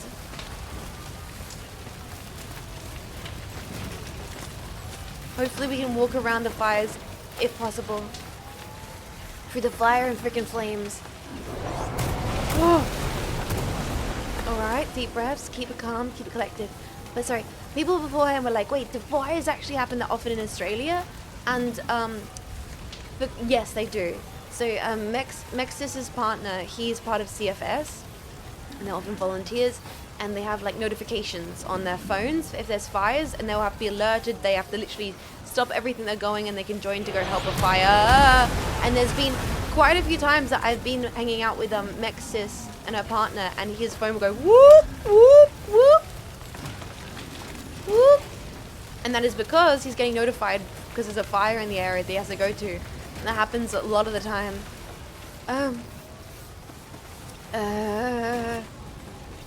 Up we go. It's like a really intense noise. Still not sure how we survived that. Anyway, we have a Cupid to connect, right? Yes, we do. Let's get out of here, Dolman. That was terrifying. Scary.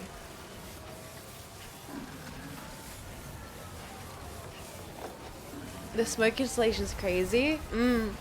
The most insane thing about like CFS or firefighters, fireys, everything is obviously the kit you have to wear is really thick to protect you from the fire. So not only are you wearing like really dense layers to protect you, you're also standing in front of a fire. It's probably the hottest you ever feel.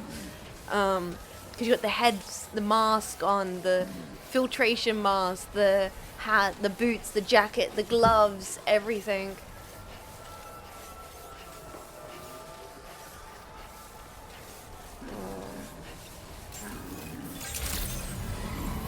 Good day, Sam. Drawbridge credentials verified. Welcome, Sam. Security measures lifted. Ah. Detected. Be advised that usage is restricted inside facility grounds. That was so full on. That was so full on, guys. Deliver the kangaroo. Yes.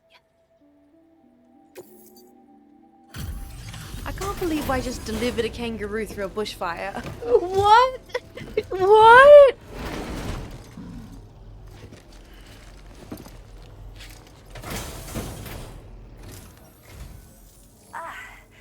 You must be Sam.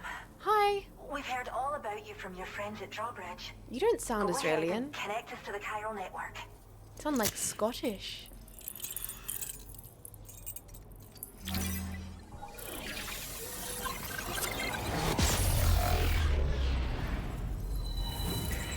Irish, maybe? True, maybe. We're gonna put this rue on the internet.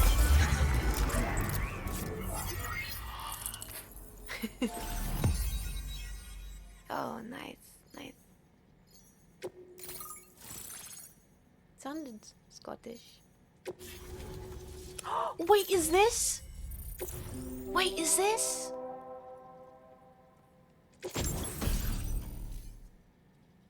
Decoy hello grenade.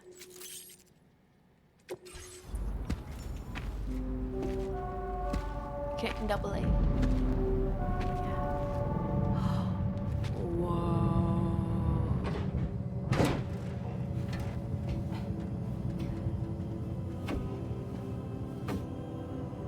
Damn, DH. Femagen looking cool in the fire.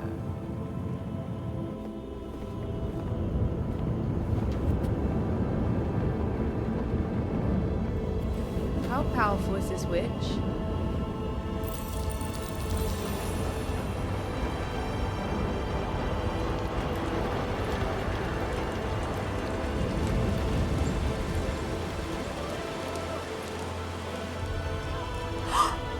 It's a Bilby!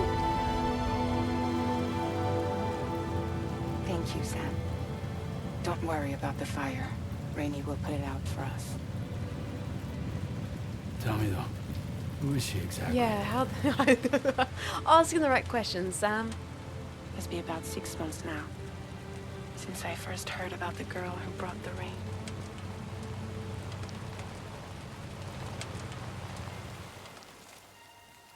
Are we gonna get Rainey's backstory? I think... Whenever I stepped outside, the timefall came. There was nothing that I could do to make it stop. And they hated me for it. Including my parents, who told me to leave. I was the witch who brought the timefall. A monster to be locked up in a cage. Some kind of... A few even tried to burn me alive. The most dedicated witch hunters. Okay, they're literally witch hunters for the witch who brought the rain. Whoa! Okay.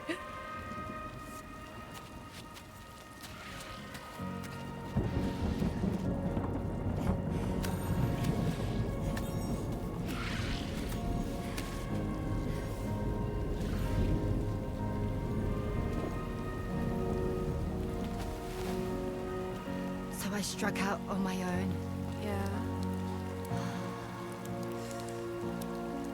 I was alone for so long.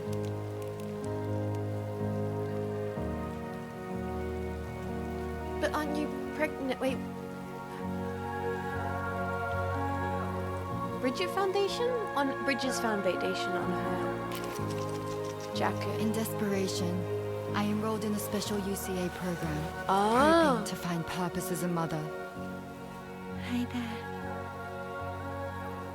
You're safe. But even after I got pregnant, I still couldn't find anyone willing to take me in. What the?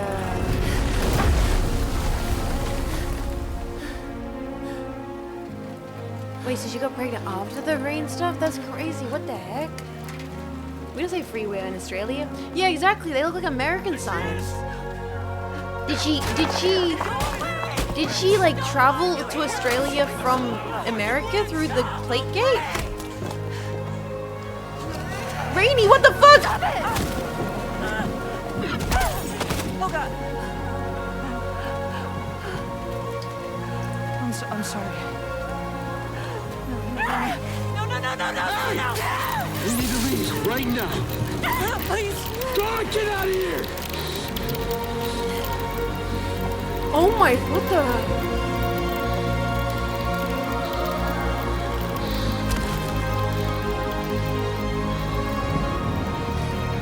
That's like a Bridges person. He's got the Bridges colors.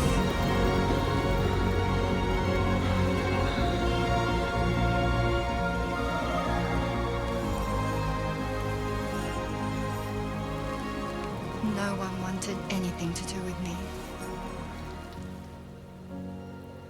All they saw was a witch. To be hated and feared. Rainy, don't do it, girl. Until that day. Wait, so she, huh? So she's got an Australian accent, but she's like, did she? Because this looks like the America, not the Australia part. Rainy, where the fuck did you come from? No, girl, don't do it. No. Hey there.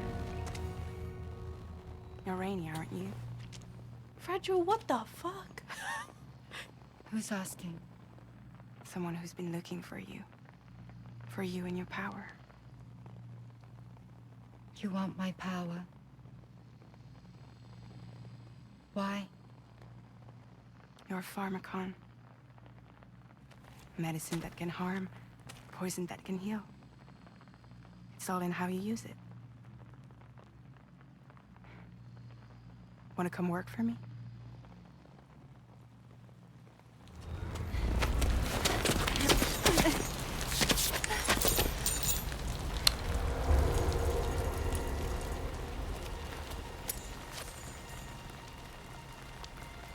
Bridget, that was the name I of believe you can save the world. President Lady. You do? There are things only you can accomplish. Is Fragile walking out into the rain, or is... Really? Why is Fragile not aged anymore? It's all weird. I shouldn't be asking questions. That'll get the My name's Fragile. And I'm happy we could finally meet. I know how Umbrella floats, but... Okay, she is old in the hands still. Wait, what? Wait, what? I'm here for you. Jetpack.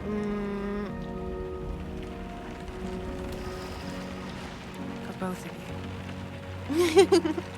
I'll be your umbrella. And together we'll show the world the hope in your reign.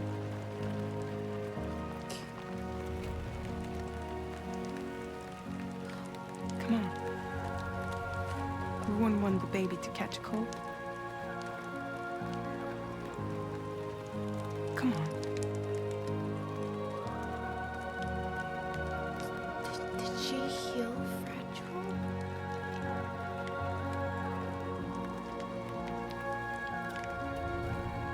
Chat, it's a metaphor.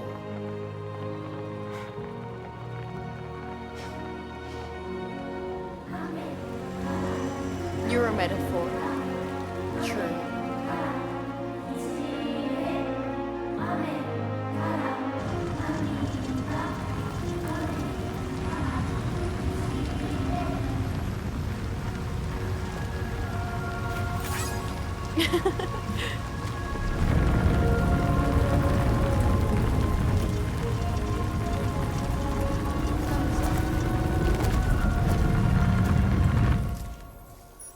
Thank you. That was quite the display. Drawbridge is even more amazing than we'd heard. Thanks to everything you've done for us. The animals are unharmed and the facilities are holding up just fine. It's a wonderful relief. Anyway, I'll check your orders now. Sorry, we just got a back scene and now I'm like churches are in front of me. What? Kangaroo seems to be in fine spirits. You took good care of it. And I gave him a kangaroo. What? Wait, my brain, give me a second. I need to process what just happened. Yeah, oh god. Wait a second. Let me, sorry. We just, oh god, Kojima. We just delivered a kangaroo through a bushfire. Crazy. To churches? And then Rainy, who has a baby, who got attacked, think the baby's okay, who was saved from killing herself by Fragile, put the bushfire out. Wow, I love this game. This is great. I'm up to speed. I'm having a great time. This is great. And we got the story of Rainy. Amazing. And we got some more music. Oh, nice. The Amekara, that tune was beautiful. We'd all but given up hope. Are they Scottish? Is churches Scottish? I didn't realize they were Scottish. And Chad is convinced that it's Yuri. Okay, that's what we've learned. That's what we've all learned. There's Scottish pop band. I don't know why I didn't ever realize they were Scottish. I know Kojima loves them. I've not listened to much of their stuff, weirdly. The kangaroo you rescued seems Not weirdly, to be alright, thank goodness. Oh, she's so very special to us, and we're relieved to have her back in one piece. Once she's had a bit more time to recuperate, we'll move her to the reserve next door where you can visit anytime you like. Wait, what? By the way, we've uploaded our decoy hologrenade data to the network. You can trigger it remotely once thrown, creating a distraction that'll lure enemies away. It might just save your life if you run afoul of any troublemakers. There's a reserve. That's so cool. To be fair, that singing doesn't sound Scottish. Unlike who was I listening to this morning when I was making coffee? Belle Sebastian. Belle Sebastian sounds so Scottish. It's crazy. What's so special about this kangaroo? Well, we first found her in an area with high concentrations of chiralium. A How wild chiraloo? animals are affected by prolonged exposure is something we still don't understand completely. Interesting. But it's thought this may be a key factor in how chiral creatures come into existence. So, you can see why our wee girl would be an invaluable research subject. You mentioned this reserve. Oh yeah, that is churches, right? Isn't that crazy? The vegetation around here didn't die out like elsewhere, and we still have a reliable water supply. That's good. After we screen each animal in our underground facilities, we release them into the reserve and monitor their health over time. Oh, nice. When that kangaroo you rescued is strong enough, we'll move her up top where she'll be able to stretch her legs. That's lovely. That being said, changes in the environment can have a profound impact on many species, causing never-before-seen creatures to appear, throwing the ecosystem into Oh chaos. yeah, what does Australia know about Which that? is why we strive to preserve native animals here for future generations. What do Australians know about doing that? What? Rabbit-proof fence? I never heard of such a thing. Cheers, Sam. Kairu, Really yeah, represent. mate. At this rate, we're poised to lose so many native species that predate the Death Stranding, and once they're gone, there's no getting them back. Between the bushfires caused by chiral cinders and animals behaving strangely and getting hurt, it's been pretty bad. But I've heard that these environmental anomalies might be resolved once and for all when Australia is fully linked up. So I've got high expectations for you and your friends. Hell yeah. Speaking of which, how would you feel about assisting us with our preservation efforts? Absolutely! It'd be a simple matter of capturing any wild animals you see out on their own and bringing them to us. Oh, what? Even a few would make a real difference. Give it some thought. We can like capture like little bilbies and bring them back to be Well done, Sam. taken care Return of. to the DHV Magellan and report to the bridge. Cute. I'd like to tell you a little bit more about Rainy and her talents. Yeah, I think we need a little more context. Thank you, Fragile. Pokemon! Well done. Pokemon! Can we deliver the cargo we currently have? I think we have like a thing with us. No, we're gonna definitely have to go back to Fragile. Monster Hunter game. You really helped us out. Thank you. Yeah, sure thing. Sure thing. We can't thank you enough. Safe travel. You too. Okay, so Churches is there, and we're gonna catch animals like Pokemon for Churches. If, and this is a big if, there you go, Tyler, have some likes. If this game lets us go do side quests. I keep saying we're gonna go do side quests, but yeah, we get cutscene after backstory after cutscene, so. Oh my goodness. I can't believe Kojima made an animal collecting game. Yeah, he secretly tricked us into doing Pokemon. And trust cargo. No, I guess we can't trust the cargo yet. We'll keep whatever we have on us and we'll work this out after. We have to go to the bridge and talk to Fragile, it seems.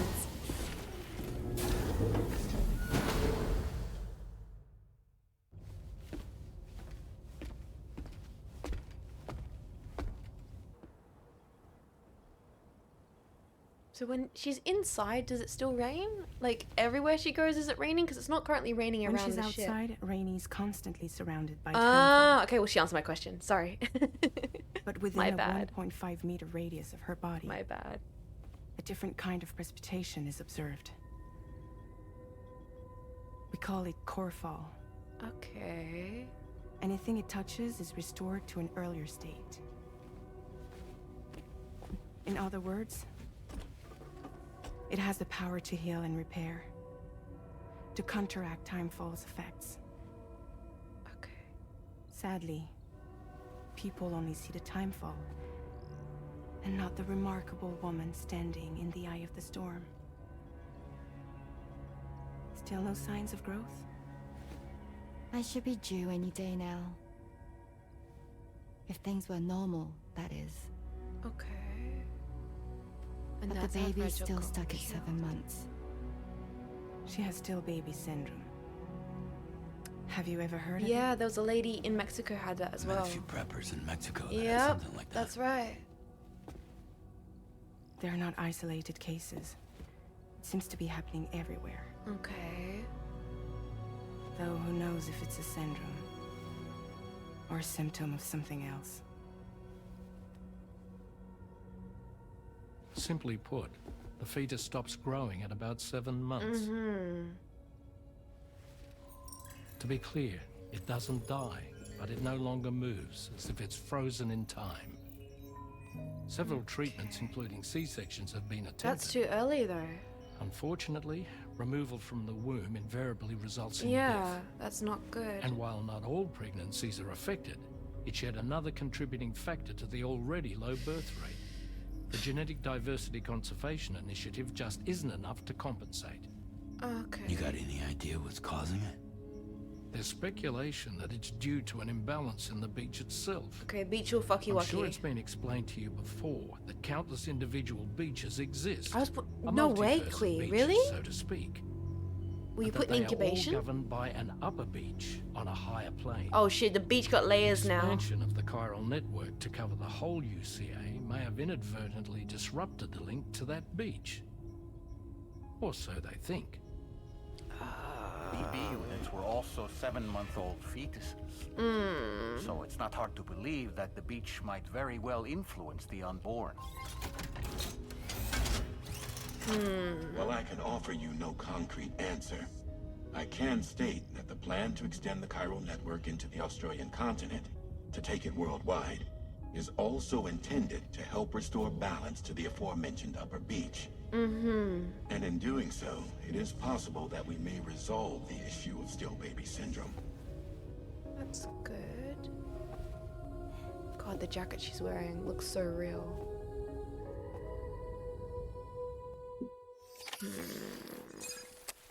So basically there's an imbalance of some sort that's affecting babies, and hopefully if we restore stuff, we will restore some balance. The chiral network's causing problems. Solution: more chiral network. I wasn't. My twin sister was, and was supposed to be triplets. Is that true, Koi? I mean, that's. I believe it. I've met triplets before. That's crazy. Charlie, you'll be happy to hear that a request has come in which will take you to your next destination. Cool. Unfortunately, That is okay. So it's going to be a long-distance delivery from West Fort Knott instead. That's fine. Moreover, this request requires you to transport a large quantity of cargo. Okay. Careful consideration will need to be given to your route and your means of traversing it. You'll also need to think about what equipment you might need. Only then should you commit to a plan of action. Access the delivery terminal at West Fort Knott to pick up this main order. Oh, we're going all the way back to West Fort Knott. And the DHB Magellan can take you there. Okay.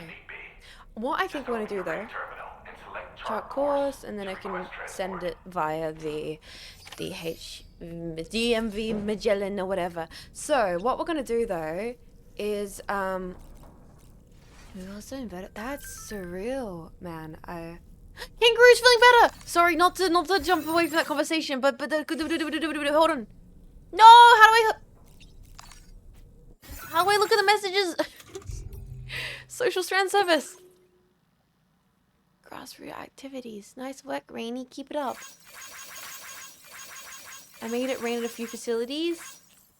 And now we can like the kangaroo. Wait, does that mean we can go see it? Can we go see the kangaroo? Animal shelter. Maybe we can go see the kangaroo. What did the old Oz say about that? Roo's an Australian icon. I'm glad someone's putting the hard yards to make sure they're taken care of. Thanks, Drawbridge. That's great to hear. We can all learn lots from kangaroos. After all, they only move forwards, never backwards. And that is why, for those that don't know, actually, there probably are people that don't know this. This is like such obvious fun fact for me to say that I'm like, wait a minute, maybe some of the jetpacks have no idea about this. The reason why the Australian national crest and national animals are the emu and the kangaroo is because both those animals can't walk backwards. Like, they physically can't walk, like, backwards. And so it's meant to be, like, a symbolism of, yeah, mate, Australia, always moving forwards. That's right. Just like our animals. That's the reason why we have them as our national animals. Australians can't move backwards. Yeah, it's something to do with the ground harnesses, I think. Okay, so, I think it's going to send us all the way back to Fort Knott anyway. I think we're going to walk it so we can do a couple side quests. Also, Dolman's waving at me. What do you guys say, Dolman? You slept well, yes? Yeah. You only need a short break before we can get to work. Nice. Well, I guess Dolman's telling me to pull up my bootstraps. We can also read some books later, but I think for now I might just have some crypto bites and then we'll hit the road. Which one tastes better, emu or kangaroo? Never eaten emu. Kangaroo was okay. Bit gamey. And I've not eaten it since I was very, very young.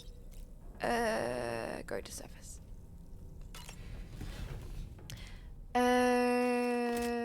I thought it was a sign of submission. The emus won the war and the roos could kick everyone's butts. Hey, you know, it's probably that too. And, oh, wait. I'm gonna lock in.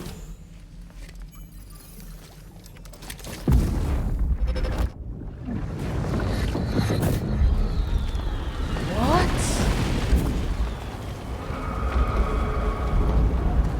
That's not Australia. That's...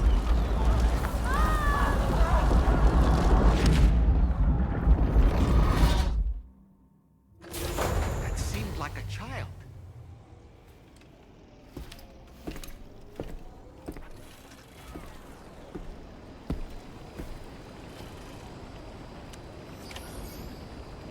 Big Smoky. Sorry, I'm looking at the names. Take on a main order at the F1 terminal. Okay, before we do that. New savior has arrived. Yamato. Oh my god, Yamato transport! No fucking way! I love that cat holding the little baby cat. Ah! Sorry. That's so sick. Likes. So many likes. Give it all the likes. No more likes. More likes.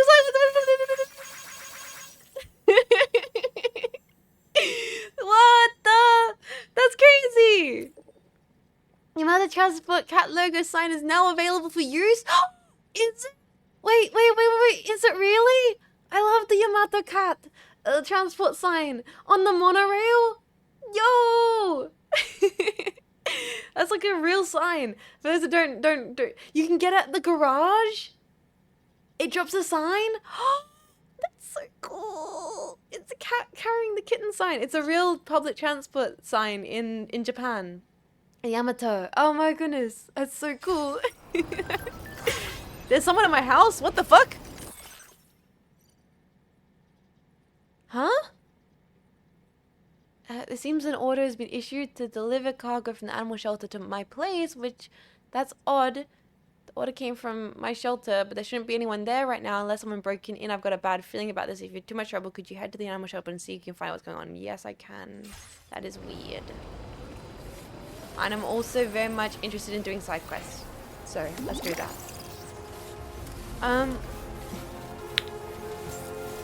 Oh, look at all the... Oh my god, these are native Australian flowers. I was literally talking about these flowers to Marco and Rumi-chan. Oh, wait, give me a second. Where I grew up, these specific flowers, they are like, they're not daisies. They're low. They can survive in low water environments. They're very like waxy. They come in orange and white. The DHV Magellan take you to your next Because I want to walk, Dolman. Return to the ship and chart the course once you're safely aboard. No. You'll arrive in no time at all. Let me wanderlust. If you walk there, it would give you the opportunity to pick up other orders. Thank you, Dolman. Let me wanderlust. Let me feel the breeze in my freaking cheeks, okay? But no, these flowers, oh my god, they're so well done. They look just like these ones. They come in the yellow, the orange, and the white, and they used to line the roads where I grew up. And the coolest thing about these flowers is in the daytime, and I wonder if this would show in the game, but in the daytime, there's the freaking kangaroo. Holy shit.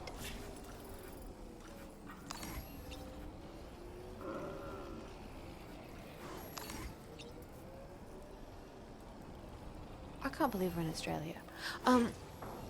At nighttime they close up. At nighttime these flowers close, and in the daytime they open. And if you cut them at the stem, they kind of ooze. Ooze is a horrible word, but they kind of have a viscous white glue-like sap,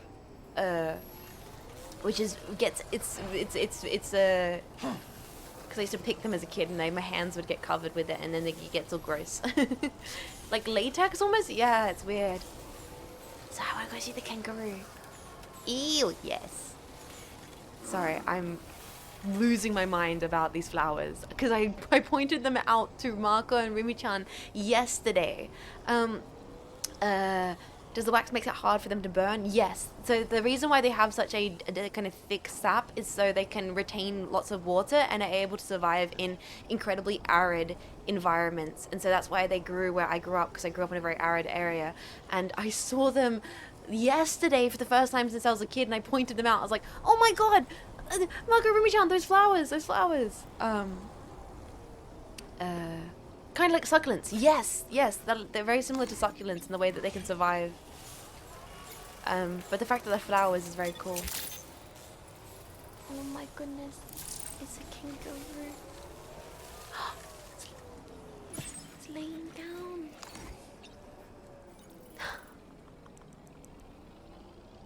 I don't know what they're called. I need to think about what they're called. I'm so sorry.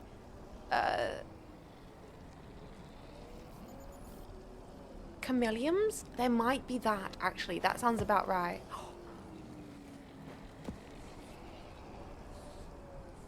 Fight him. I love that everybody in the chat wants me to fight him. Everybody wants me to drop kick him. I just want to appreciate him.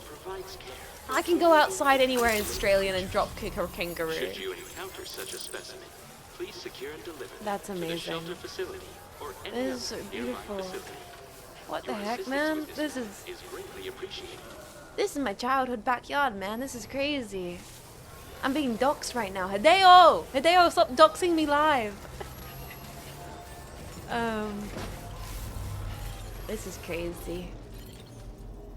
Let's activate the terminal and take that delivery. Take on the order. Deliver fertilizer. Deliver top grade bird feed. Do not submerge. Recover cryptobite collection boxes. Let's do that first, actually. We'll do that first, and then we'll do these two. That's like a little quick side mission. Do not submerge. How difficult could that be? That seems pretty easy. And that gets us in good favor with churches. Actually, we should probably put a little path here. Not submerge. It should be easy. Easy breezy. Zoom in a little bit. Down through the valley. Drop the marker here. Do we just need to collect some cryptobites? I'm down with collecting some cryptobites. Okie dokie. Fabricate some equipment. What's new? Did we get some new equipment? I think we did. We got the stuff from churches. The decoy hologram. That's funny. What do we have? Do we have enough ladders? We don't. We need another ladder. Definitely add a ladder. Oh, wrong thing. Add a ladder. And we have a floating carrier. Repair, spray, guns, everything. Let's just go with that. Fabricate one ladder at least. I like at least having one ladder on me. Let's add that into our backpack. And let's go on an adventure. Head on out. Do our first little side quest. Order accepted. How are the boots holding up? Really good point, actually, chat. How are my boots doing? Oh, we're doing okay. Half damage. Not too bad. Let's go on a little side quest. The portering and all that. Let's go. Rainbow Laura kids are out making food orders. Yeah. Someone ordered some bird feed. Who let the bloody Laura cheats on the iPad? This is so beautiful.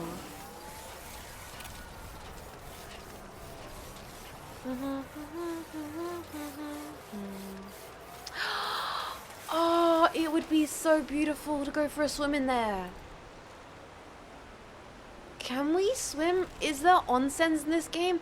God, I just want Sam to be able to take his boots off and go for a nice little relaxation. I've heard there are onsens in this game as well. Any crocs? Not that low down in the river. And we're in Western Australia. I don't think Western Australia have crocs. We're not going to have to worry about crocs until we get up to Darwin. Might be some bunyips though. Are crocs are animals or crocs are shoe? Could be both. You gotta be cautious of that, mate. From touching the animals. Contact with humans may endanger their lives by exposing them to disease and contaminants.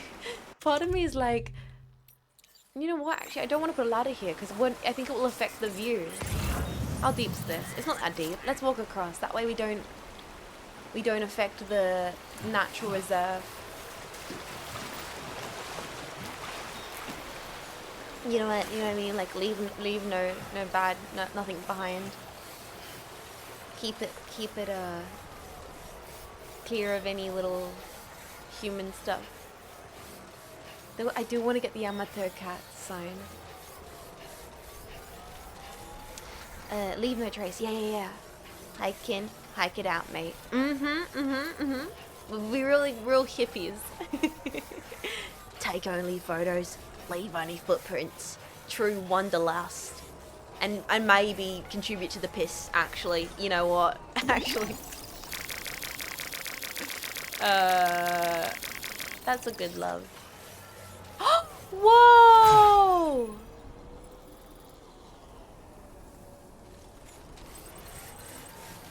Maybe scale of this mountain have a piss. Whoa. Did the audio just get all creepy? Whoa! Are those bats? Are those crypto bats? Ah! Crypto bats! Crypto bats, run! Sam, run! Those flying things over there. But they're not just flying overhead, they're freaking attacking us, Dollman! Jesus fucking Christ! Crypto bats! Be gone! Be gone! Be gone! Be gone! Be gone! God, they're still following us.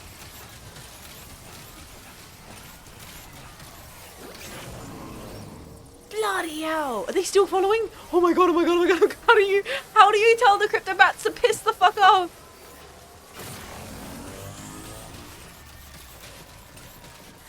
Crazy. You were on that turf, bro. My bad, homie.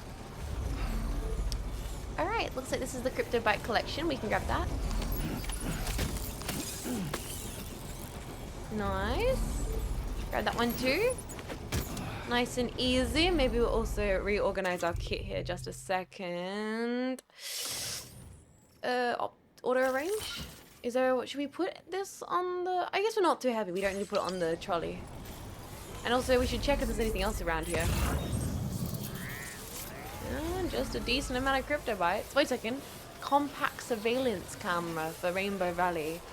Well, we could grab that. How far off is that actually? Compact surveillance. What are you?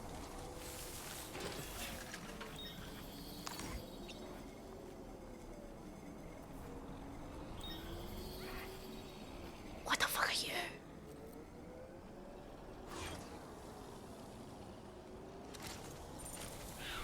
What the fuck are you, mate?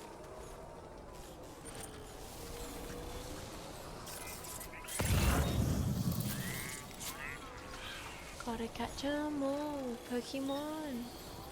Honestly, why are there not Australian themed Pokemons? There should be a Pokemon that is a platypus. Grin and bear it. What is that? What is that? What is it? What is it? Oh, is that a wombat? Is that a wombat? Is that a wombat?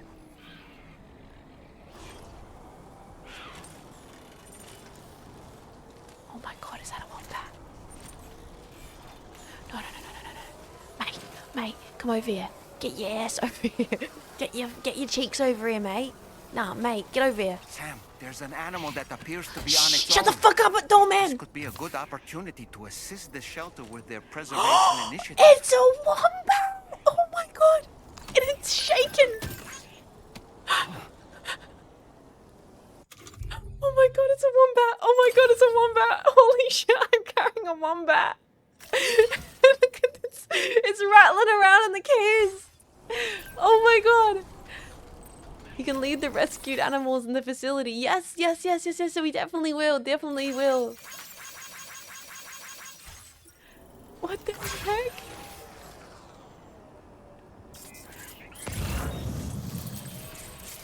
I can't believe we got a wombat. That's so crazy. What the? What is a wombat? Whoa, what's that up there? That's like a tree or something.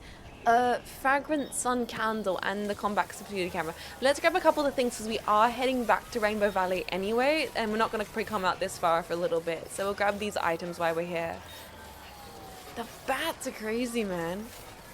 You need 2 more crypto bite boxes? Oh, do I? Okay, we'll loop around. We're gonna grab these items first, and then we'll go back and get some more crypto bite boxes. Let's grab this though. They're by the bats. Okay, they're by the bats. Bloody bats. Freaking bats. I love Halloween. King Bread Loaf! Dude, thank you so much for 19 months of support. How you doing, my man? Thank you, Bread Loaf. Also, Jets! Also, Golf Term Birdie! Hi, welcome in. I am Jets. You can call me that. That is my name. That is me. I am Jets. I am her. I am she.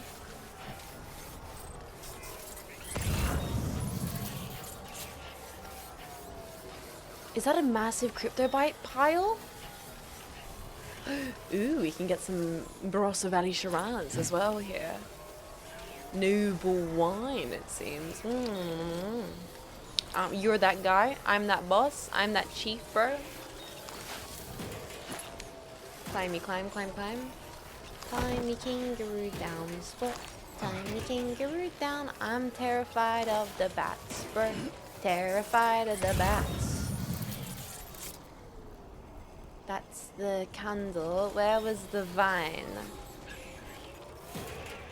That's a big crypto bite thing. Ooh. Don't do it. Don't do it. Don't freaking do it. Leave me alone, bats. Shit. Okay, what do we do to avoid the bats? Is there anything I can do?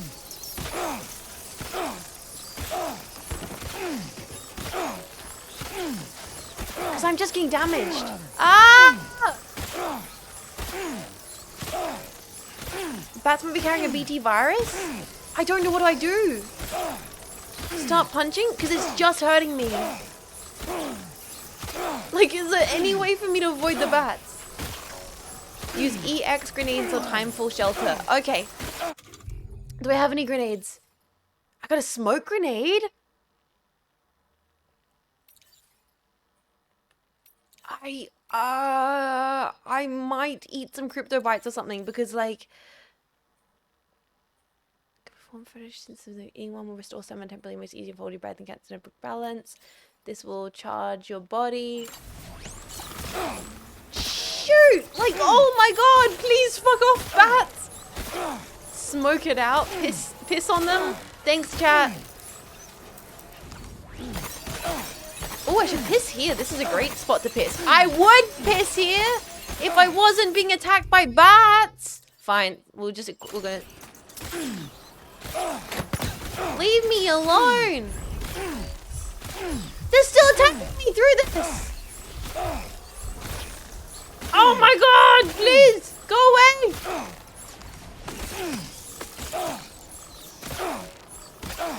They don't give a fuck if it's smoking. I'm gonna die. I'm gonna die, man.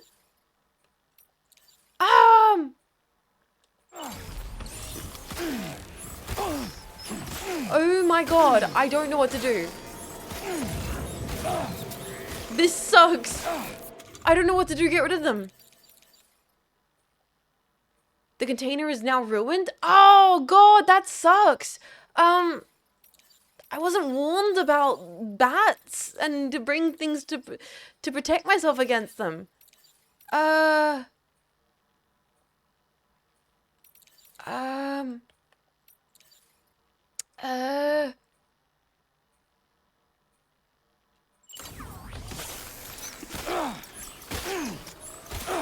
god, oh god, oh god, oh god, oh god, oh god. I might be over. It might be game over. I can't see.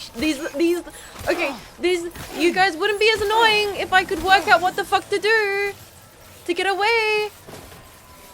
But so far, you're the most annoying enemy that I have encountered. Are they hurting me or are they just taking my energy? Oh, my containers are so damaged. Oh no. Equip.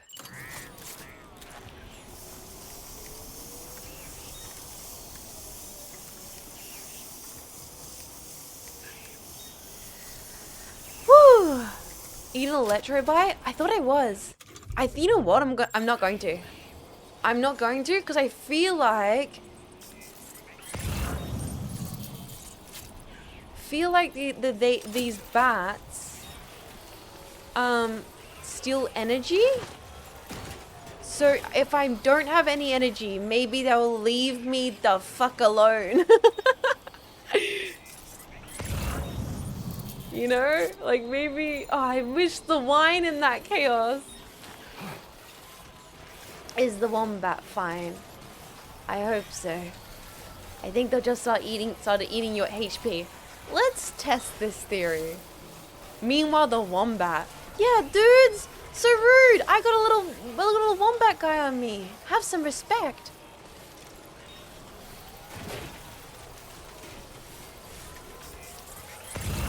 So where is this wine?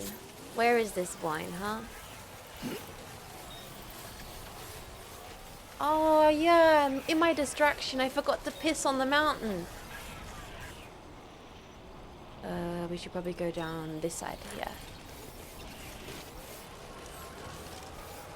can't believe that. In my chaos. Distracted me from my premium pissing opportunity. Really hoping that they won't try and attack me if I don't have any battery, like energy. Let's grab the vine. Now where was that chiral? I saw a bunch of chiral. Yeah, over here it seems. Ooh, that's a nice amount of chiral. How did vegetables set? Huh? How did vegetables set, huh? Interesting. Although that seems to be an awkward spot to get to. Hell yeah. Ooh, that's a good amount of chiral. That's what I'm talking about. Nice, big, massive, huge amounts of chiral. No, ooh, careful, careful there, Sammy.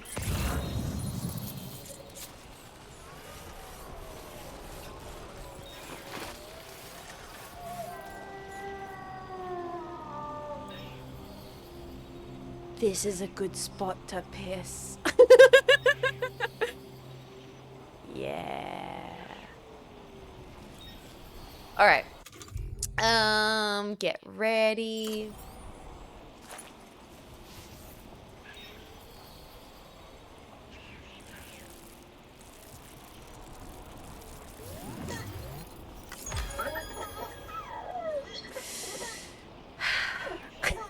Why do I always piss mushrooms? Crazy I'm not pissing kidney stones. I haven't once pissed kidney stones yet. We should definitely put a sign too. What kind of sign we're thinking here? Target. Good. Quest delivery. Warning. Oh, we got some new ones? Jump the cross sign? Hell yeah. What else do we have here? We got... Don't... Oh my goodness. So good. That's so good. You got this. Good work, Lou. That's really nice. What's over here? And we have new ones. Oh, warning fire. P-ban. And then we have the animals nearby sign. Cool. Speed up as well.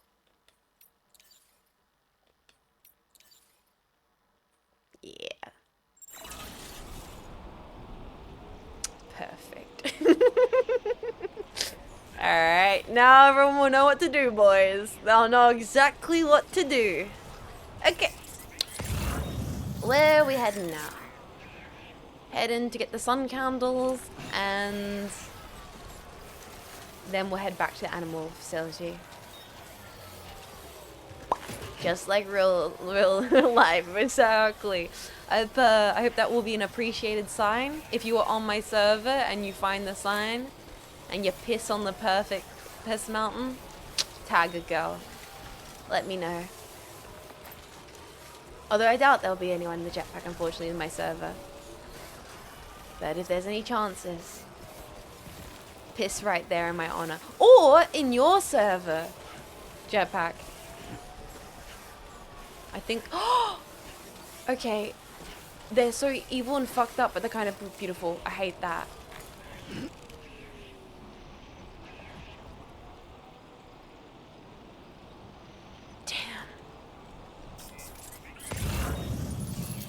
Damn.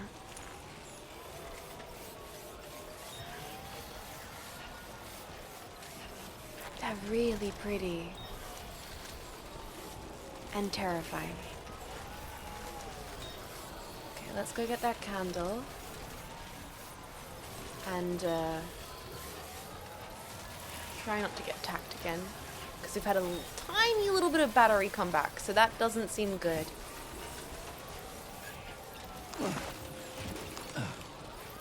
Also seems like there's a tar pit over here. Where was that? There's the candle. Oh, someone's put a target down here. Nice. Let's grab this candle. I might also do a bit of auto management here. Should we probably could put a few things onto the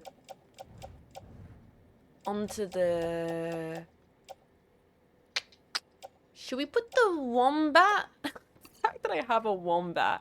Let's put the wombat onto the carrier. Nice.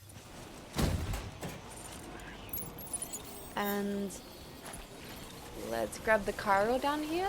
I fear that I'm going to be attacked by going down to this area here. Yeah, little wombat mobile. That's a cool little spot. Whoa. It's dangerous though. Gotta be careful.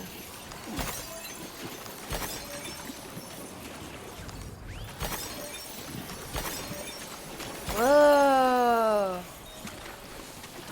Very cool little Carol spot. I love these little areas. One more. Easy. Now, what have I not got to? I think we just need to head back.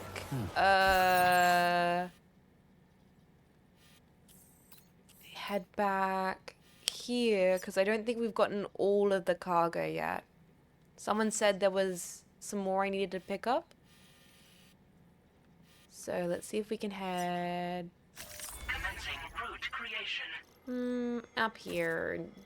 Actually. Delivery route finalized. No, move that. Well, that was not what I meant to do. It seems like we can go around down here.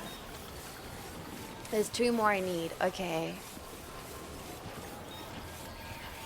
You need at least 1, but you can get 2 more. Hello, Miss Faymas. Hello, Tactile Tactors. How are you doing today? Welcome to the stream. We're side question in Death Stranding 2. I can totally see the soul of Metal Gear Solid in this game. It's, I mean, like, I feel like all the... Oh, hello! Sorry. All the like, the actual... Oh, another one. Oh, they're freaking giving Cairo away for free up here. Does that get cold? I feel like his, what's the term I'm looking for?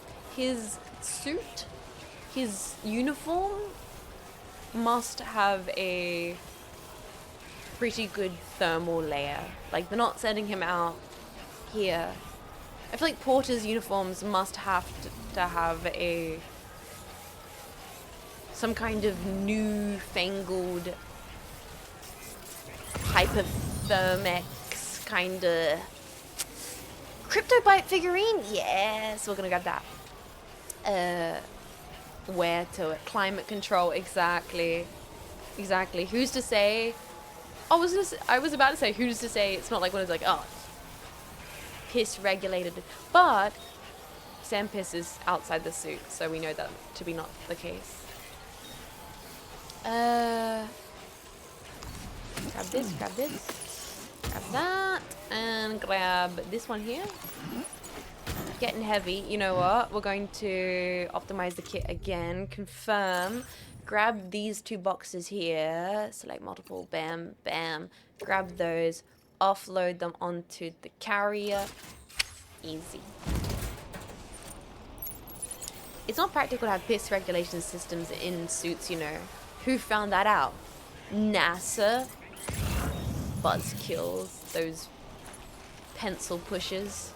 I bet NASA did it though. I bet NASA did a bunch of research into like, could we use piss? Like, there was like one guy in NASA's like, could we make this work? Like, you know. Gotta see if we can find another NASA report. I recently saw a post which was like, I love downloading PDFs I'll never read. And one of the links was to the NASA like PDF archives. And I wonder, am I that person? Am I going to become that person? Astronomer Bear Grylls be like, can we use the piss? pause with Bear Grylls and all that nonsense, man.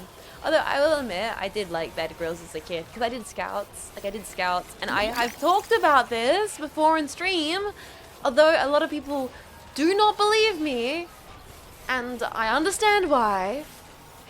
I understand why a lot of jetpacks don't believe this, but of all the people in Vishayon that you maybe would want to be with on a stranded island, like if you're stranded in the middle of the bush with anyone from Vishayon, you'd probably be thinking, Jets is not the person that would survive.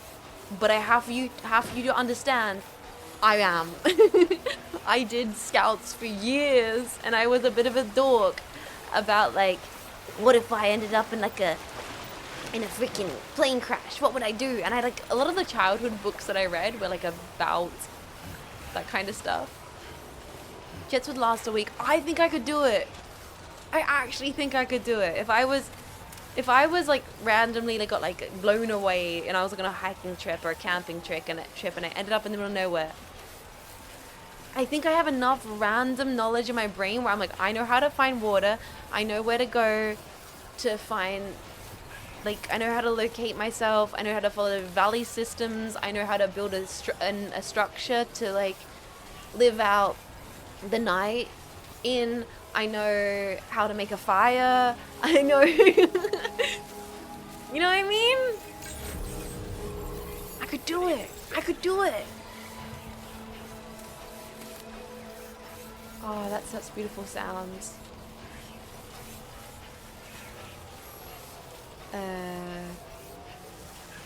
I can tie square knot and then all the rest of it.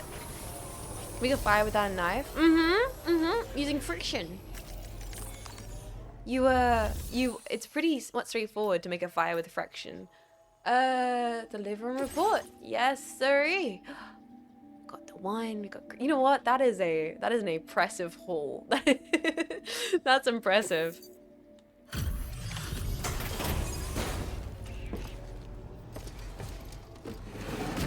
Teach us, Jet Sensei. I don't know if Twitch would allow me to teach you guys how to make fires. Do you think that's like against TOS? We appreciate you working at this late hour. Just checking the order details now.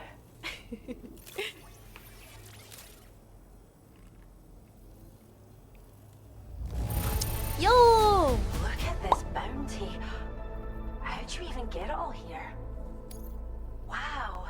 Another wee animal for the reserve. Thank you so much, Sam. Be sure to come back and visit our new friend soon. Creature comforter. Sweet, amazing, new hologram, hell yeah. Give it a look. Noise. We're upping the amount of materials you can take from our stores. Survival stream with Jets is a funny idea. Bro, fire is not a weapon. Okay, do you guys want to learn how to make a fire if you have nothing on you? Also, I feel like it adds to my ability to survive. Is the schematic for a holo grenade you can use to conceal your presence. Hell yeah. Just toss it somewhere. Hi, welcome, how you doing? Then activate it to generate a hologram that'll fool just about anyone. You can shelter behind, or even inside this hologram if you like. Oh, that's interesting. Of course, it won't work if the enemy sees you while you're attempting to hide, but if you use these grenades wisely, you can remain undetected for ages. I kind of want to try the holo grenades. If you like the sound of that, enjoy. I might grab one just to test it out to see what it does. Uwislab nearly suffocates himself with fumes every stream. I'm sure they'd let you make a little fire on Twitch. Did you get stealth levels by sneaking away from the bats? Oh, that can help you maybe from hiding from the bats? Interesting. And you can test it in the VR if you want to. Noted.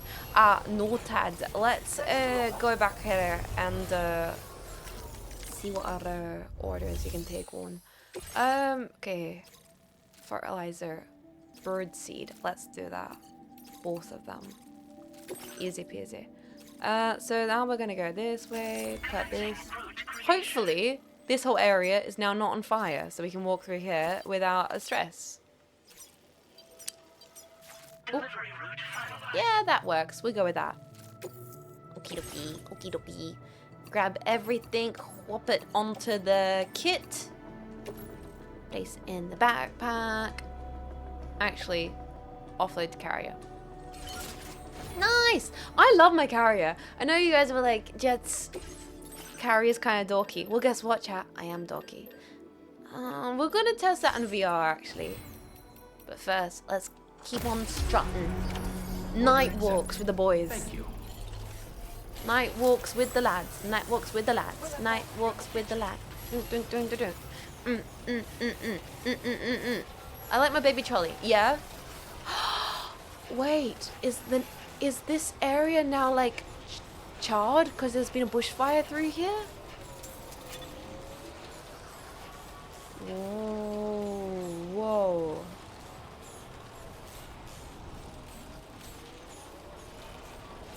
That's exactly what it looks like.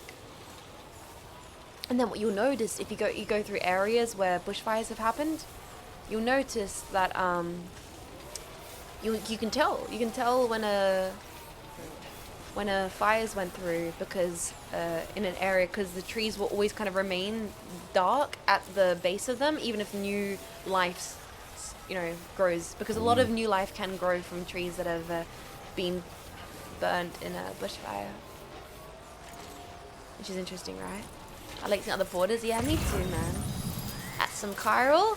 We're not going to grab anything for the animal shelter because we're going to come back this way. So we'll get all those things for the anime shelter. Anime shelter? That's where I live. They put me in the anime shelter because I got too silly. In the animal shelter. We'll do that on the way back. What was I talking about before we got distracted? Oh yeah, building fires on twitch.tv. Because I have some basic survival skills. I also feel like, and I've mentioned this before, one of my tactical extra qualities that adds... Oh, dude, good piss. Top piss, mate.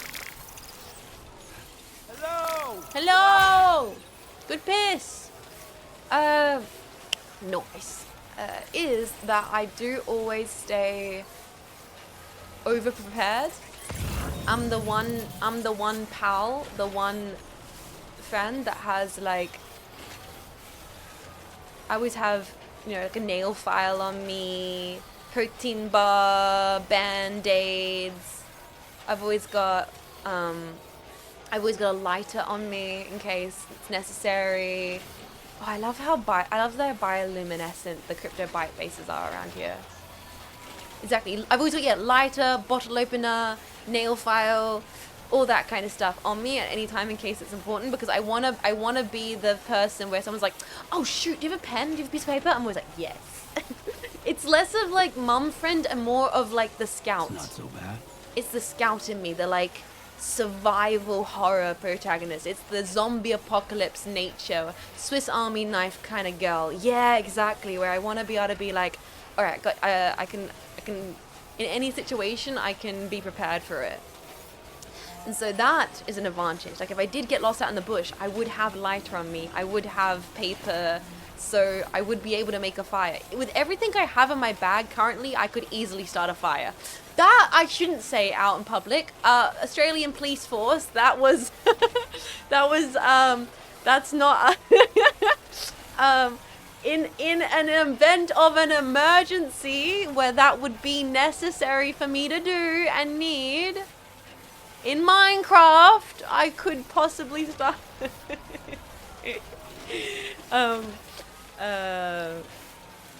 but if you didn't have paper and a lighter on you, which obviously would make it piss easy to build a fire, like that you could... Notebook and a lighter? Dude. How you doing, Sam? I'm doing great, Sam. How are you doing? If you got none of that, and you have nothing, you're like, fuck, I gotta make a fire. I think the best technique is probably the friction technique. No, I think it is like, so what you need to get is a piece of dry bark, like a piece of kind of a chunk of dry as possible, The best thing is you don't want anything that's damp. It's gonna make your life a living hell. It needs to be like very, very dry. Dry bark or like a bit of Not bad. like a hunk, Not like a bad. ripped off chunk of a little bit of wood, really.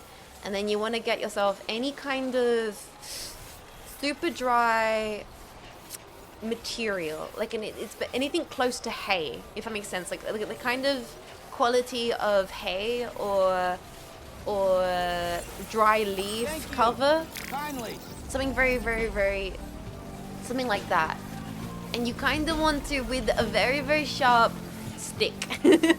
If you have a knife, easier.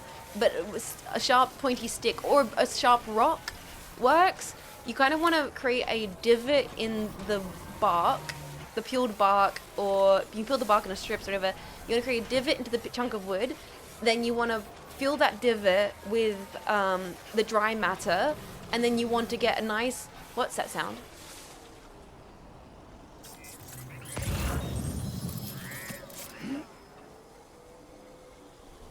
No fucking way. Buddy, what are you... Buddy, what are you doing down there?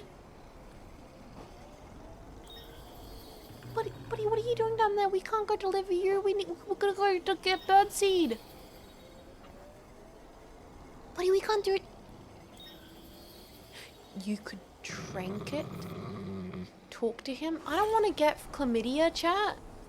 Fine, we'll risk getting chlamydia to save the animals.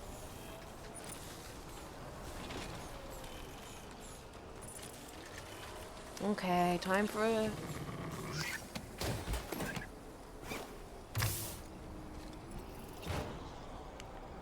Oh my gosh. Okay, no one forget that we're carrying koala. Cause we no one forget we're carrying a koala. Cause I don't think we're gonna be back to the animal shelter for a little while. We were going to go do like a massive side quest. Now I have a koala. So we probably do have to head back to the animal shelter. A Caramelio koala. You're the best, chat. That's the best. Caramelio koala. Beautiful stuff. Oh, no, we need to go up into the valley here. He's pretty talkative. I don't think I've ever actually heard a koala growl. I don't think I've ever actually heard a koala. Though apparently they do growl. Sorry, should I explain the chlamydia thing, or should I just leave it for people who don't understand to be confused? Jetpack, should I explain the chlamydia thing? Do we just leave it? Leave it? Okay, we're leaving it. Should I explain caramel koalas, or we just leave that as well? How much do we want people to be confused, and how much do I want to be an educator? Leave it? Okay, we're gonna leave it. Anyway, back to making a fire. So, what you want to do, back to teaching Twitch chat how to make a fire. So what you want to do is you're going to sharp bark and divot and create a divot in the chunk of wood and or bark. Then you want to fill that divot with any kind of dry matter possible. Then you want to get a really nice sharp stick, like a nice straight stick, straight as possible. Best, if you want to remove any of the notches off the stick, you might want to do that to save your hands. But it really doesn't matter. Essentially, you stick... What you do is you get the bark, you like hollow it out, put the matter in, then you get the stick like so, and you want to grab either side of the stick and do this.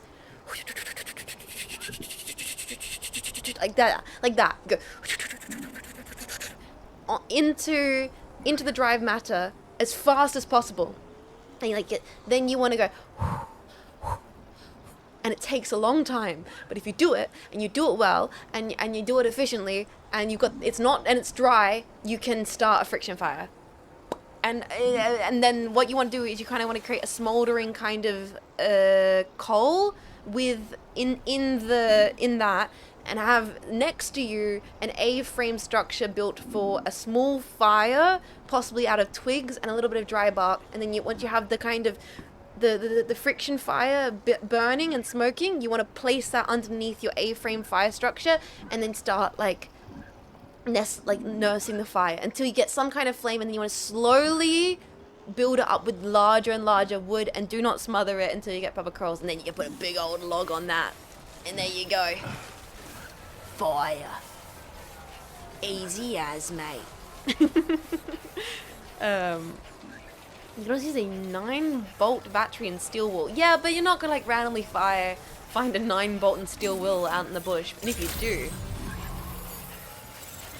well then, lucky day. You do feel like a genius when you get it right. I've done it before.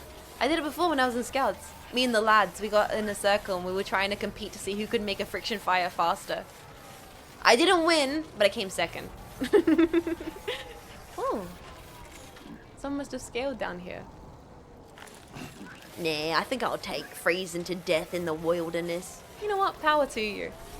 Trust me though, making a friction fire in like a bit of wood is very satisfying. It's like unga, you know? It activates the monkey part of your brain. It's like, oog, make fire from stick. Oog, feels so powerful. Like it's very nice. It's very satisfying. To be honest, I didn't know Australia had Scouts, and I say that as an Aussie. Really, Diego's? Yeah, no, we have Scouts, and they're also mixed. Like when people are like, wait, you did Scouts, but you're a girl. No, in Australia we don't have Girl Scouts and Boy Scouts. We just have Scouts. It's just Scouts in general. And they have different names too. We have fun different names. We have trusting animals and carrier. Select and trust cargo to specify an animal carrier to be collected and delivered by another porter. Animal carrier will be retrieved and delivered to the animal shelter in due course. Okay, cool. So if we don't want to go all the way back there, we can entrust the rescued koala. You know what? Let's actually do that for now. Because I don't want to be carrying the koala through like abandoned territory. Your service in transporting this cargo is appreciated. Awesome. The delivery will be assigned to another porter. Lovely. Cool. Deliver report. Top grade birdseed. Who's asking for birdseed? Here.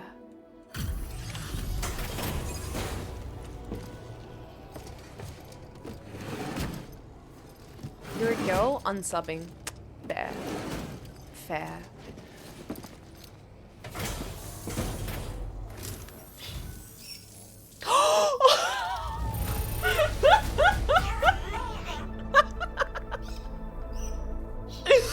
No fucking way!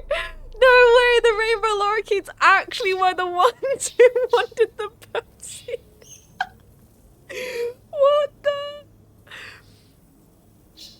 Oh, that's awesome. That's so cool. You got likes from a rainbow lorikeet.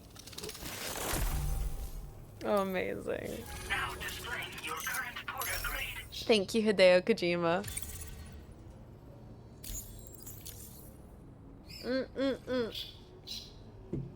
Oh, beautiful.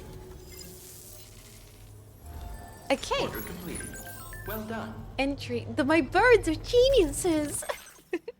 My birds have been issuing orders from the shelter. Turns out they can do much more than just imitate people's voices. They can operate delivery terminals too. Amazing.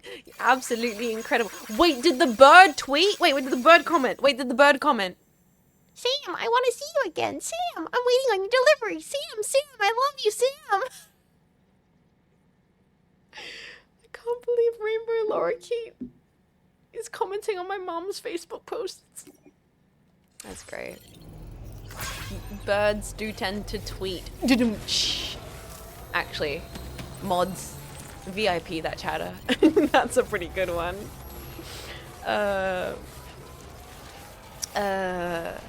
Okie dokie.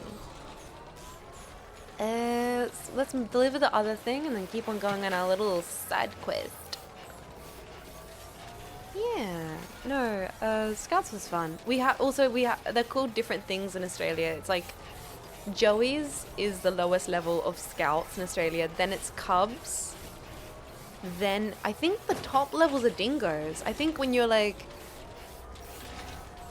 Joey's, Cubs, and then Dingoes. Joey Scouts, Cub Scouts, and then Dingo Scouts, I believe. I think it is in Australia. I did all of them. All three. I was a Joey Scout and I was a Cub Scout. Joey Scouts were What color were Joey Scouts? I think Cub Scouts were yellow. Joey Scouts, I think, were red.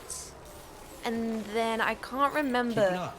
Keep it up. And then we had inside our scouts, we had colored, like, teams. Like, they were themed after more pellets for the, you know what, chat?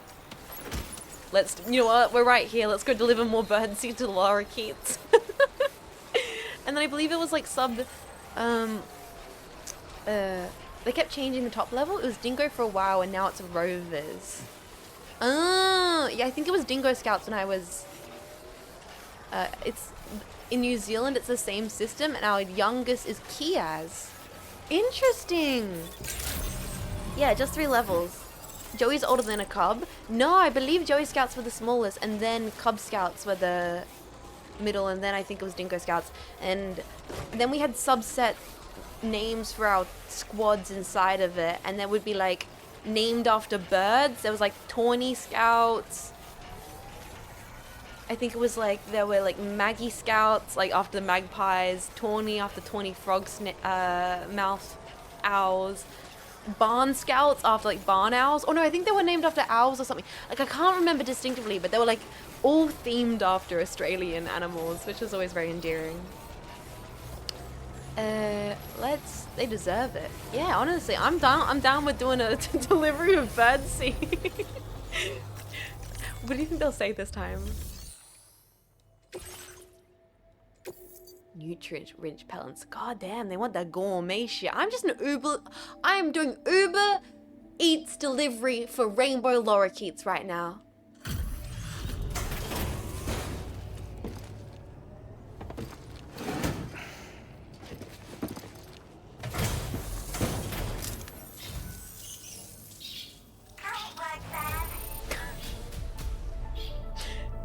Why do they kind of sound like the those characters from Dark Souls? Like smooth.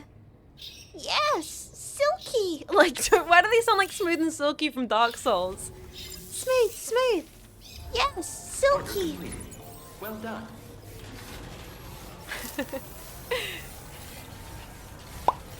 Menu log. Deliveroo. Rip in peace. Yes. Silky. Cheap Bird's not giving us a perfect rating. Bloody ungrateful galahs. Even though they're not galahs. They're lorikeets. I wonder if we will see like rosellas and yellow-crested galahs as well. We've seen koalas and wombats, bilbies, kangaroos. Hideo Kojima, if you put a fucking platypus in this game, I'm gonna lose my mind. Alright, let's go down here. Deliver this, and then do some more side quests. More likes for you. Oh, it was fun doing the scouts. Once again, I think I've mentioned this story beforehand on stream, so I apologize. All the jetpacks are sick of hearing my stream. I feel like every year I stream, I become more and more like, you know, old auntie Jets. Like, jetpacks like, oh, there's Jets again telling her stories of the scouts. You've heard this one before.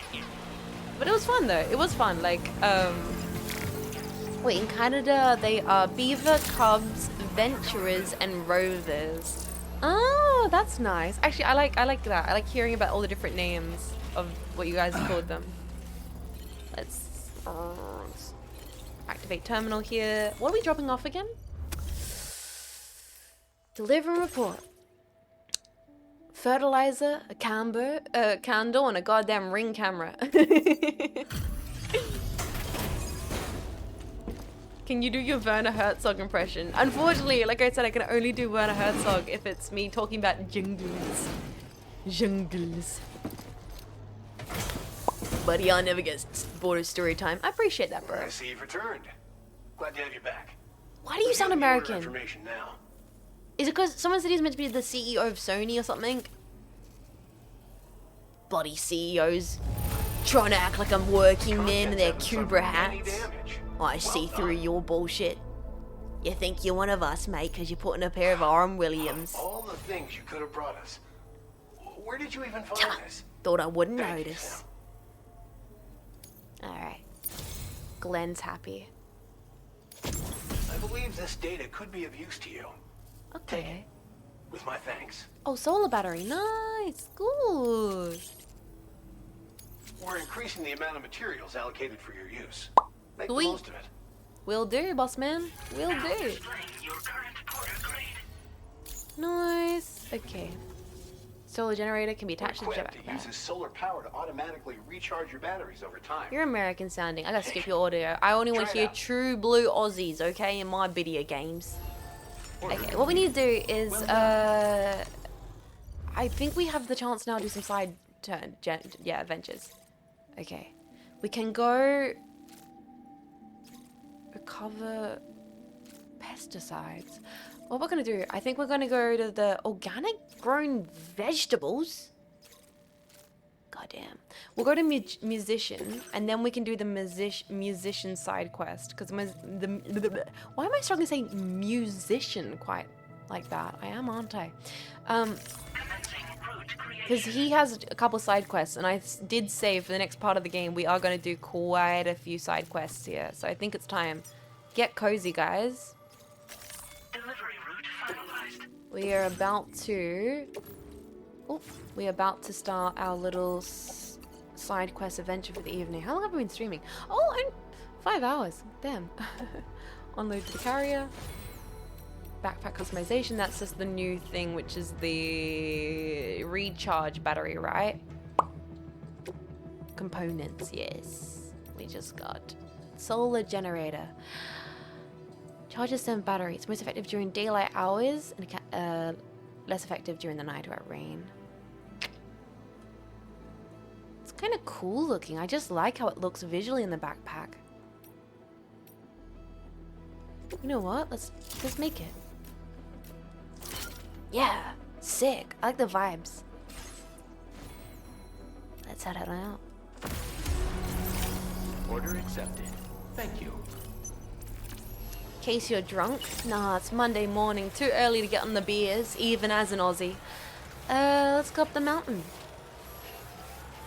Let's go up. That's a big old kit. It tastefully accents the booba. Ooh. We just got a dramatic audio cue right there. I am still cozy. I didn't leave my bed. It's probably getting late for all of you guys. I'm gonna try and keep my... The best thing about going on the side tangents is like this is we probably won't encounter too much chaos. Like a path? Yes, it does. Too many like hectic things. I don't think it's gonna be bushfire BT territory. So we'll just be able to talk and walk and talk. Christopher Walken. I'm Christopher Walken and talking here. And drink some water.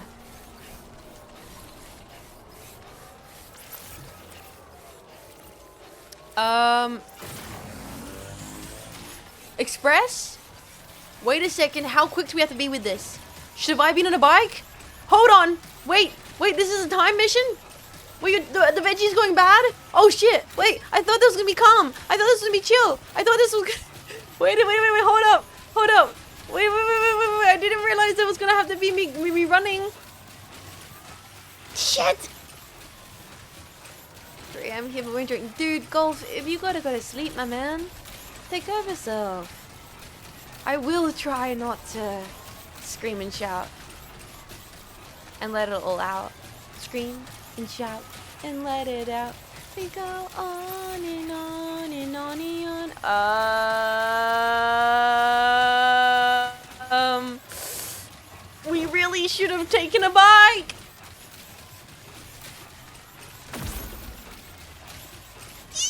Yeah, we were too slow. We're gonna get a low rating. Shoot! I didn't realize I was just strolling. Dude, it's onions. Onions don't go bad. Bro, onions can last like fucking forever. And if you put it in half and put it in a Tupperware container, that shit lasts months. Put it in the fridge. Bro, what the fuck?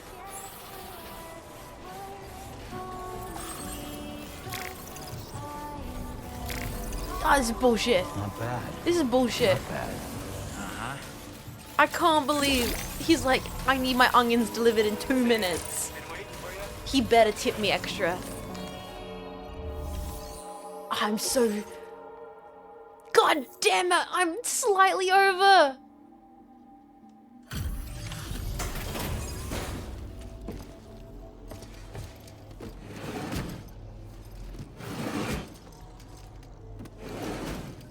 Onions do not last forever.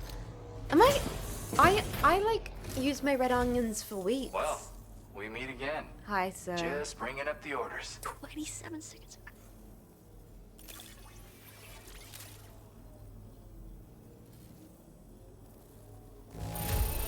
No! Mm-hmm. You are right on time. We're good. If I had known at the start, I wasn't running. I wasn't running at the start. I was enjoying. I was taking it easy. I was being chill.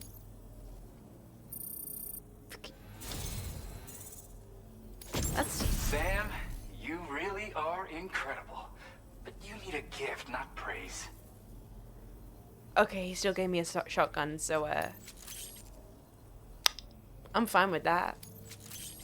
Hell yeah. You know what? Take your rotten onions. I'll take the shotgun, buddy. I went and raised the limit on the materials you can access here. So there's no need to hold back. Hell yeah. Now displaying your current order grade. Okie dokie. Lighter version of the shotgun shared with you That's just before. my way of showing support. Bro, that is My a hell of a friend way is to just a show wicked support. Once again, the power of connectivity has produced the goods. Nice. By the way, I've got another song for you. Appreciate it. I know this one will speak to your soul. Have a listen when you can. I will try. And this is near and dear to my heart, but just take it. It's a licky stick.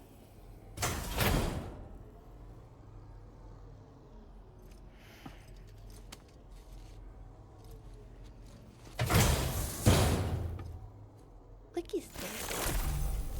Special item, licky stick. Now available in your private room in the DHV Magellan. My dyslexic brain keeps on not spelling, like, pronouncing the DHV Magellan correct. Like, specifically, I'm like, he wanted to be like DHF, DHM. I don't know why. Is this like a Japanese nostalgic candy? Lucky stick? Licky stick. Chopsticks? Come back soon. I'll be waiting. No. Order completed. Is it Well candy? done. It's a keepsake. Oh, lovely. Feels good. Lovely. So from here, cache of high output transformers. Deliver the song. Auto devices, and then that. Okay, we're gonna be able to go here and here. Also, here. Can I take all of this, or is that me being greedy? Stranding violins. I'm gonna be greedy. I'm gonna be, you know what? I am gonna be greedy. But what I'm gonna do is I am gonna be smart and greedy. I'm gonna take, how do I remove all markers? Okay, nice, there we go. What I'm gonna do is this. Commencing route creation. We're gonna go down here, simple little trek into here. That's step one. We're not gonna do this mission here until we go here, because I think she has more stuff to send this way. So that's gonna be a little bit of like an addendum to our addendum of our side quest. Legendary album, high-end audio devices. Let's put them all in the backpack. Fabricate weapon. Oh yeah, we can fabricate a new gun, which we won't do, but that's still kind of crazy. And let's head out.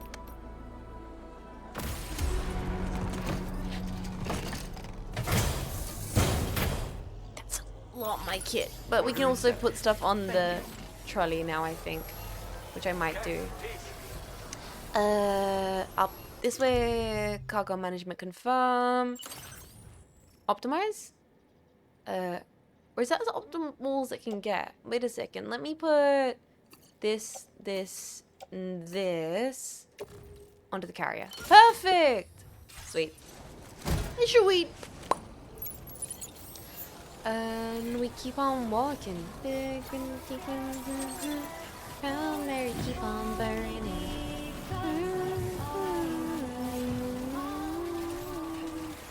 So yeah, we're gonna just walk down here, drop this off, then we'll go do the bandit recovery, and then probably while we're on the bandit recovery, we'll end up picking up a couple different other tasks as well.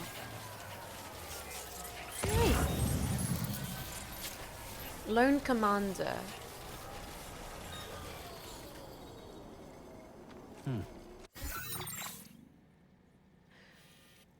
Lone Commander. Did we go to Lone Commander? Do we know the Lone Commander? Is the Lone Commander the sniper? Oh, we've not said hello to the Lone Commander in a long while.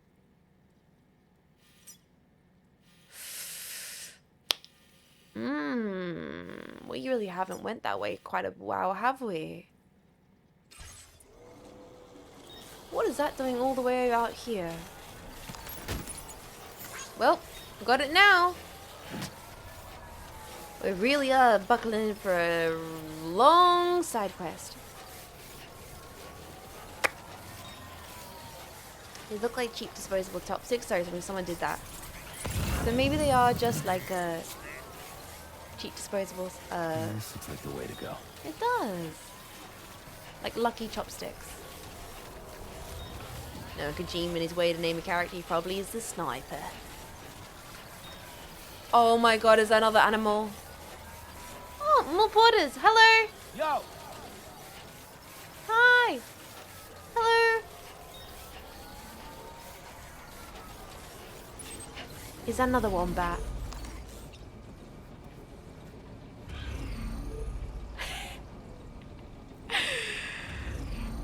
Oh my god, it's so surreal. It's so surreal. Get it. Wombat, get.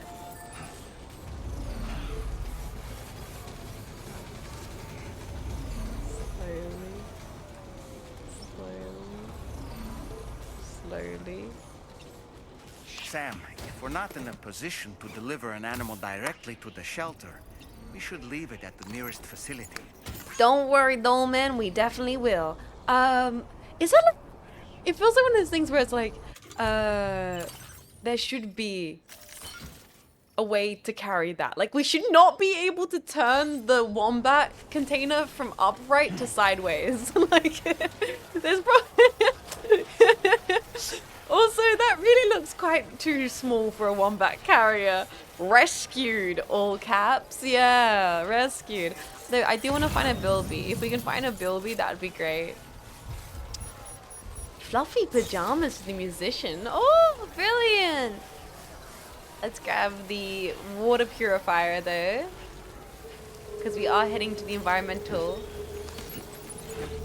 So we can grab that one. Oh, dramatic music. My cats used to be so stressed out by that. I've talked about this before, but like, how do cats know?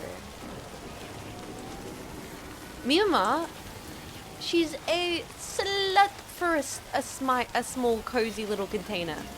She absolutely loves that shit. She's like, ooh, is that a tiny little container or crevice that I get to sit in?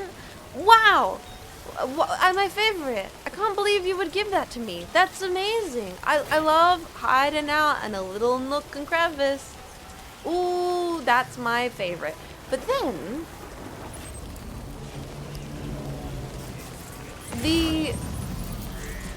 I swear, the second you pull out the cat carrier, they know.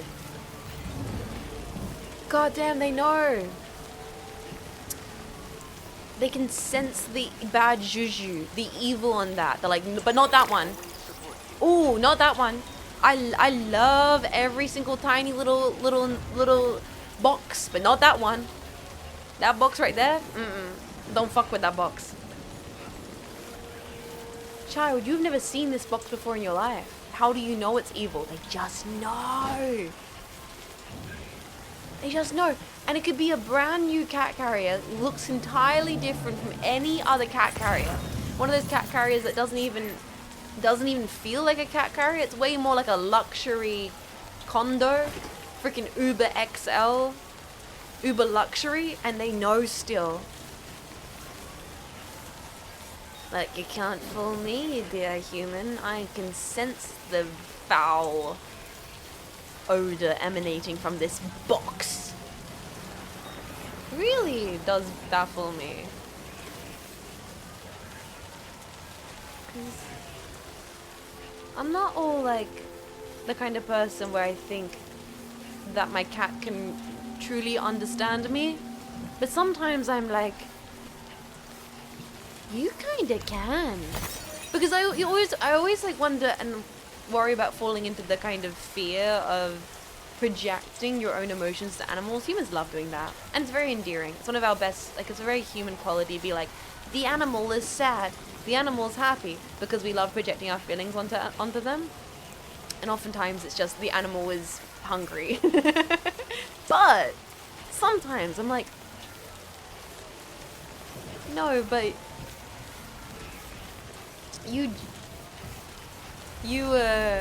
the animal will shit on the lawn, but what if, exactly.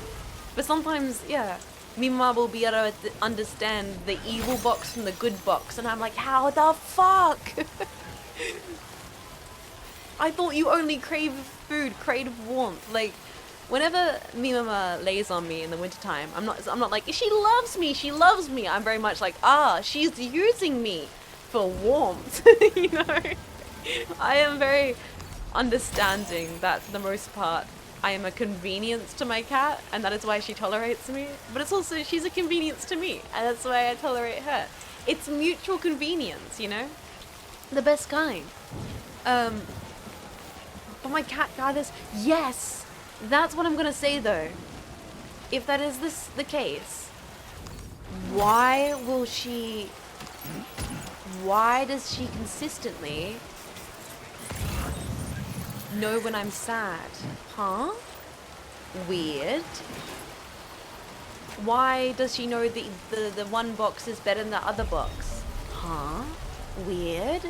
You know, like, come on. You're not meant to be able to work that all out. You're just a silly little guy who eats these silly little biscuits. Yeah. Yamato! Cats are actually intelligent life forms living in secret. Out of all the life forms that could be feigning stupidity... Oh my god, it's a Yamato truck! Sorry! Oh, I love it! Sam, that vehicle appears to be locked up tight. Let me drive it! You won't be able to take it for a drive. Damn it! Damn it!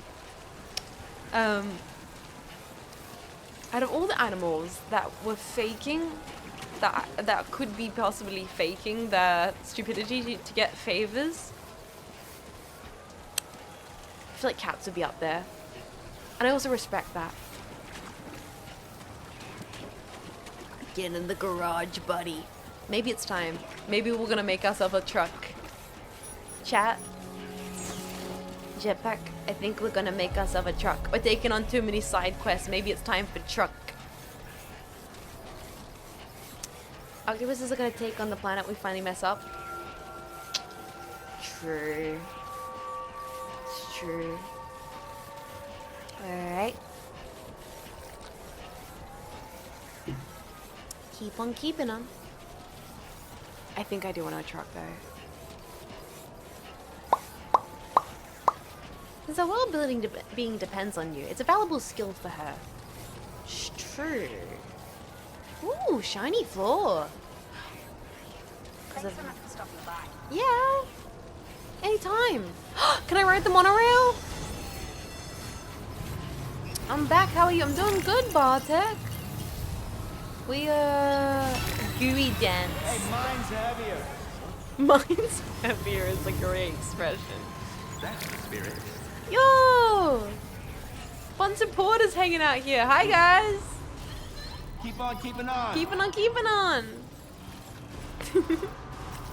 Alright, let's do this little side quest. And we can also entrust cargo. We're going to entrust Wombat. Transporting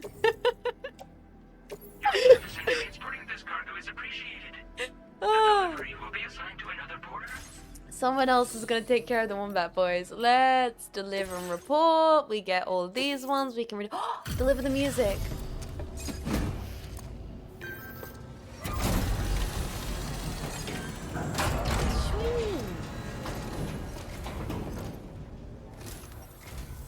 Thanks so much for stopping by. No, it's all Give good. me a moment while I check the orders. Yeah, good. Take the Wombat on the monorail. Good night, DK. Take care of yourself. You took excellent care of this cargo. It really shows. We were right to count on you. Okay. We might not take the... We might not take the monorail, because we can do that later, I think. It's like a dream come true, this showing up on our doorstep. We'd written it off, but you made our day. Made our day. Oh yeah! It feels as though we're always leaning on you for support. Please allow us to return the favor with this 3.0, my favorite item! Carrier 2! Just wanted to let you know that we're increasing the amount of materials you can Night withdraw. Golf, thank you for hanging out, dude. Awesome materials, brilliant stuff. Hell yeah. Lovely, lovely. Needless. More capacity. Oh, that's Hope this good. helps with your future deliveries. Absolutely will. Okay. Oh, that completed. Should we get a new one just yet? Maybe not. So. Oh, that takes us to a different area. That's the main order. The mystery cargo from the plate gates. And then this one takes us to...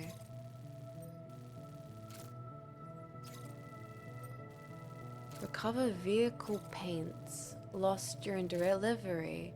That's to the animal shelter. I think we want to take the plate gate order because we already have an order heading to this guy. A visitor from Mexico. Wait a second. So we want to go to the environmental observatory, but we also need to go the long way around because we have to go get stuff from the mules. Alright. Please. Marker here. Go this way. This way. We have to go to the mule territory, which is going to be a little dangerous. And then we need to cross here to the environmentals. Okay. Good. Delivery route finalized. Nice. That should hopefully align with our current one. Floating carrier 2, yes. And new APAS enhancements. What do we got here? More likes. More likes. Sharing boosts. And then I just want to I'm gonna just keep extending the window. What's this one here? Faster order preparation as well as flood warnings. And what's over here? Carrier handling. Oh, that seems sick. And then what's this? Okay, cool. As well as faster recharge. Let's grab those things. I just like grabbing random APAS. You know. Order accepted. Thank you. Alright. So, I think our current mission is we need to go to the mule box to steal back the stuff to send to the research facility. All those sounds are making my brain vibrate. Like happy noises. It feels like baby stimulation videos. Thank you. Hey there. Oh, she's rooting for us, mate. Hell yeah. She's absolutely rooting for us. Sorry, what were we doing? Got distracted, didn't know. We want to head... Sam would watch Coco Melon. But of course he would, because he's a dad. He was a dad. He is a dad. I don't know, it's sad, I don't want to talk about it. Did you upgrade your thing? Nope, and I also forgot to get a truck, so oops. Forgot the truck, forgot the upgrade. I guess we're walking. Sam would have Baby Shark on repeat. Because Sam was a father, he would be aware of Baby Shark and the like. We have to accept the reality that yes, Sam is aware of and has listened to Baby Shark and Coco Melon. Let's... Oh, back into the rain. I love the Yamato boxes everywhere. Also need to make sure I'm doing this correctly. We do need to go to the mule box to grab... Oh, that'd be a good speed boost. Good spot for it. Sam Fragile, do you know what Bluey is? Lou always loved Bluey. Lou would love Bluey! Thank you. Finally. It's true in canon.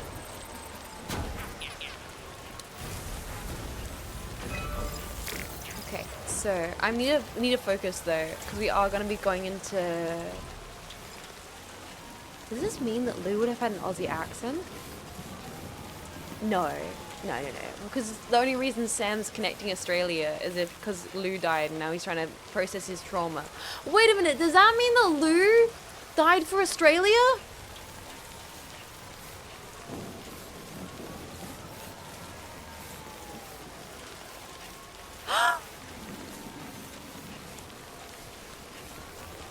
What do you mean Lou died? He's right there. That's fucked up.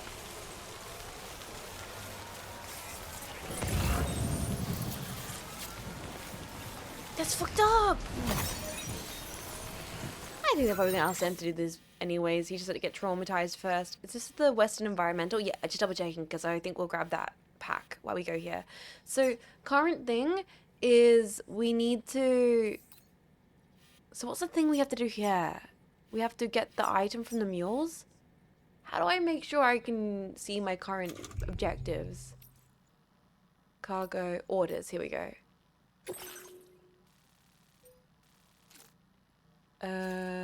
Recover all brigands. Reconnaissance. Cache. Recover, yeah, this is the one. Recover the cache of high output transformers and mystery cargo from plate gates.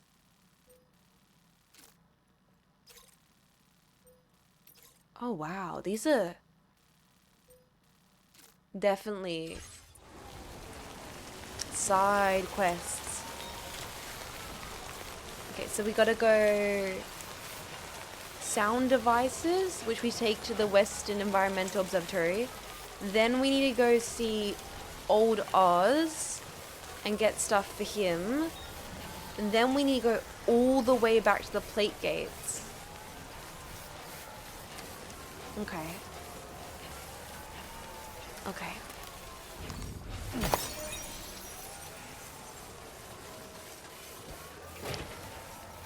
Like, do we think there's actually a BT in the pod? A -1 at the moment. I'm not sure if it's like a hallucination, if the pod's actually empty, if other people can see that.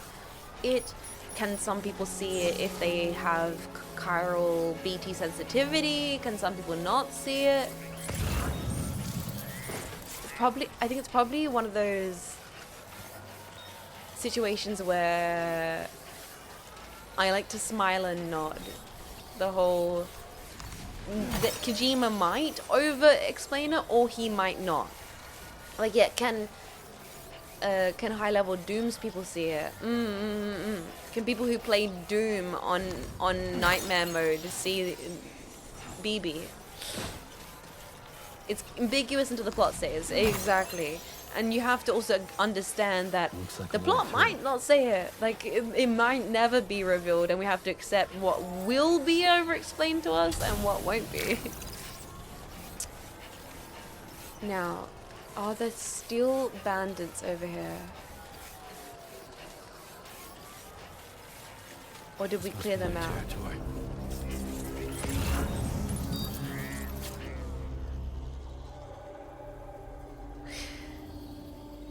Okie dokie, we did not clear them out. We did not clear them out, guys.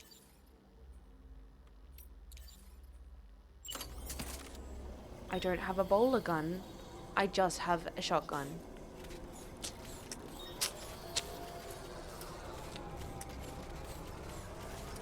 Oh no.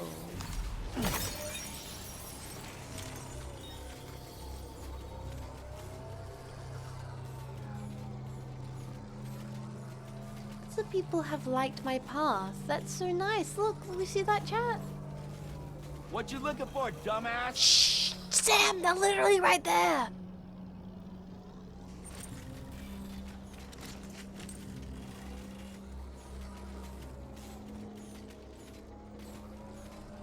Okay. Scan again. Now, a lot of them are like hiding out in their little rooms. So we might just be able to like sneak on in. Nobody gets hurt. Nobody gets injured. Nobody sees a thing. We're just gonna go to that little mule box. We'll do a little hacking. And then forget about it.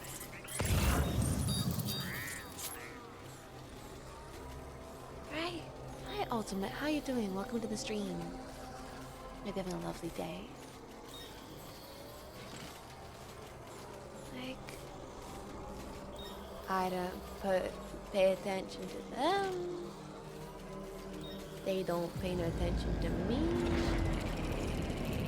Oh shit, somebody got a little bit nervous.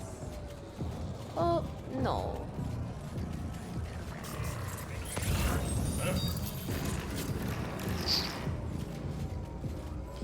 Okay.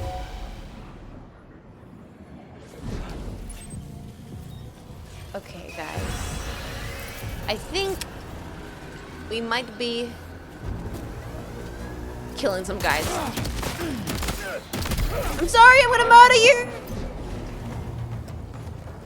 You started it! I didn't want it to be this way!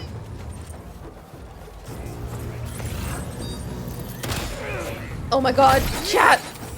Wait, Sam, you just dropped some of your Yeah, I was trying to...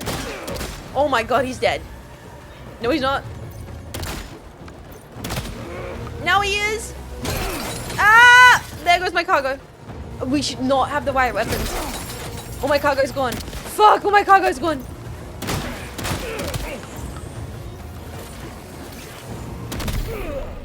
Oh my god. I am killing these guys. This is not... Oh my god! Is this actually killing them? Are they getting knocked out? Oh no!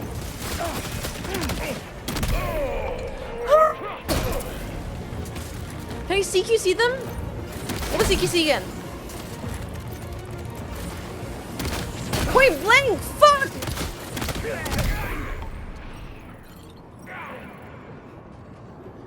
Reload. What was CQC again? Bro, the shotgun's not lethal. Lethal. Now they're knocked out. Okay, they're not dead. They're just shotgunned. Reload. Ah! Ouch. I'm being shot at, being shot at, being shot at. Oh, it's the guy up there. Okay. Okay. Okay. I dropped a lot of stuff. Oh, he has what I need. Uh-oh.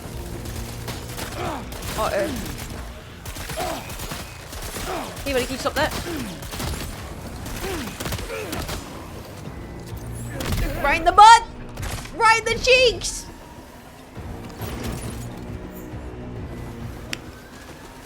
Fuck. I don't have a weapon that shoots further enough for this. I gotta hack into this? Yes, I do. Oh my god. So what we need that. Yes, place in my backpack. Honestly, what else do I need? I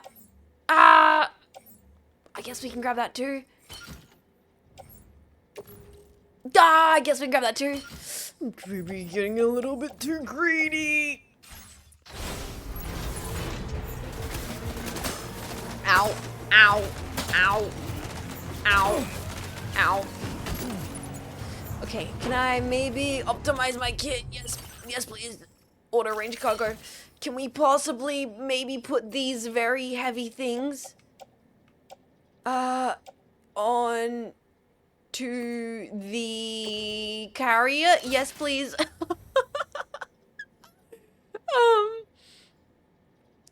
Do we have everything we need?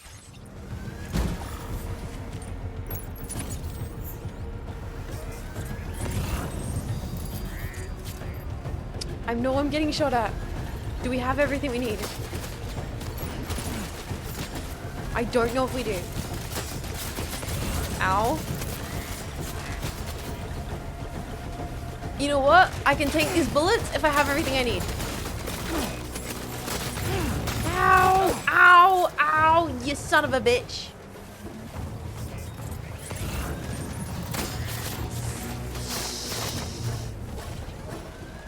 Oh, I should be able to shoot you from there.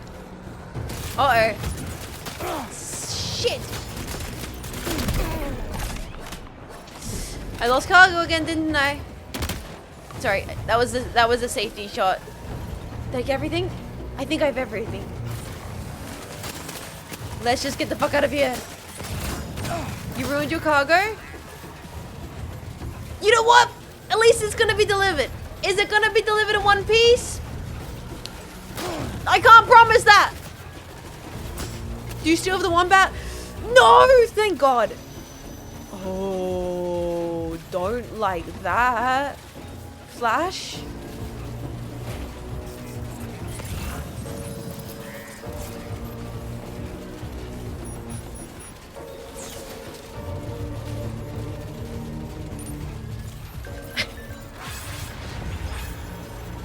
Okay. I think we're okay. I think we're okay. I think we're okay. I'm so happy we did not take the wombat into combat. Wait, what?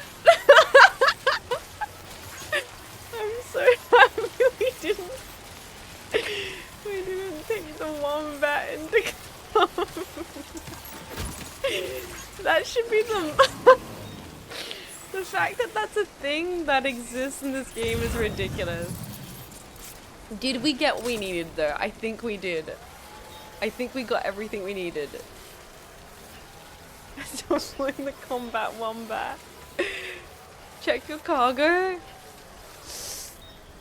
I feel like it's better off not knowing the damage, you know? Ignorance is bliss and all that shit.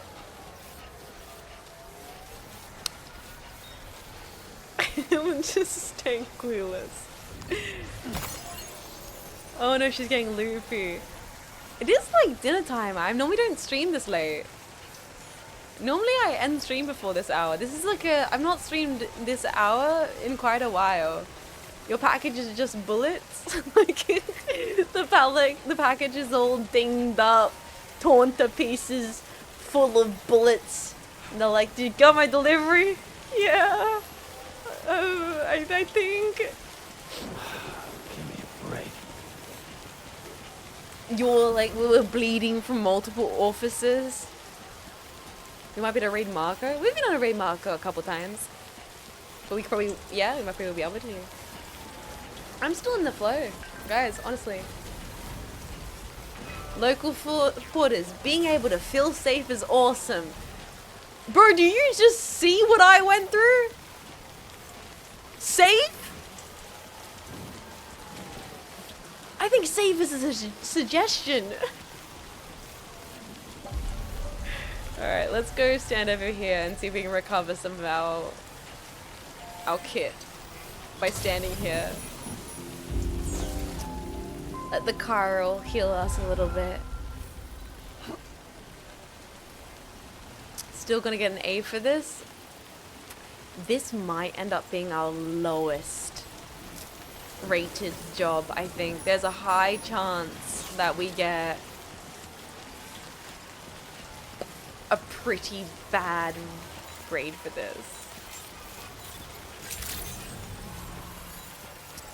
Oh, look at that little camp there. Oh, no, that was from when the bandits had this place. Oh, I see. I'm gonna say maybe B. B for Jean Faymas.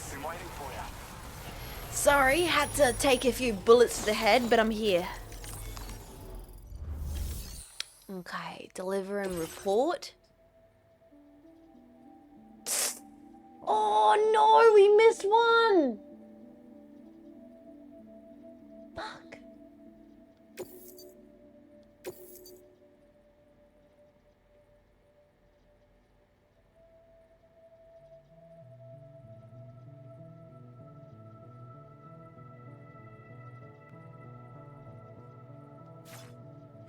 You can go pro and go back and get it.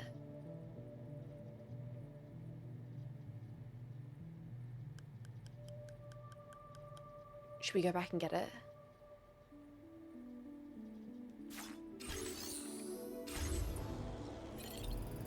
We have so much cargo on us.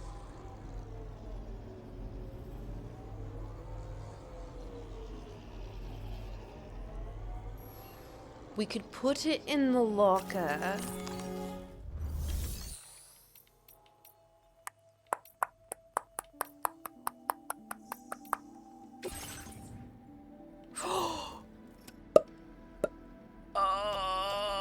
Well, some things have seen better days.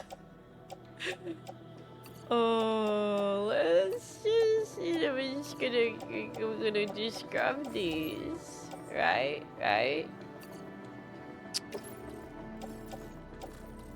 And recycling is good for the environment. Recycling's great for the environment, right, chat? Right? How are my boots looking? My boots have also seen better days. Let's put all of these into storage. Place in the private locker. Then we should possibly... I also kind of want to put that into private locker, because that's taking up a lot of space. Place that in a private locker too. Tracking blues, pistol, anchor, container repair, spray. When did I get a PC level 1? Probably when I was attacking those enemies. Let's do this. Let's also...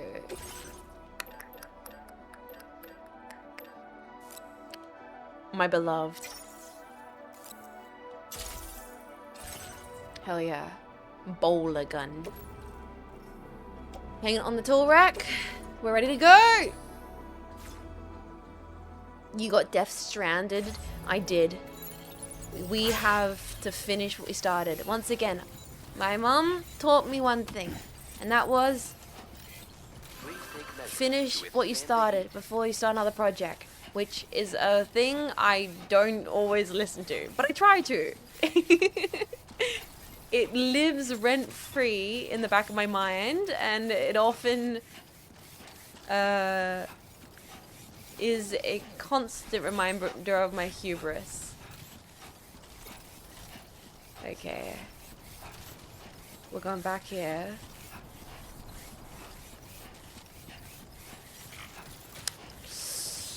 There's a lot of little quests floating around on the screen. We've activated a bunch of different things. It was taught and we failed the lesson. Maybe. Possibly. Ooh, Cairo. Lovely. What was that sound?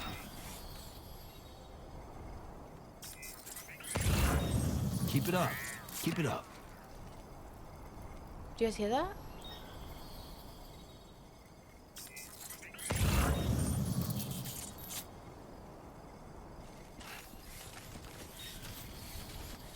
There was a sound. I know you guys are like Captain Obvious over here, but no. There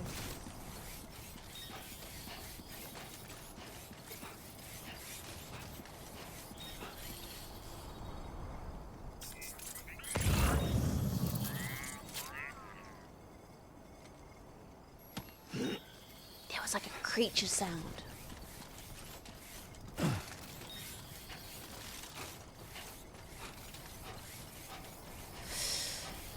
Definitely a little guy.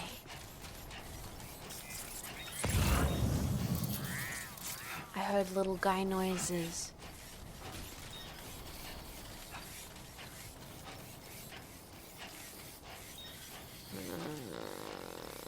Definitely not alone. Okay. We are not done with this mission. This mission is also not done with me. But this time, I'm prepared. I got empty kit, I ain't got no trolley. I'm here to make bridges and take down bitches. Okay, that's how it works.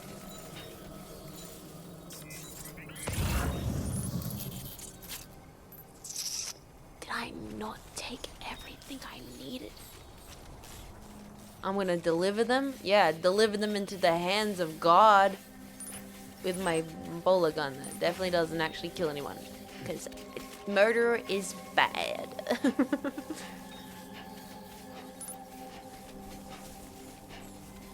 Okay. Return them to the crater. Yeah. I'm gonna drop them on the freaking Kojima's doorstep. Oh my god, look at this. Look, all the footprints are here.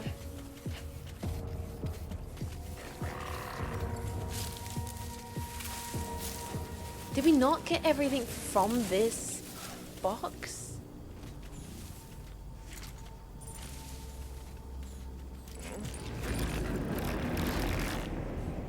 Alright. Watch out.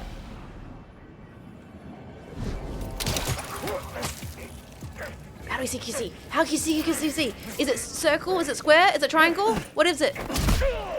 It's that! Shut the fuck up.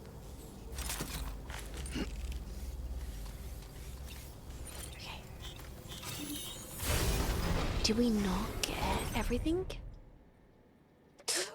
I forgot one! Oh, Bingus! Son of a...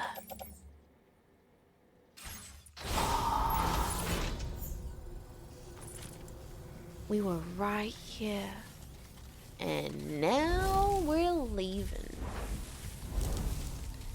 Dun dun dun dun dun dun dun dun dun dun dun dun. That was clean, efficient.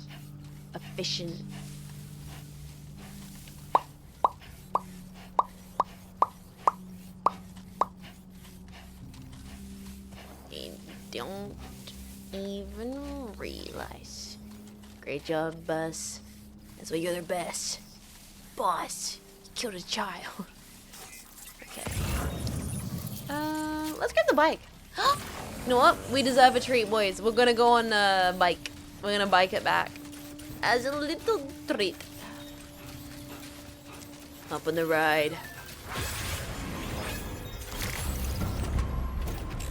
Yo, look at the skybox just there. Cool. Here we go. Up and over. That wasn't too difficult. That wasn't too difficult indeed.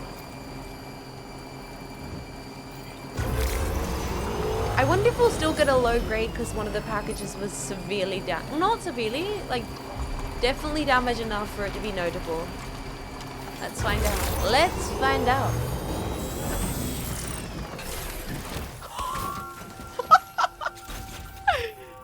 Okay, that was a little bit cool. Can we admit that was a little bit cool? Okay. Now, facility storage, grab everything. It's gonna be a ridiculous amount of stuff, but who cares? Let's take it all. Place into backpack.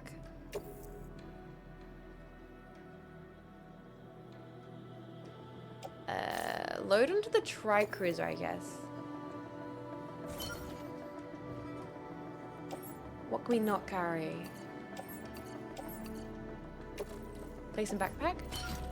Okay, that will allow us to just have everything in general. Hopefully that means we can now deliver everything.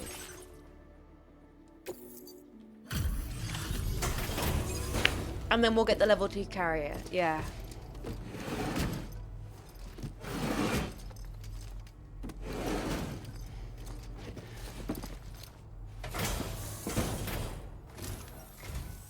Still slaving away at this hour, I say. On it, I'll boss. process your orders as quick as I can, Rain okay? or shine.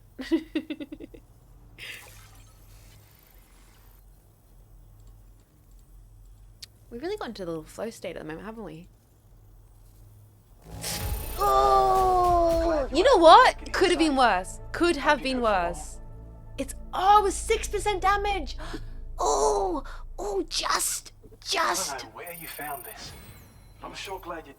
That sucks. Since you've been working so hard on our behalf, we have some new data to share with you. Thanks again. Hell yeah. Connection levels increase, firmware, Cupid levels. Let's go, let's We want to go. reward you for your service by allowing you to use Amazing. Long distance lugger. Your efforts have enabled us to refine the battle skeleton's design even further. Okay, I think cool. this can be considered the final stage of its evolution. Cool. You'll find that it's now even more compact when carried as a piece of cargo. Sweet. The damage reduction capabilities and battery efficiency are also at the peak of what's realistically achievable. It's And what of is course, it is really it's more worth it to go powerful out than back ever. and do these little side So quests. feel free to load it up with all the heavy cargo. Can do. I can't wait to see what you do with it. Absolutely. Best of luck with all your orders to come. Thank you, Mr. Not Ringo Starr of the Beatles. Let's activate the terminal because we've not completed all of our missions. Take on orders. What we currently have is, oh, want us to send some stuff to the freaking Prime Minister. Hey, we're heading that way anyway. I will happily do so. Taking stuff to the Prime Minister, place it on the backpack. You know what? Put it, unfold the carrier, load the cargo. Auto arrange cargo. Although I kind of want to cargo management. Actually, try cruiser. Can we move these to the carrier? I think. Because I don't think I want to put everything on the tri-cruiser. I think we're going to walk over for this here. Damn it. We're definitely going to go to Old Oz. And I don't really want the tar cannon. Maybe we can do that. Do some organizing. Head out, head out. Head out, head out. Golf, dude, thank you for the $6.90. You didn't have to do that, my dude. What the heck? Good night. What the heck? Like you're tipping the waitress off a bloody good meal. Yo, thank you for the $1 dues, mate. Thank you for supporting the stream. Have a lovely sleep. Thank you, thank you. I'm glad I could be of service. Honestly, I'm glad you had a nice time at the stream today. Let's keep on walking. We're gonna go. Honestly, we should be taking the bike, but here I am just walking over to say hi to the Prime Minister. Wait a second, what's the mission we're meant to be doing? So we have, oh god, we got side quest upon side quest. What we're gonna do, we're gonna head to see the bloody Prime Minister. Then we're going to do the Prime Minister's little side quest he wants us to do, which is fucking fight some bandits. Then we're going to do the Lone Commander mission. Then we're going to do the Plategate mission. Then we go back to environmental. Then we might go all the way back to the Magella. Oh, God. I didn't mean to place that marker. God, we are side questing tonight, guys. Classic Aussie PM request. Tipper in the courier. Do you guys wait in America? American packs, if there are even American packs. Honestly, soon we're gonna have American packs waking up if I keep streaming tonight. Do you guys tip the postie? Side quest after yesterday's side quest. I'm like in a good mood right now. I don't even want to. It's 1 AM in America. Go to sleep, mate. Have a nice snooze, Keon. You don't have to stay up. We do. Do you guys tip the postie? The mailman? No, you don't. Not the mailman. Okay. No. All right. You don't tip the postie. Noted. We do not tip the postman. Aussies keep me company at night. Alright, well this is some late night Australian streaming for me. I don't normally stream late night Aussie hours, though it's kind of what's happening right here. Jelly Croissant! Great name. You know what? Have some likes, even if I'm not using the speed boost. Even though I should be on a bike right now, and I should be using the speed boost. I'm just... Oh my god, chat. It's a deaf Joker. What? So edgy.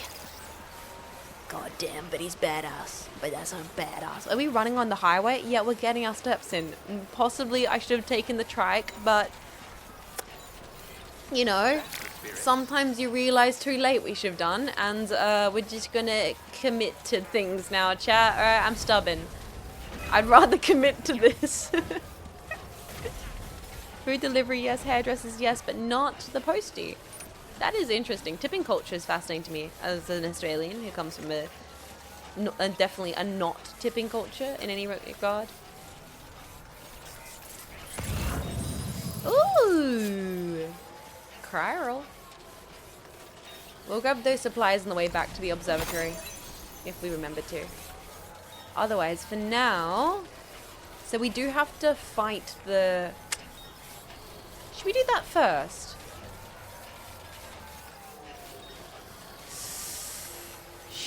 We do that first? No, what we're gonna do, we're gonna drop this off at the Prime Minister's, then we're gonna fight the mules, then we're gonna go to the Lone Commander.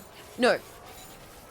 Say hi to the Prime Minister, not President. We don't have presidents. We're gonna say hi to the Prime Minister, then we're gonna say hi to the Lone Commander, fight the mules, drop those things off at the Prime Minister, then we're gonna go to Mexico. Then we're wow, this is the side quest. It makes sense in my brain. This will work. This will work. Although maybe at some point, if I'm going to keep doing this side quest, I will have to get dinner because it's getting late for me. What's the journey? Are we going to actually return to Mexico? I think we are. We do have to say hi to the Prime Minister first and foremost. Prime Minister, then Lone Commander, then mules, then Prime Minister, then Mexico. It's kind of going to be side quest at the end of the stream. We might be able to get back onto the main quest, although I think the next main quest is quite intensive, and so it will probably end up like that's like kind of scheduling in almost a 10-hour stream. Which I'm not sure if I could handle at this hour. Or maybe I could. Maybe I could. No, I didn't mean a detach carrier. No. Attach carrier. Then go here. Activate terminal. There we go. Easy. Report. Cargo. Yes. That's it. Alright, we'll skip through this. Skip. Nice and done. You make deliveries even at this time of night. Always on it, old Oz. Good of you. S rank, because we are the best. Now displaying your current order grade. Ooh! Sorry to trouble you, Miss Luck. Don't worry about it, mate. Travel too much in the dark if you can help it. I will not. So, does he have orders? Give me a second. I thought we had more for old Oz.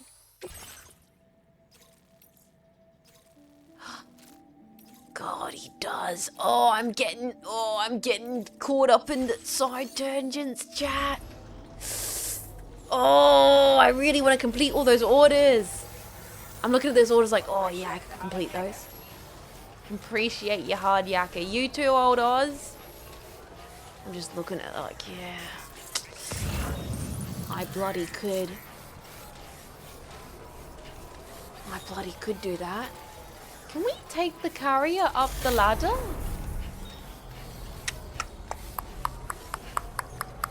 She's getting stranded. I can't believe you're getting caught up in side quests. There's observation records there. Oh!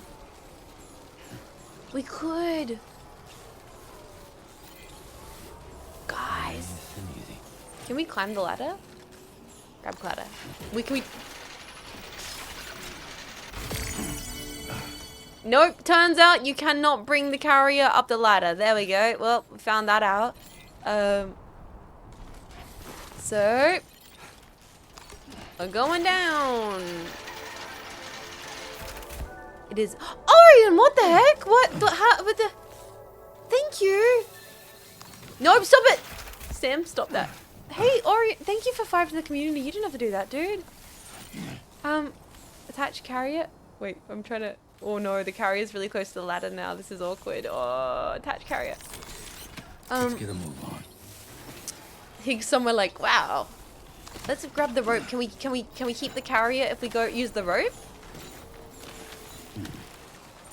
Yes, we can. Yo!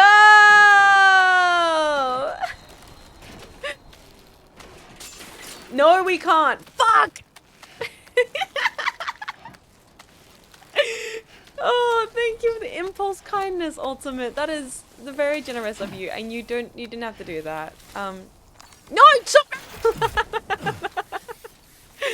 Oh, can I attach floating carrier cargo? Carry on back. Let's carry all this on our backpack. Floating carrier is empty. Alright, boys, we're leaving the carrier here. You know what? We are going to leave the carrier here. Because honestly, we're going to get carrier level 2 anyway. We're going to get carrier level 2 anyway. Let's go quickly. Let's try and be fast. I am so getting distracted. Also, Orion, you're an absolute legend. Thank you for supporting the stream. Today's just been a super comfortable little nutritional drinks for the fucking government, for the Prime Minister. Today's just been a super nice little stream, Death Stranding, chatting. These streams are... I know they can be crazy, but this is when I enjoy Death Stranding the most. I know it's not for everybody, but it's so for me. It's a little almost... I feel like selfish. I feel indulgent because... the true Jet's core of just wanting to do Death Stranding side quests. Yo, Rowan! Hey, Raiders, welcome in. How you doing? How was the stream? What were you guys get up to today? We're stranding out. Hi, Rowan streamers. Jetpack, if you don't know Rowan, they are a lovely tree hag lady, and you should go send them your kindness. Rowan, if you gotta head off, this goes the same for your community. If you guys gotta head off, there's no pressure to hang around here. You take it easy. It's getting late for a lot of Americans, so... and a lot of people all over the way. Early for the Europeans, late for the Americans. If you gotta snooze, you go snooze. Take care of yourselves. My name is Jets. I'm an Aussie. We are currently playing Death Stranding, so we are in Australia. This is a true Australian experience. Oh my EP! Thank you, Epion. Thank you for tier 3 for 28. That's so long to support the stream, Epion. Tier 3, 28, supporting the stream. It's starting a goddamn scam train at this hour of the night. Yes, I am your tour guide for this evening for the Australian experience of Death Stranding 2. Please keep your arms and legs inside the 3-wheeled trike at all times of the adventure. We'll do our best to be avoiding BTs and drop bears at every convenience. I will say though, Raiders, I am maybe about to grab myself some dinner. Bloody dinner. Because it's getting late here in Australia and I'm kind of enjoying a stream enough to want to keep on keeping on against my better judgment. So I might end up going to get myself dinner or a little snack or something like that. And then we're going to continue the ultimate long life meals. We're going to give some long life meals to the bloody Prime Minister. Nifna, thank you for keeping on supporting the stream for 25 months. I hope you're doing lovely. Dinner and a gaming stream? We might even get to sit down and listen to Dolman read us stories. Okay. It's just too easy to get distracted in this game, man. Like right now, okay, long life meals for the commander. We're gonna grab those. They're just around the corner. There we go. 0048 as well. Wow. So, Rowan, you've brought all the support to the stream. Thank you so kindly. I don't know if I missed Rowan in the stream. They might have headed off already. They might have had the raid and run, and I get that entirely. I'm a little bit known for raiding and running. I get exhausted. Thanks, Dolman. And I kind of bounce. Thank you, 0048, for 16 months of support. It's contributing to a scam train at this hour of the stream. At the 7-hour point, contributing to that? You bastard. You're trying to get Australian karaoke out of me. Oh, you know what we were all singing in the car on the road trip? Freaking In Excess, because of course we were. Ron, I am also a jetpack. This makes sense. I had fun showing off the jetpack plush. Oh, you did? Wait, Rowan, you did? To your family? I love that. That makes me so happy. My siblings have jetpack plushies for my niece and nephew. And I went over to see my sister recently and she has the jetpack plushie in the plushie pile. And I was like, it's him! It's the boy!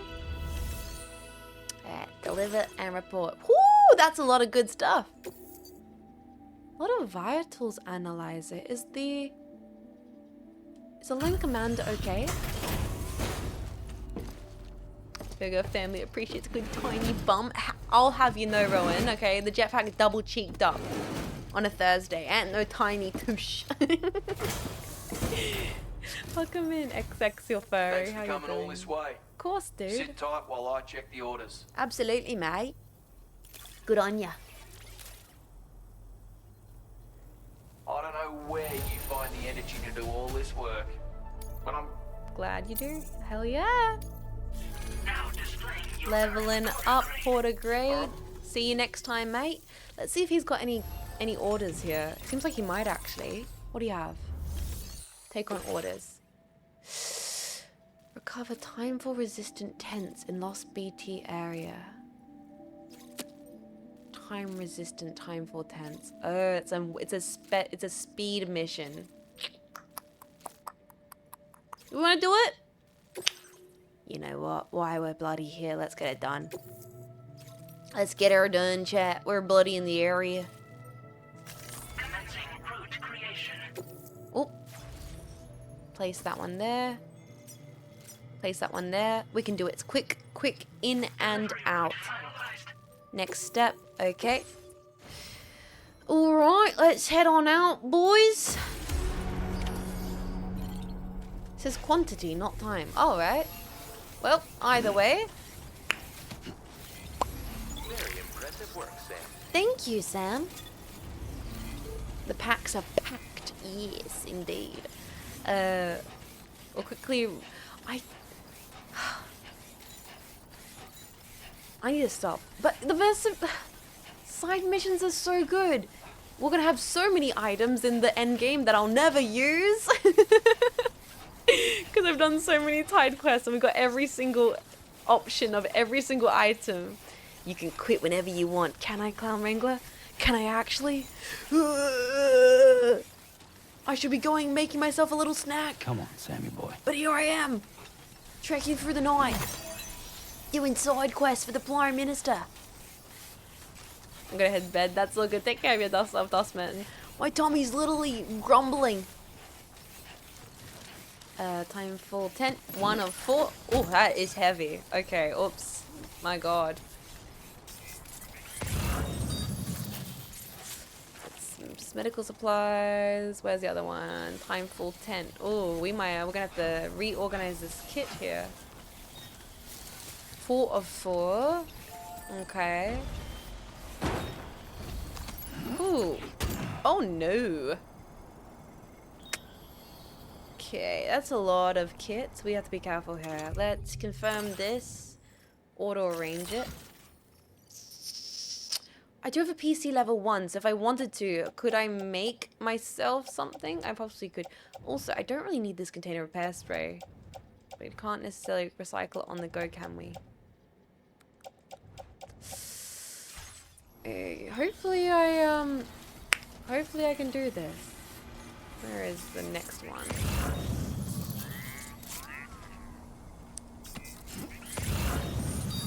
Resin, weapons. There's the time full stuff. Number 2 of 4. I think we can do this. Well, yeah, we're a bit over encumbered. Damn. See, this is where my trusty little carrier would have came in helpful. But no, we couldn't bring it up the cliff face. Alright, let's go. This one. Oh, time for resistance turns. That is heavy. Carrierless. No, we can handle this. We probably should have built the new leg, shouldn't we? We should have got the level 3 skeleton. Yeah, that too. Now, what are we looking for? We've got 3 out of 4 ain't bad. Or a vehicle. Yeah. These are all very good points you're making, chat. Or any other option. I think we can make it. It's not that far to the Lone Commanders. I'm leg maxing. Every day is leg day. Monday, Tuesday, legs day. Wednesday, Thursday, legs day. Friday, Saturday, legs day. Alright. The glutes on this guy. Interesting, there's a tar cannon here. That makes me worried. Like, is this area gonna catch on fire? Not bad. Not bad. Not bad. Not bad, not bad. Alright, alright, alright. I think this should be simple. Simple side quest, then we go fight bandits, then we go see old Oz, then we go... You know what? Let's just tank it. We got this.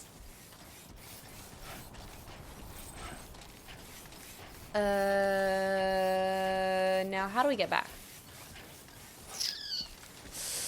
How do we get back in a way that doesn't do me too much damage, chat? I think we go this way. We'll just go all the long way around. Yeah, she'll be right. Classic Australian mentality. She'll be right. Down here, just keep the focus on not going on too much daunting terrain. It's gonna be okay. Many ways to climb a mountain. In the words of Sound of Music. Climb every mountain. Follow every stream. Is that a specific way that like old church ladies sing? It's so distinctive. Follow every rainbow. Old lady singing. Okay, here we go. Okay, that wasn't too difficult. Simple side quest. Deliver report. Nice, nice, nice. You've not collected the requested cargo for the orders. Wait, what? Huh? We got...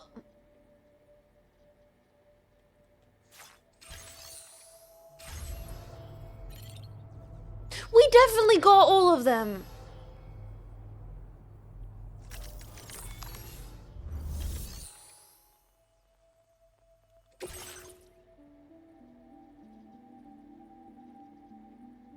we not?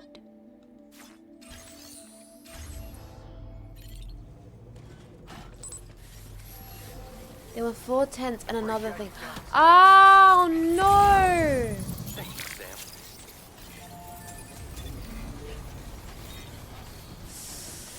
Oh no! We didn't get everything. Maybe I will be over encumbered. Oh, there it is. I see it now on the map. Time for resistant tent. Will we be over encumbered if we get this? I don't think so. I think we'll be okay. We'll be okay. We'll be okay. Okay. Positive affirmations. We'll be fine. Should be right. We'll be fine. It's nothing to worry about. It's gonna be okay. It's gonna be okay. It's got no dramas. No dramas. Easy as, mate. All good.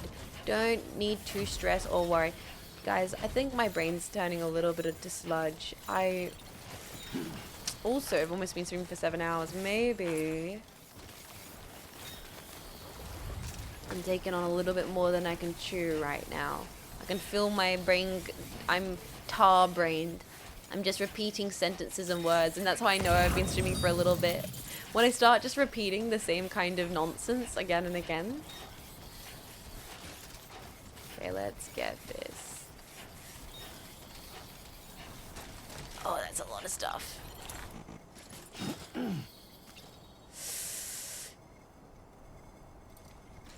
You know what? You've recovered everything then. Let's just hold it. Let's get it delivered. Yeah, let's just hold it. Let's just, you know what? Let's just hold it. Let's just hold it. Just go for a walk. Just freaking bring in all the groceries in one trip. bring all of the groceries in one trip, boys. That's all we gotta worry about.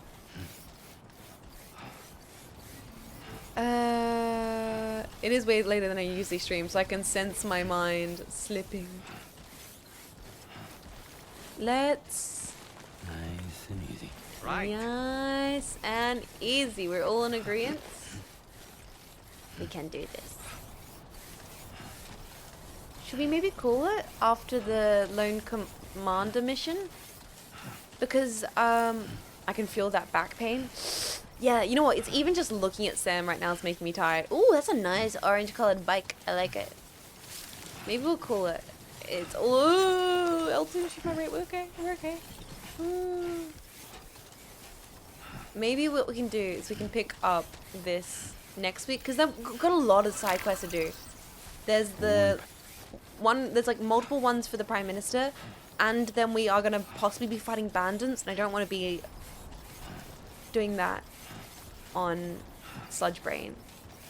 Just pick up more cargo. Tempting. Tempting. Very tempting. But maybe it'll be a nice call to just... We'll deliver this here. And then... G'day, mate. And then, you know what? We can do all of these side quests next week. I'm not in any rush to finish Death Stranding. I want to enjoy this stream to its this game to its max. Not be like, oh, I can't do side quests. We got a main story. No, I want to go deliver the freaking medical supplies to the president, the Prime Minister. I keep saying president. The Prime Minister. I want to be able to do that. Ah, it's you again. It's me. Wait. I'll get on with checking the orders then. This is the type of game you wanted. Yeah.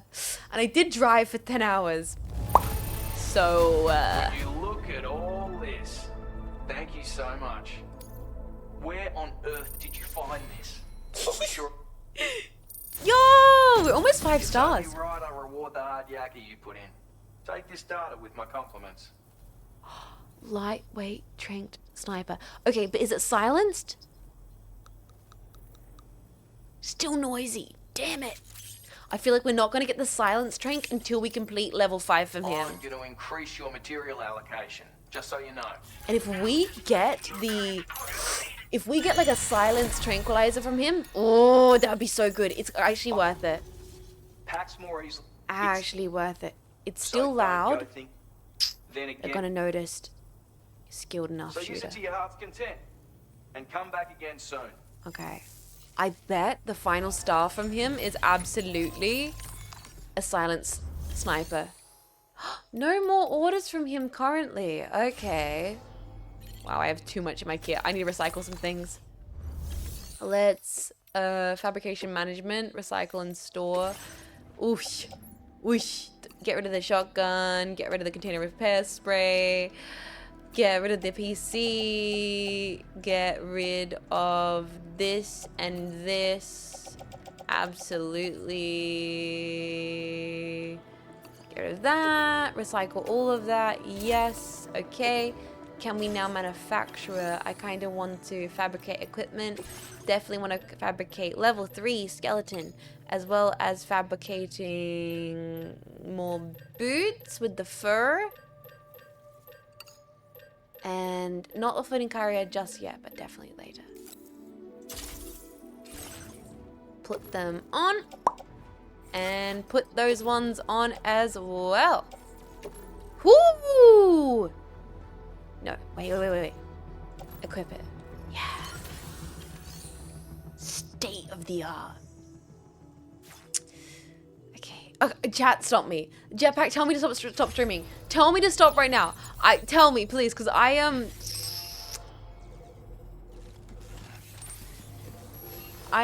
like, cheers. Keep streaming, smiley face.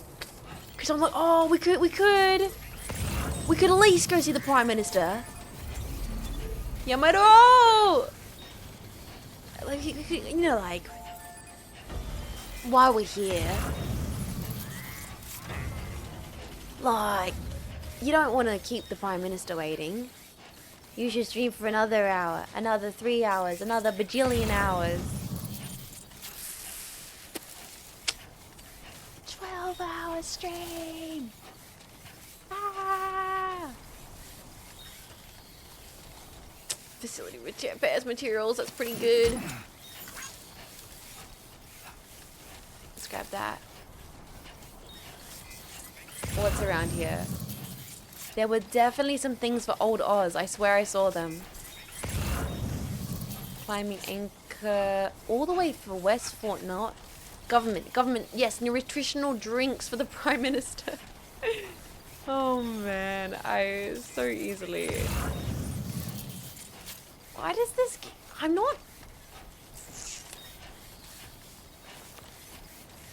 trying to work out what it is about these kind of mechanics in this game that just get me. They get me, because I'm not a management sim person. But when a game, it's okay. You know what it is in Death Stranding, the side quest? It's that it's not the main game. And I heavily fuck with doing tasks that are non-essential in video games. Like, it's why I love fishing mini games. It's why I enjoy those tangents. Tangents, man. Okay, old Oz's diary. We're gonna head down here. Get this. Are we going the right way? Vitamins. Oh god. Chiral, the stuff. Oh, there's a lot of stuff over here to get. Procrastination, 4-hour baby button pushing game, pushing stream is essential, to be honest. Because I'm not really a completionist now, am I? Let's grab this. I don't know. Who knows, there might be a mech at the end of this game. It'll be reward. It'll be the reward for all the medical supplies we delivered to the Prime Minister. I'm sure if you're capable of completing anything, Jets. I mean, I'm definitely not capable of completing a sentence or a thought. Sports belts. Oh my god, this is a lot of stuff for the Prime Minister just hanging out around here. God damn it. And I don't need to get it, but here I am. It's flashed on the screen, and now I have to get it. I must get it. I saw it. It highlighted. It's essential. I gotta get in now because I saw it in the flashy light and now I have to pick it up.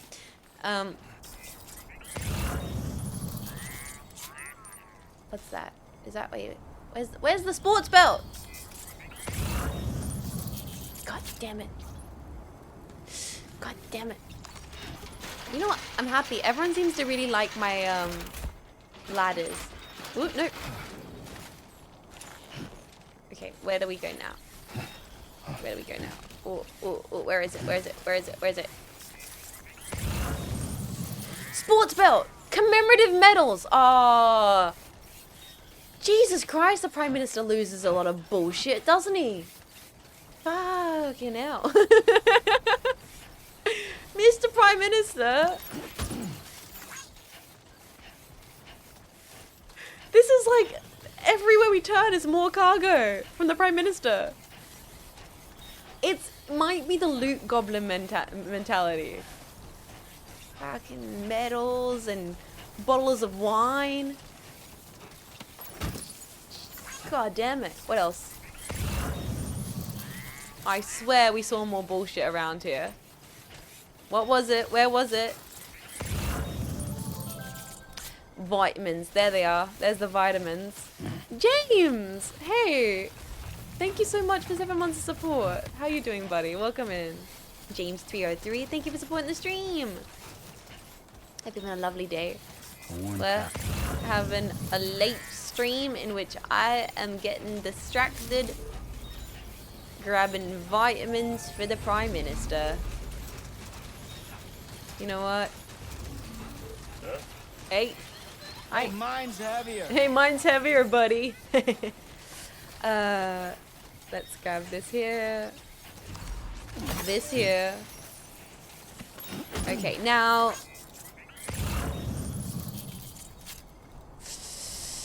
Now. Before we get all kinds of distracted, because I'm totally about to, where is the... Oh, there's old Oz's diary and the chiraldometer. I see things I want to get. I feel like I should be using little creepy gremlin voice. Give me the glorious loot. Oh, delicious loot. Oh, give it to me. Yes, the Prime Minister will knight me. They will be like, oh, Knight Famous. You delivered all of the diaries and the wine. I'm going to be... They're going to name a goddamn bloody park bench after me, mate. They were like, yeah. For all of your hard work. You know what they would name? Oh my god, being Australians, we would name this. Oh, I didn't grab the nutritional drinks. Looks like a path. We'd name like a treadmill. You know what I mean? With the Australian sense of humor, we'd be like, here, cause Sam, great dude, great lad. He liked walking. We named this treadmill after him. Yeah, we're like, here's a, you know, they name like a racetrack. That's what they'd do. Sam Bridges racetrack. Like walking that one. Like going for a stroll. I'm literally going in circles to get more supplies. I'm so sorry. I'm back where I came from because I missed the nutritional drinks. Ah! Oh, why am I like this? This is the final trip though. After we deliver this, when we're ending the stream, okay? We're going to the government, we're going to the Prime Minister to deliver nutritional drinks. Oh my god. Mr. Prime Minister, do you really need that many nutritional drinks? Jesus fucking Christ. This is the final tangent. No more. Nothing more after this. We're getting his diary. Fuck. I'm so sorry. I'm so sorry, Sam. I'm so sorry. Where's the diary? Slowly, slowly, slowly. I know, I'm sorry, Sam, I'm sorry. I'm tormenting this old bastard. How old is Sam canonically in the Sicario Okinex?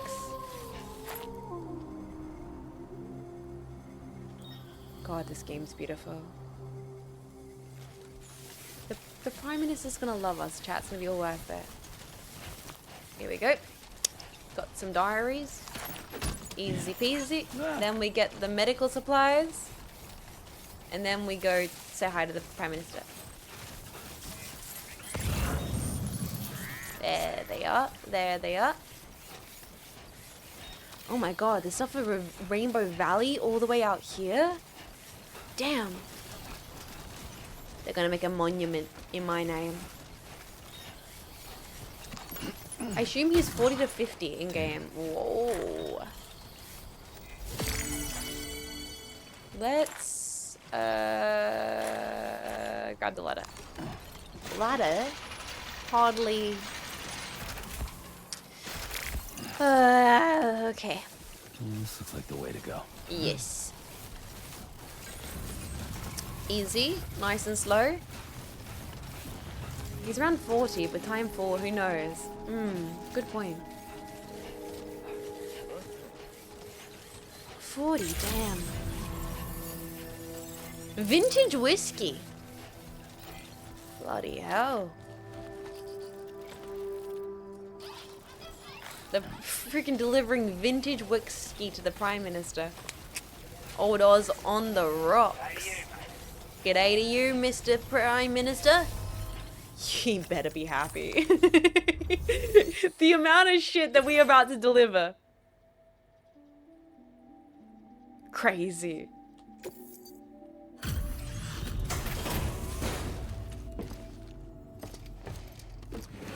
Well, Sam can't die because of dooms, so does it affect his aging? Is this enough for the 4-star? Oh, I see we meet again. I wonder. We appreciate your service.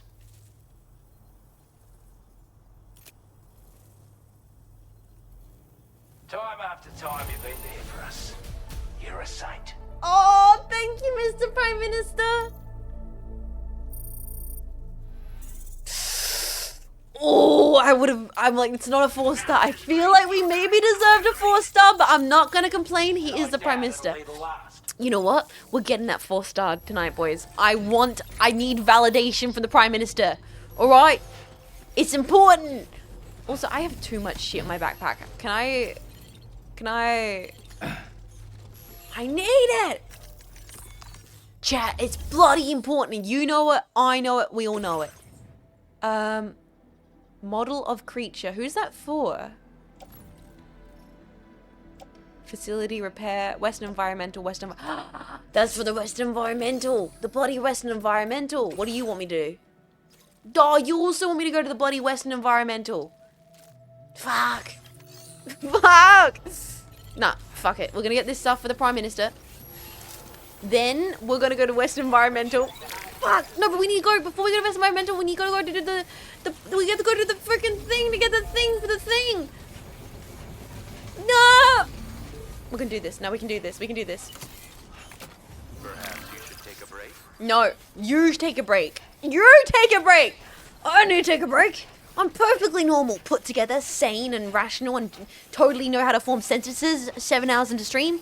Goddamn, I'm at peak fucking performance. Okay. No, you're out there. We out there.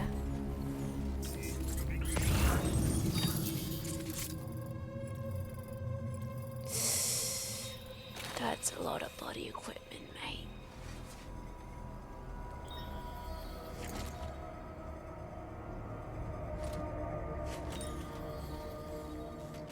And we're gonna bloody get it. It's like 4 guys. 4 big guys.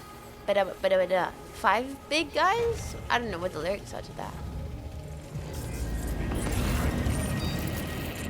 Hey, that's suspicious. That's weird.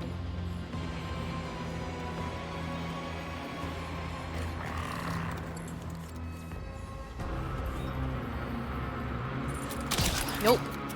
Oopsies, I messed up. Take 2.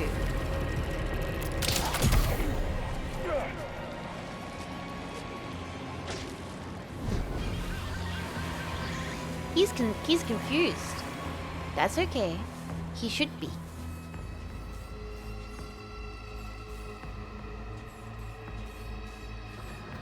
Hey, buddy. Hey, bro. Come over here. You don't want to head over here? Shit. Got him. Secret seat. Circle. Knee slam. Circle. Wrong thing. Wrong thing. Wrong thing. Wrong thing. Wrong thing. Kick him. Nice. I hit the wrong button. My bad. Fuck. Get this guy. We got it. 4 guys. Easy clap. Then we gotta do this before they even realize. Circle. Punch him in the nades. Fuck you.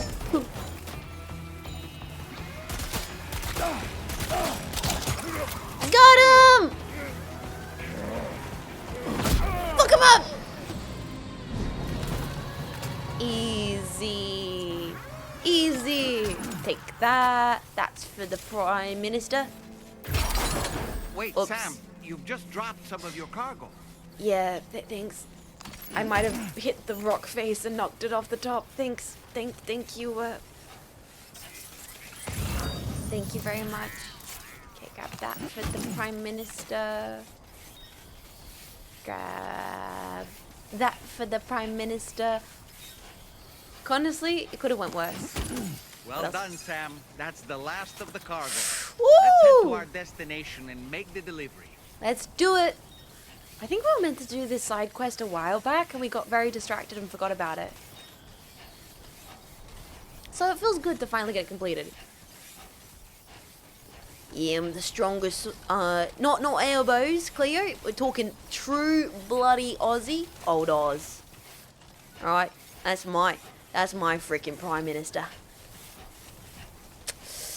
Exactly. Just like Meta Wolf Chaos is the true American president in my heart. Almost there. PM's waiting for this shit forever. Don't worry, it's almost there. And then we could complete the... Like, how difficult would it be to complete the Plate Gate side quest? It's not that far away from here. And that would kind of mean we've completed, like, all of the side quests. I can just have some quick oats for dinner. It wouldn't take too long.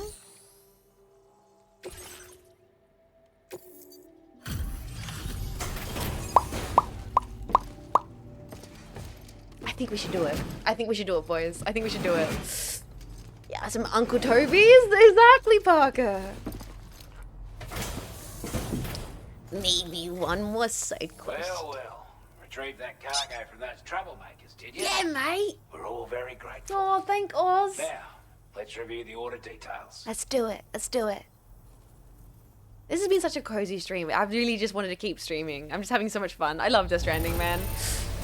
This cargo is in exceptional condition. Yes. You are the best. Yeah, I have a bowl of Weet-Bix. Actually, I was gonna get Weet-Bix for groceries this morning. Yo! We're in oh, dudes, we're almost 5 stars with bloody Oz. Yo, g'day, get Dave.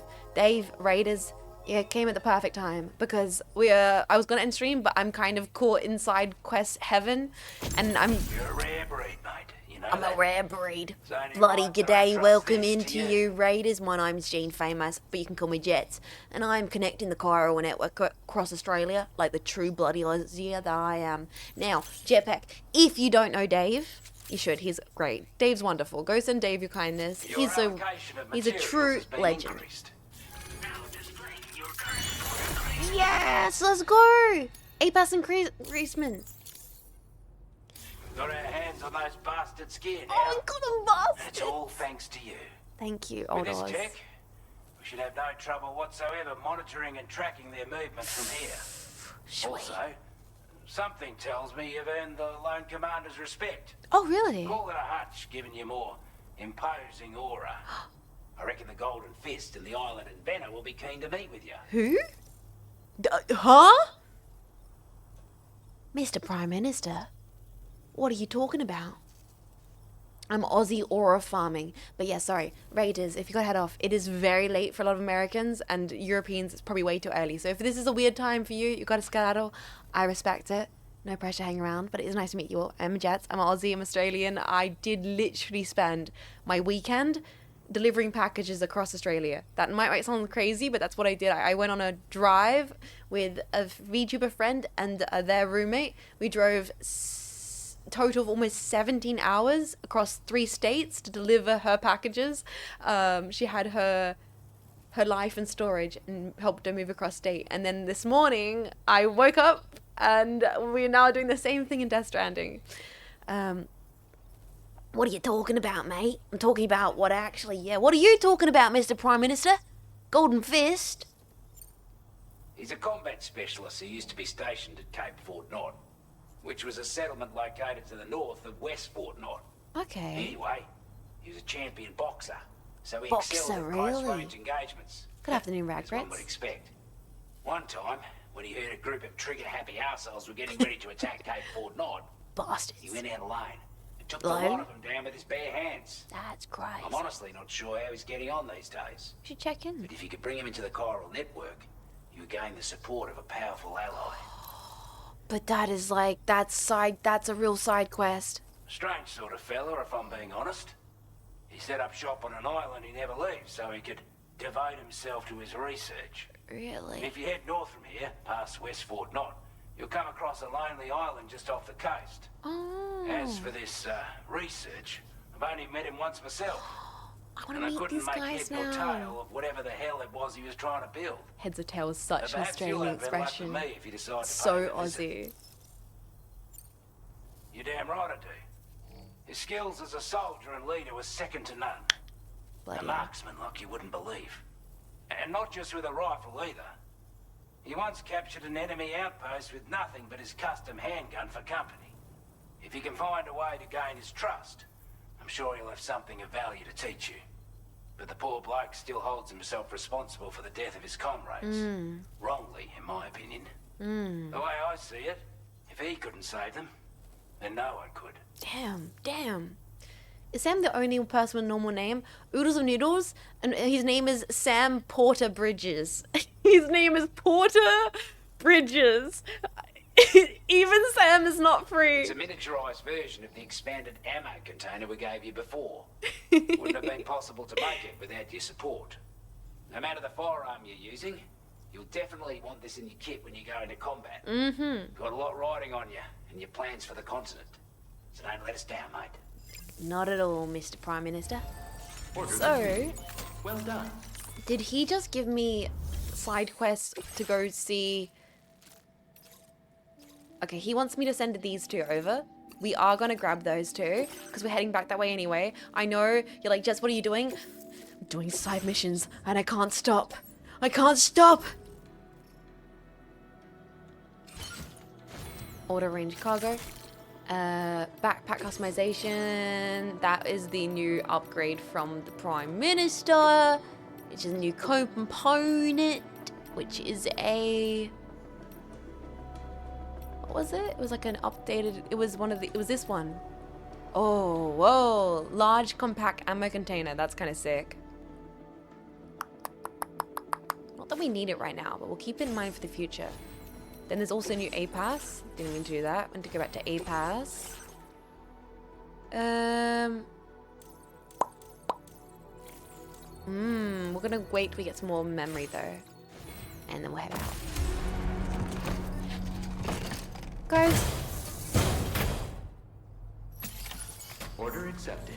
I truly should have stopped the stream a while ago, shouldn't have I? But God, we're gonna have to walk. No, wait a second. I just remember to placate through BT territory.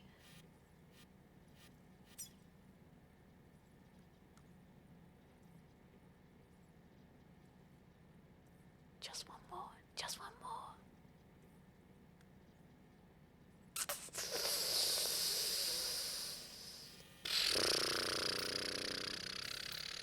complete gates through BT territory. You're agile. What the hell, dude? Thank you so much for Prime. Thank you so much. That's really nice. Please enjoy your goddamn emotes ad-free. Thank you for using big Prime Bezos bucks, becoming a freaking Prime pack. I really appreciate that, man. Because the thing is, if we grab this, then we can go here, deliver that, and that. Oh.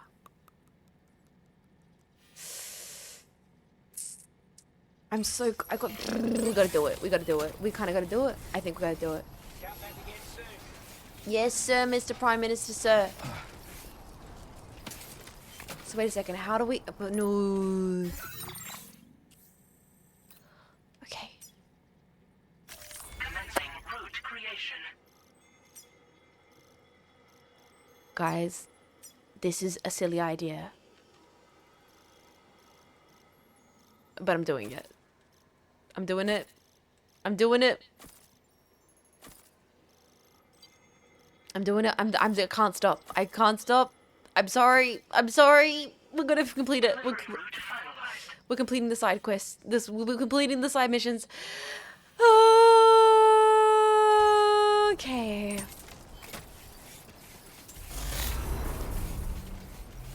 I can't promise from this point on. I don't know vehicles. There are so many vehicles in this game. I'm just not really a vehicle person. I say that as a person that has my full license and did spend the last freaking... You know what? I spent the last 17 hours of my life driving a car. I'm gonna walk. God damn. Let's walk across here.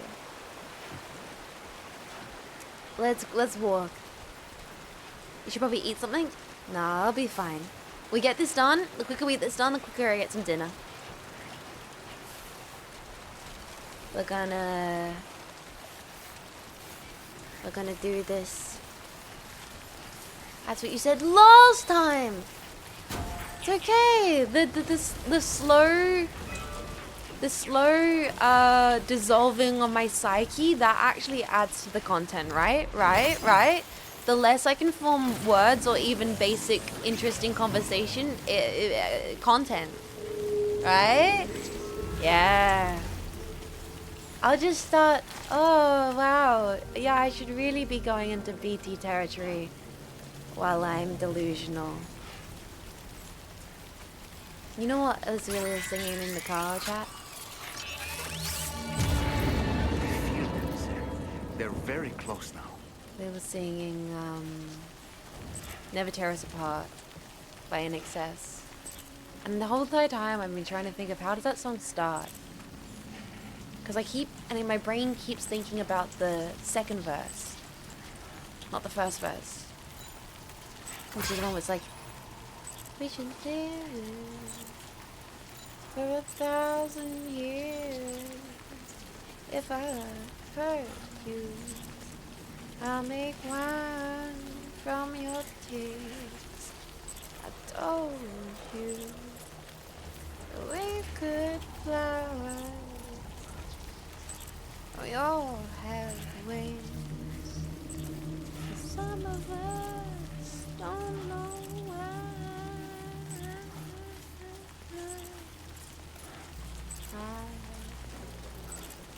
I was standing. You were there. Two worlds colliding. We could never tear us apart. Oodles of noodles, you're right. That's what it is. Don't ask me what you know is true. Don't have to tell you I love your precious heart. That's what it is. I was standing. You were there. It's okay. Everyone, nothing to worry about. We're not currently in the danger zone yet. We may be on the highway to danger zone, but we're not currently on the danger zone. It's all good. Nice, nice, nice, nice, nice, nice, nice, nice, nice. Hey, is that what you're looking for? Oh, oh no, we really should have gotten a carrier. Didn't I get a carrier? Did I get a carrier? Am I going crazy? I thought I engineered a second carrier. I don't think I did. Damn it! Oh, fuck, I should have developed a carrier. Oh. What was I thinking? Slow and steady. You're just saying slow and steady because you don't want me to stop streaming, chat. Dastardly, I see your ploy. So why are we going to the plate gate again? I almost think I forgot. Court.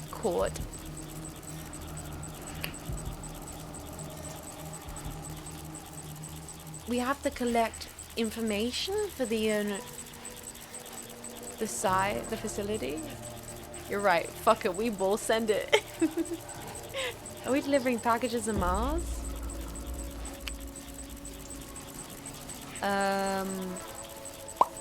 What did my brain go with that? It was like I started like thinking of Rocket Man by Elton John for some reason. Okay. Hi, BT. Sorry, can we hold that thought? Ooh. And I think it's gonna be a long, long time. Ooh. So touchdown brings me round. Ooh, hold breath.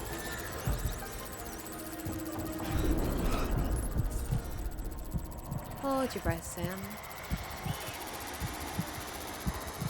Ooh, that's an angry BT.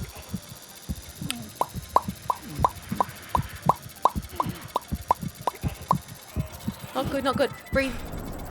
Breathe, breathe, breathe, breathe. Oh, we're good. We're all good. We're all good. Nothing to worry about.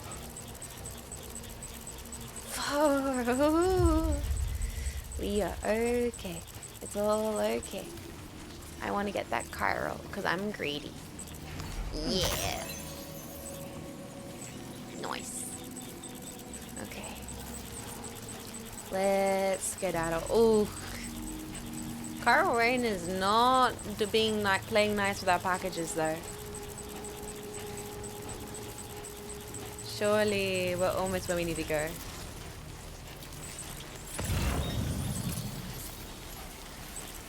What the fuck is a porcelain vase doing out here?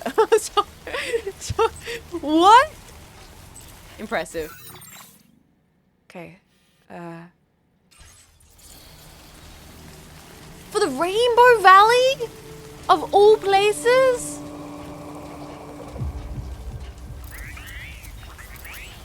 Hell yeah. We did it. We did it. Now, hopefully we even have some space in our kit to pick up whatever we're actually being sent out here to pick up. Because I'm going to be honest, I took this side quest on a very long time ago. So long ago that I do not remember why I'm even side questing. But goddamn, if that isn't Death Stranding experience, then I don't know what is. Okay. Mystery cargo. Oh, of course. Of course. Mystery cargo. Good friend of mystery meat. We're not gonna have the space to. Oh god, we're not gonna have the space to carry this. I've taken on more than I can chew. Oh, that's fun.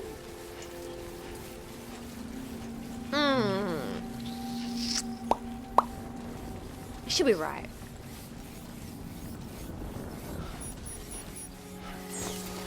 Hubris is my middle name. Hubris? Hubris? Uberus.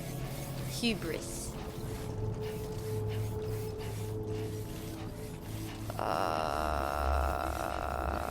What is it gonna be? Please don't be too big. Please, please, please, please, please, please, please, please, please, please, please.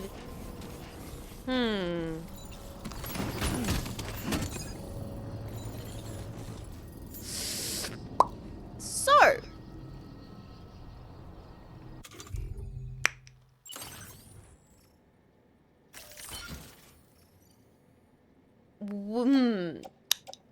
You know what? We don't need the tar cannon. We do not need the tar cannon. We can get another one of those. We can place that on our back. Auto arrange cargo. This might be one of the most ridiculous treks we're going to do. The fact that we're doing through BT territory, this is silly. We covered everything then. Let's do it. Great. Let's get it delivered. Let's freaking do it. Let's do it. Okay, so now what we need to do, we need to, oh, this is so goofy. What we need to do is we're going to need to go to the environmental observatory. I'm gonna say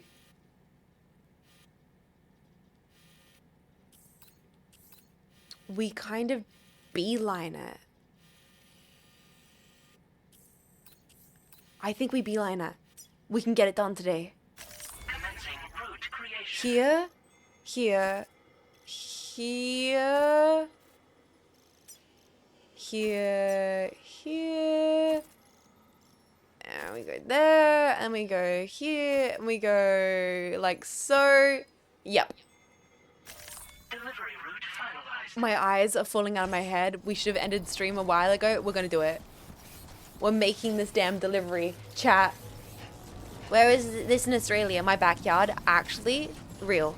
Kojima put my backyard in the video game. He emailed me personally. He was like, Jets, can we put your backyard in the scanner? I was like, absolutely.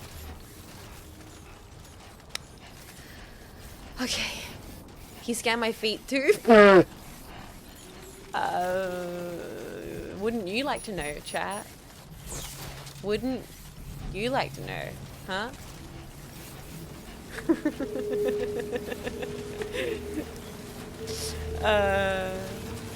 All deliveries hastily delivered, or ADHD. Hey, you need a little bit. Being a porter is just like being a streamer. You all have to have ADHD. And I caught my friend from primary school a couple weeks back. We hung out. She's like, yeah, so it turns out I got the autism. And I was like, yeah, so it turns out I got the ADHD. She's like, oh shit, oh my fucking god, jetpack. I just remembered something. Oh, I didn't mean to yell. There might be people who are sleeping. Guys, I remember something really, really important to mention. Why are you quotating hung out? You guys are still convinced that I went on a date. Chat, if I was going on a date, I would tell you. I'm gonna be honest. At this point in my streaming career, you guys are such bros. You are such homies. If I went out on an actual date, I would be like, chat, I went on a date and it was fucking shit. And I would tell you the whole drama. I'd tell you the whole, like, chat, I'm not exposing my childhood friend thing, but she may or may not have a girlfriend, okay? So please be respectful. Anyway, so what I do want to tell you guys though is she made art of you guys. She made art. And I need to show you. She drew the jetpack. She DM'd me and she was like, she was like, dude, I made a sketch of your little community guy. Oh, boss? Yes!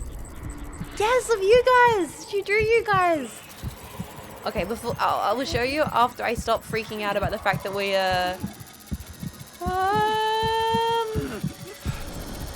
breathe, hold, cover the mouth, cover the mouth, cover the mouth. Ah, not good, not good, not good, not good, not good, not good.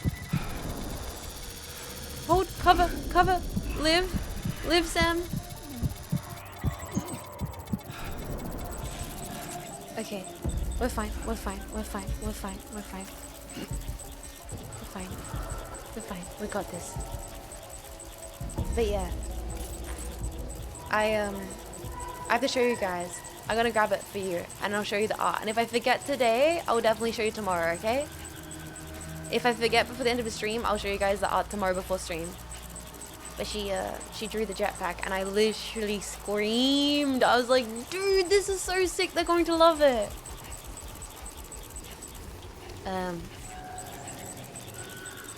So yes, that's very cool. I can't believe my childhood friend drew the jetpack. That's like the coolest thing ever. I couldn't believe it. She's worthy, Jet. I'm not going to break up my childhood friend's very happy partnership because she drew you guys, okay? No housebreaking, Jetpack. Even if the artwork is great.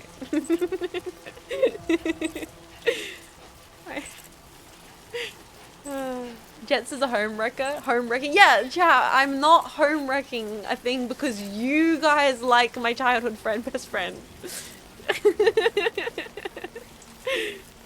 We're gonna never find a dad. You guys are funny. You're funny, boys. Okay. Let's walk over here. Well, maybe she can be on the stream or something one day. Who knows? Maybe she can, if she wants to. And she'll talk about Sonic the Hedgehog and you guys be like, wow, she's based, marry her. Chat!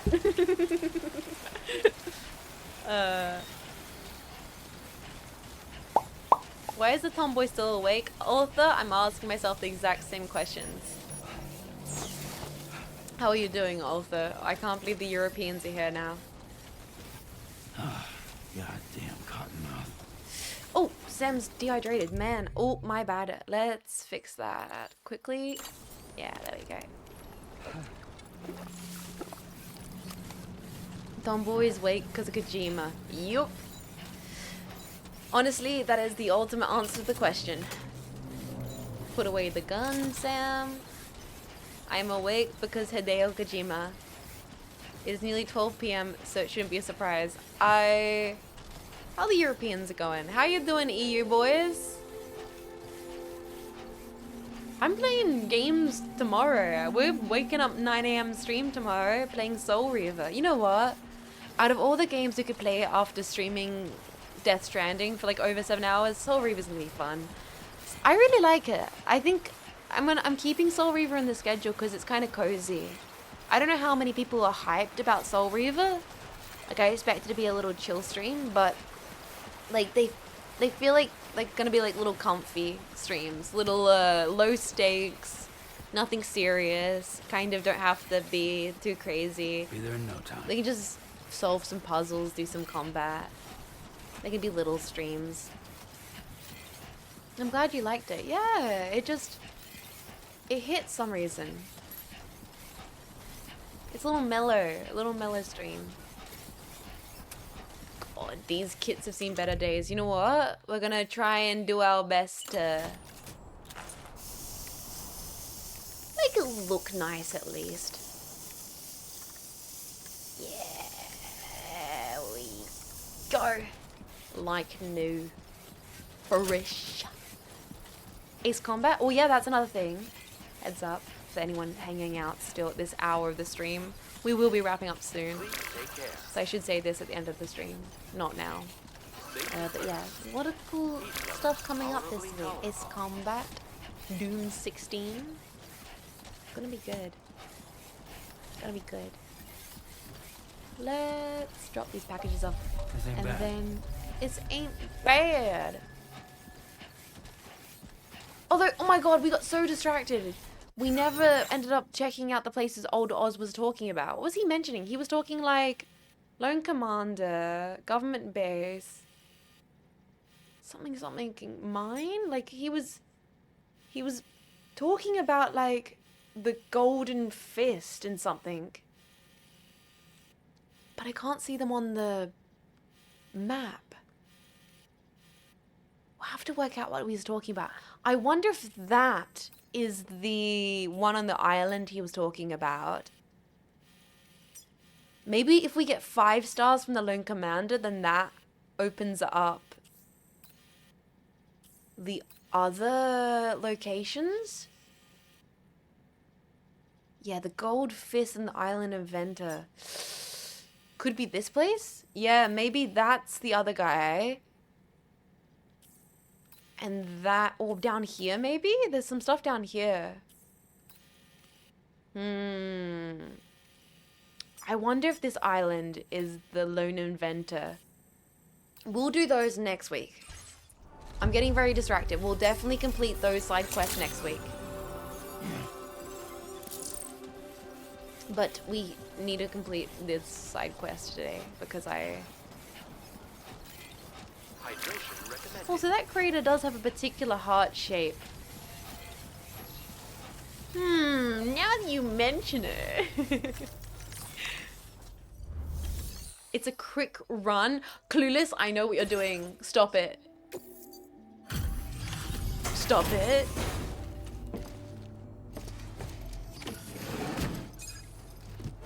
What's stopping you from Death Stranding all week? Because I don't want to overdo myself and then rush through this game when I think it's going to be really lovely to enjoy it the rest of the year. Oh, hey, it's you. Hey, mate. Always looking out for us. Of course.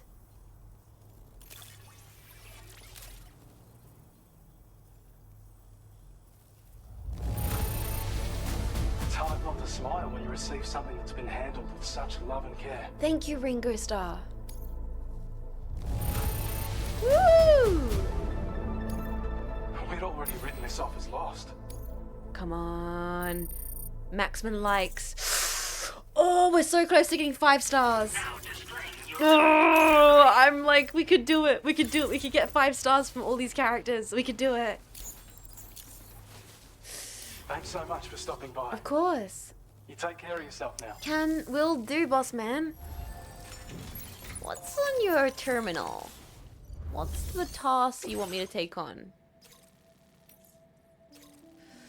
Oh, you want me to go to the Lone Commander.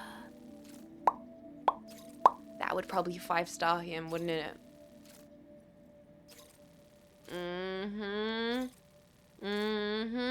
Or you could eat and sleep. You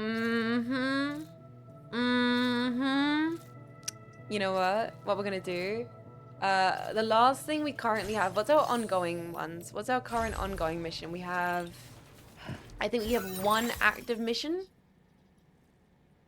Ring menu, orders. Deliver classified documents. Old British Intelligence Agency. Okay, we currently have 1 single ongoing mission. We cannot leave any missions in our... Not gonna leave any missions undone. 1 more job for the day. On the bike. We can do those 2 a different time because we are gonna have to go to the Lone Commander, boys. Because we are going to have to what way am I heading here? Hold on. As your BT territory, we don't want to do that. Well, we can go around. We can start from here and then like... Commencing route creation. I mean, we can just go right through. Yeah, fuck it. We'll just ride by. We'll just ride on by. What we'll do is, yeah, you know what? We're gonna do a little drive-by of the BTs. We'll flip them off. Not BTs. I mean, not BTs. Bandits. We'll do a little drive past the bandits. Fuck you, bandits. There's probably some kind of D's nuts we can make here, but I'm too tired. Bandant, more like get bent. I should eat dinner. I need to eat dinner. Okay, let's go this way. On the road again. Bida bida ba-da-dum, ba-da-bum. Throwing tomatoes at the streamer again.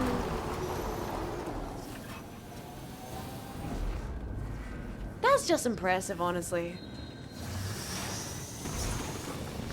On the road again. Okay.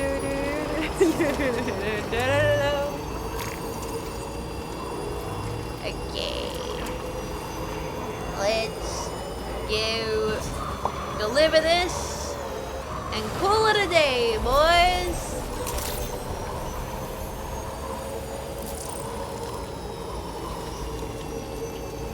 Cool it here. I do want to find out if we get some interesting dialogue for the classified documents. Although after being stuck with Marco in a car for 17 hours, now all I can think about is CIA by freaking Weird Al Yankovic. Yeah. I'm working for the CIA. Yeah. Brain rot clap. Hey, brain rot clap. Welcome to the stream. All caps, brain rot clap. That's me. Deliver. Get her done. Last order of the day. And now we have nothing left in a backlog except for all the infinite side quests that I want to go on.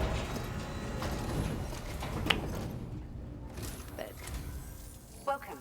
It's a pleasure to have you with us. So what's in the secret documents? The order data. Yeah, give us the documents. What is it? Is it finding out where Harold Holt went to? Oh, looks downright perfect to me. Is that the documents that explain what happened to Harold Holt?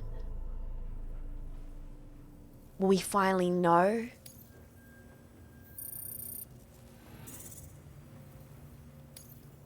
Now displaying your current porter grade.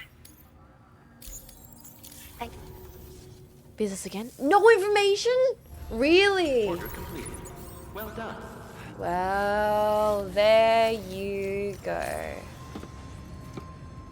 He went to his beach. That's fucked up and true. Let's ask Marco. Great idea, chat. Let's all ask Marco what happened to Harold Holt.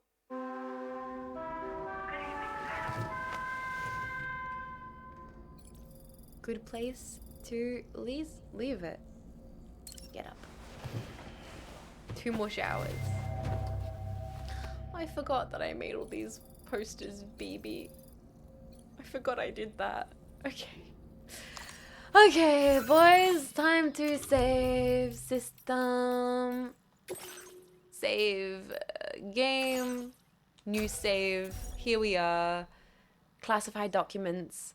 Confirm. Return to title screen. We are going to raid the shark and we can ask her what she did to Harold Holt. Oh, gotta stretch. Play some jazz music. My brain is turned to sludge in the best way. Thank you for all hanging out with me today. Being able to build. Could you imagine you ad blockers still working in this day of our Lord? I couldn't. Sorry, I mean, no, you should watch ads. Please support me on twitch.tv by watching the ads. Don't skip them. Don't skip them. Oh, it'd be so sad if you installed a way to stop watching ads. Oh, God. Don't skip the ads on my stream. You're so sexy. Let's go. Let's open this scene up now.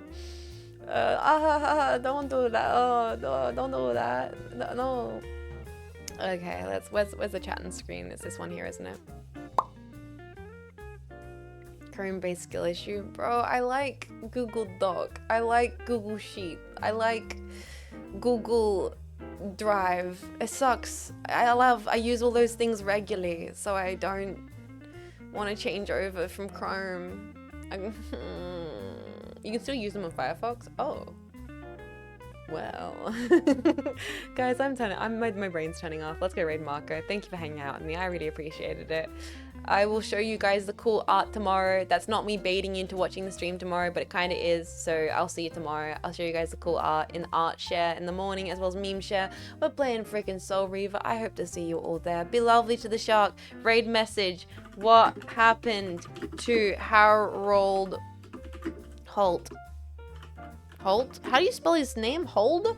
Wait, how do we spell that? How do I use words? Holt? H-O-L-T? Holt. With the dink donk pack. We need answers. Okay, guys? We need answers. So please send this to Marco. You guys are amazing. I had so much fun hanging out today. It was crazy to do the amazing, like such a long drive the last 2 days and then basically stream today like nothing happened. It was wonderful. You guys are the best. I hope to see you tomorrow, and if not tomorrow, we got freaking 2016 Doom, we got freaking Ace Combat 7. Like, you gotta stop around for that at the very least. You're the best, Jetpack. Amazing, wonderful, brilliant, lovely.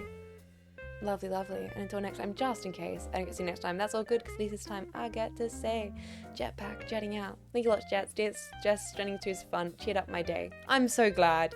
It made my day wonderful too. Now I'm gonna go maybe make some oats or whatever. Please ask Marco about the trip. I'm sure she's talking all about it already. She'll give you guys the lowdown from the shark perspective. You're the best, boys. Good night. Good night. Oh, my elbow just cracked. Did you hear that? Oh no, I'm turning into a hag. I'm falling apart. The shames. Good night, guys. Bye. Bye. Bye. Nebula still here. Later. Later. This has been a Cynapse Inc. broadcast.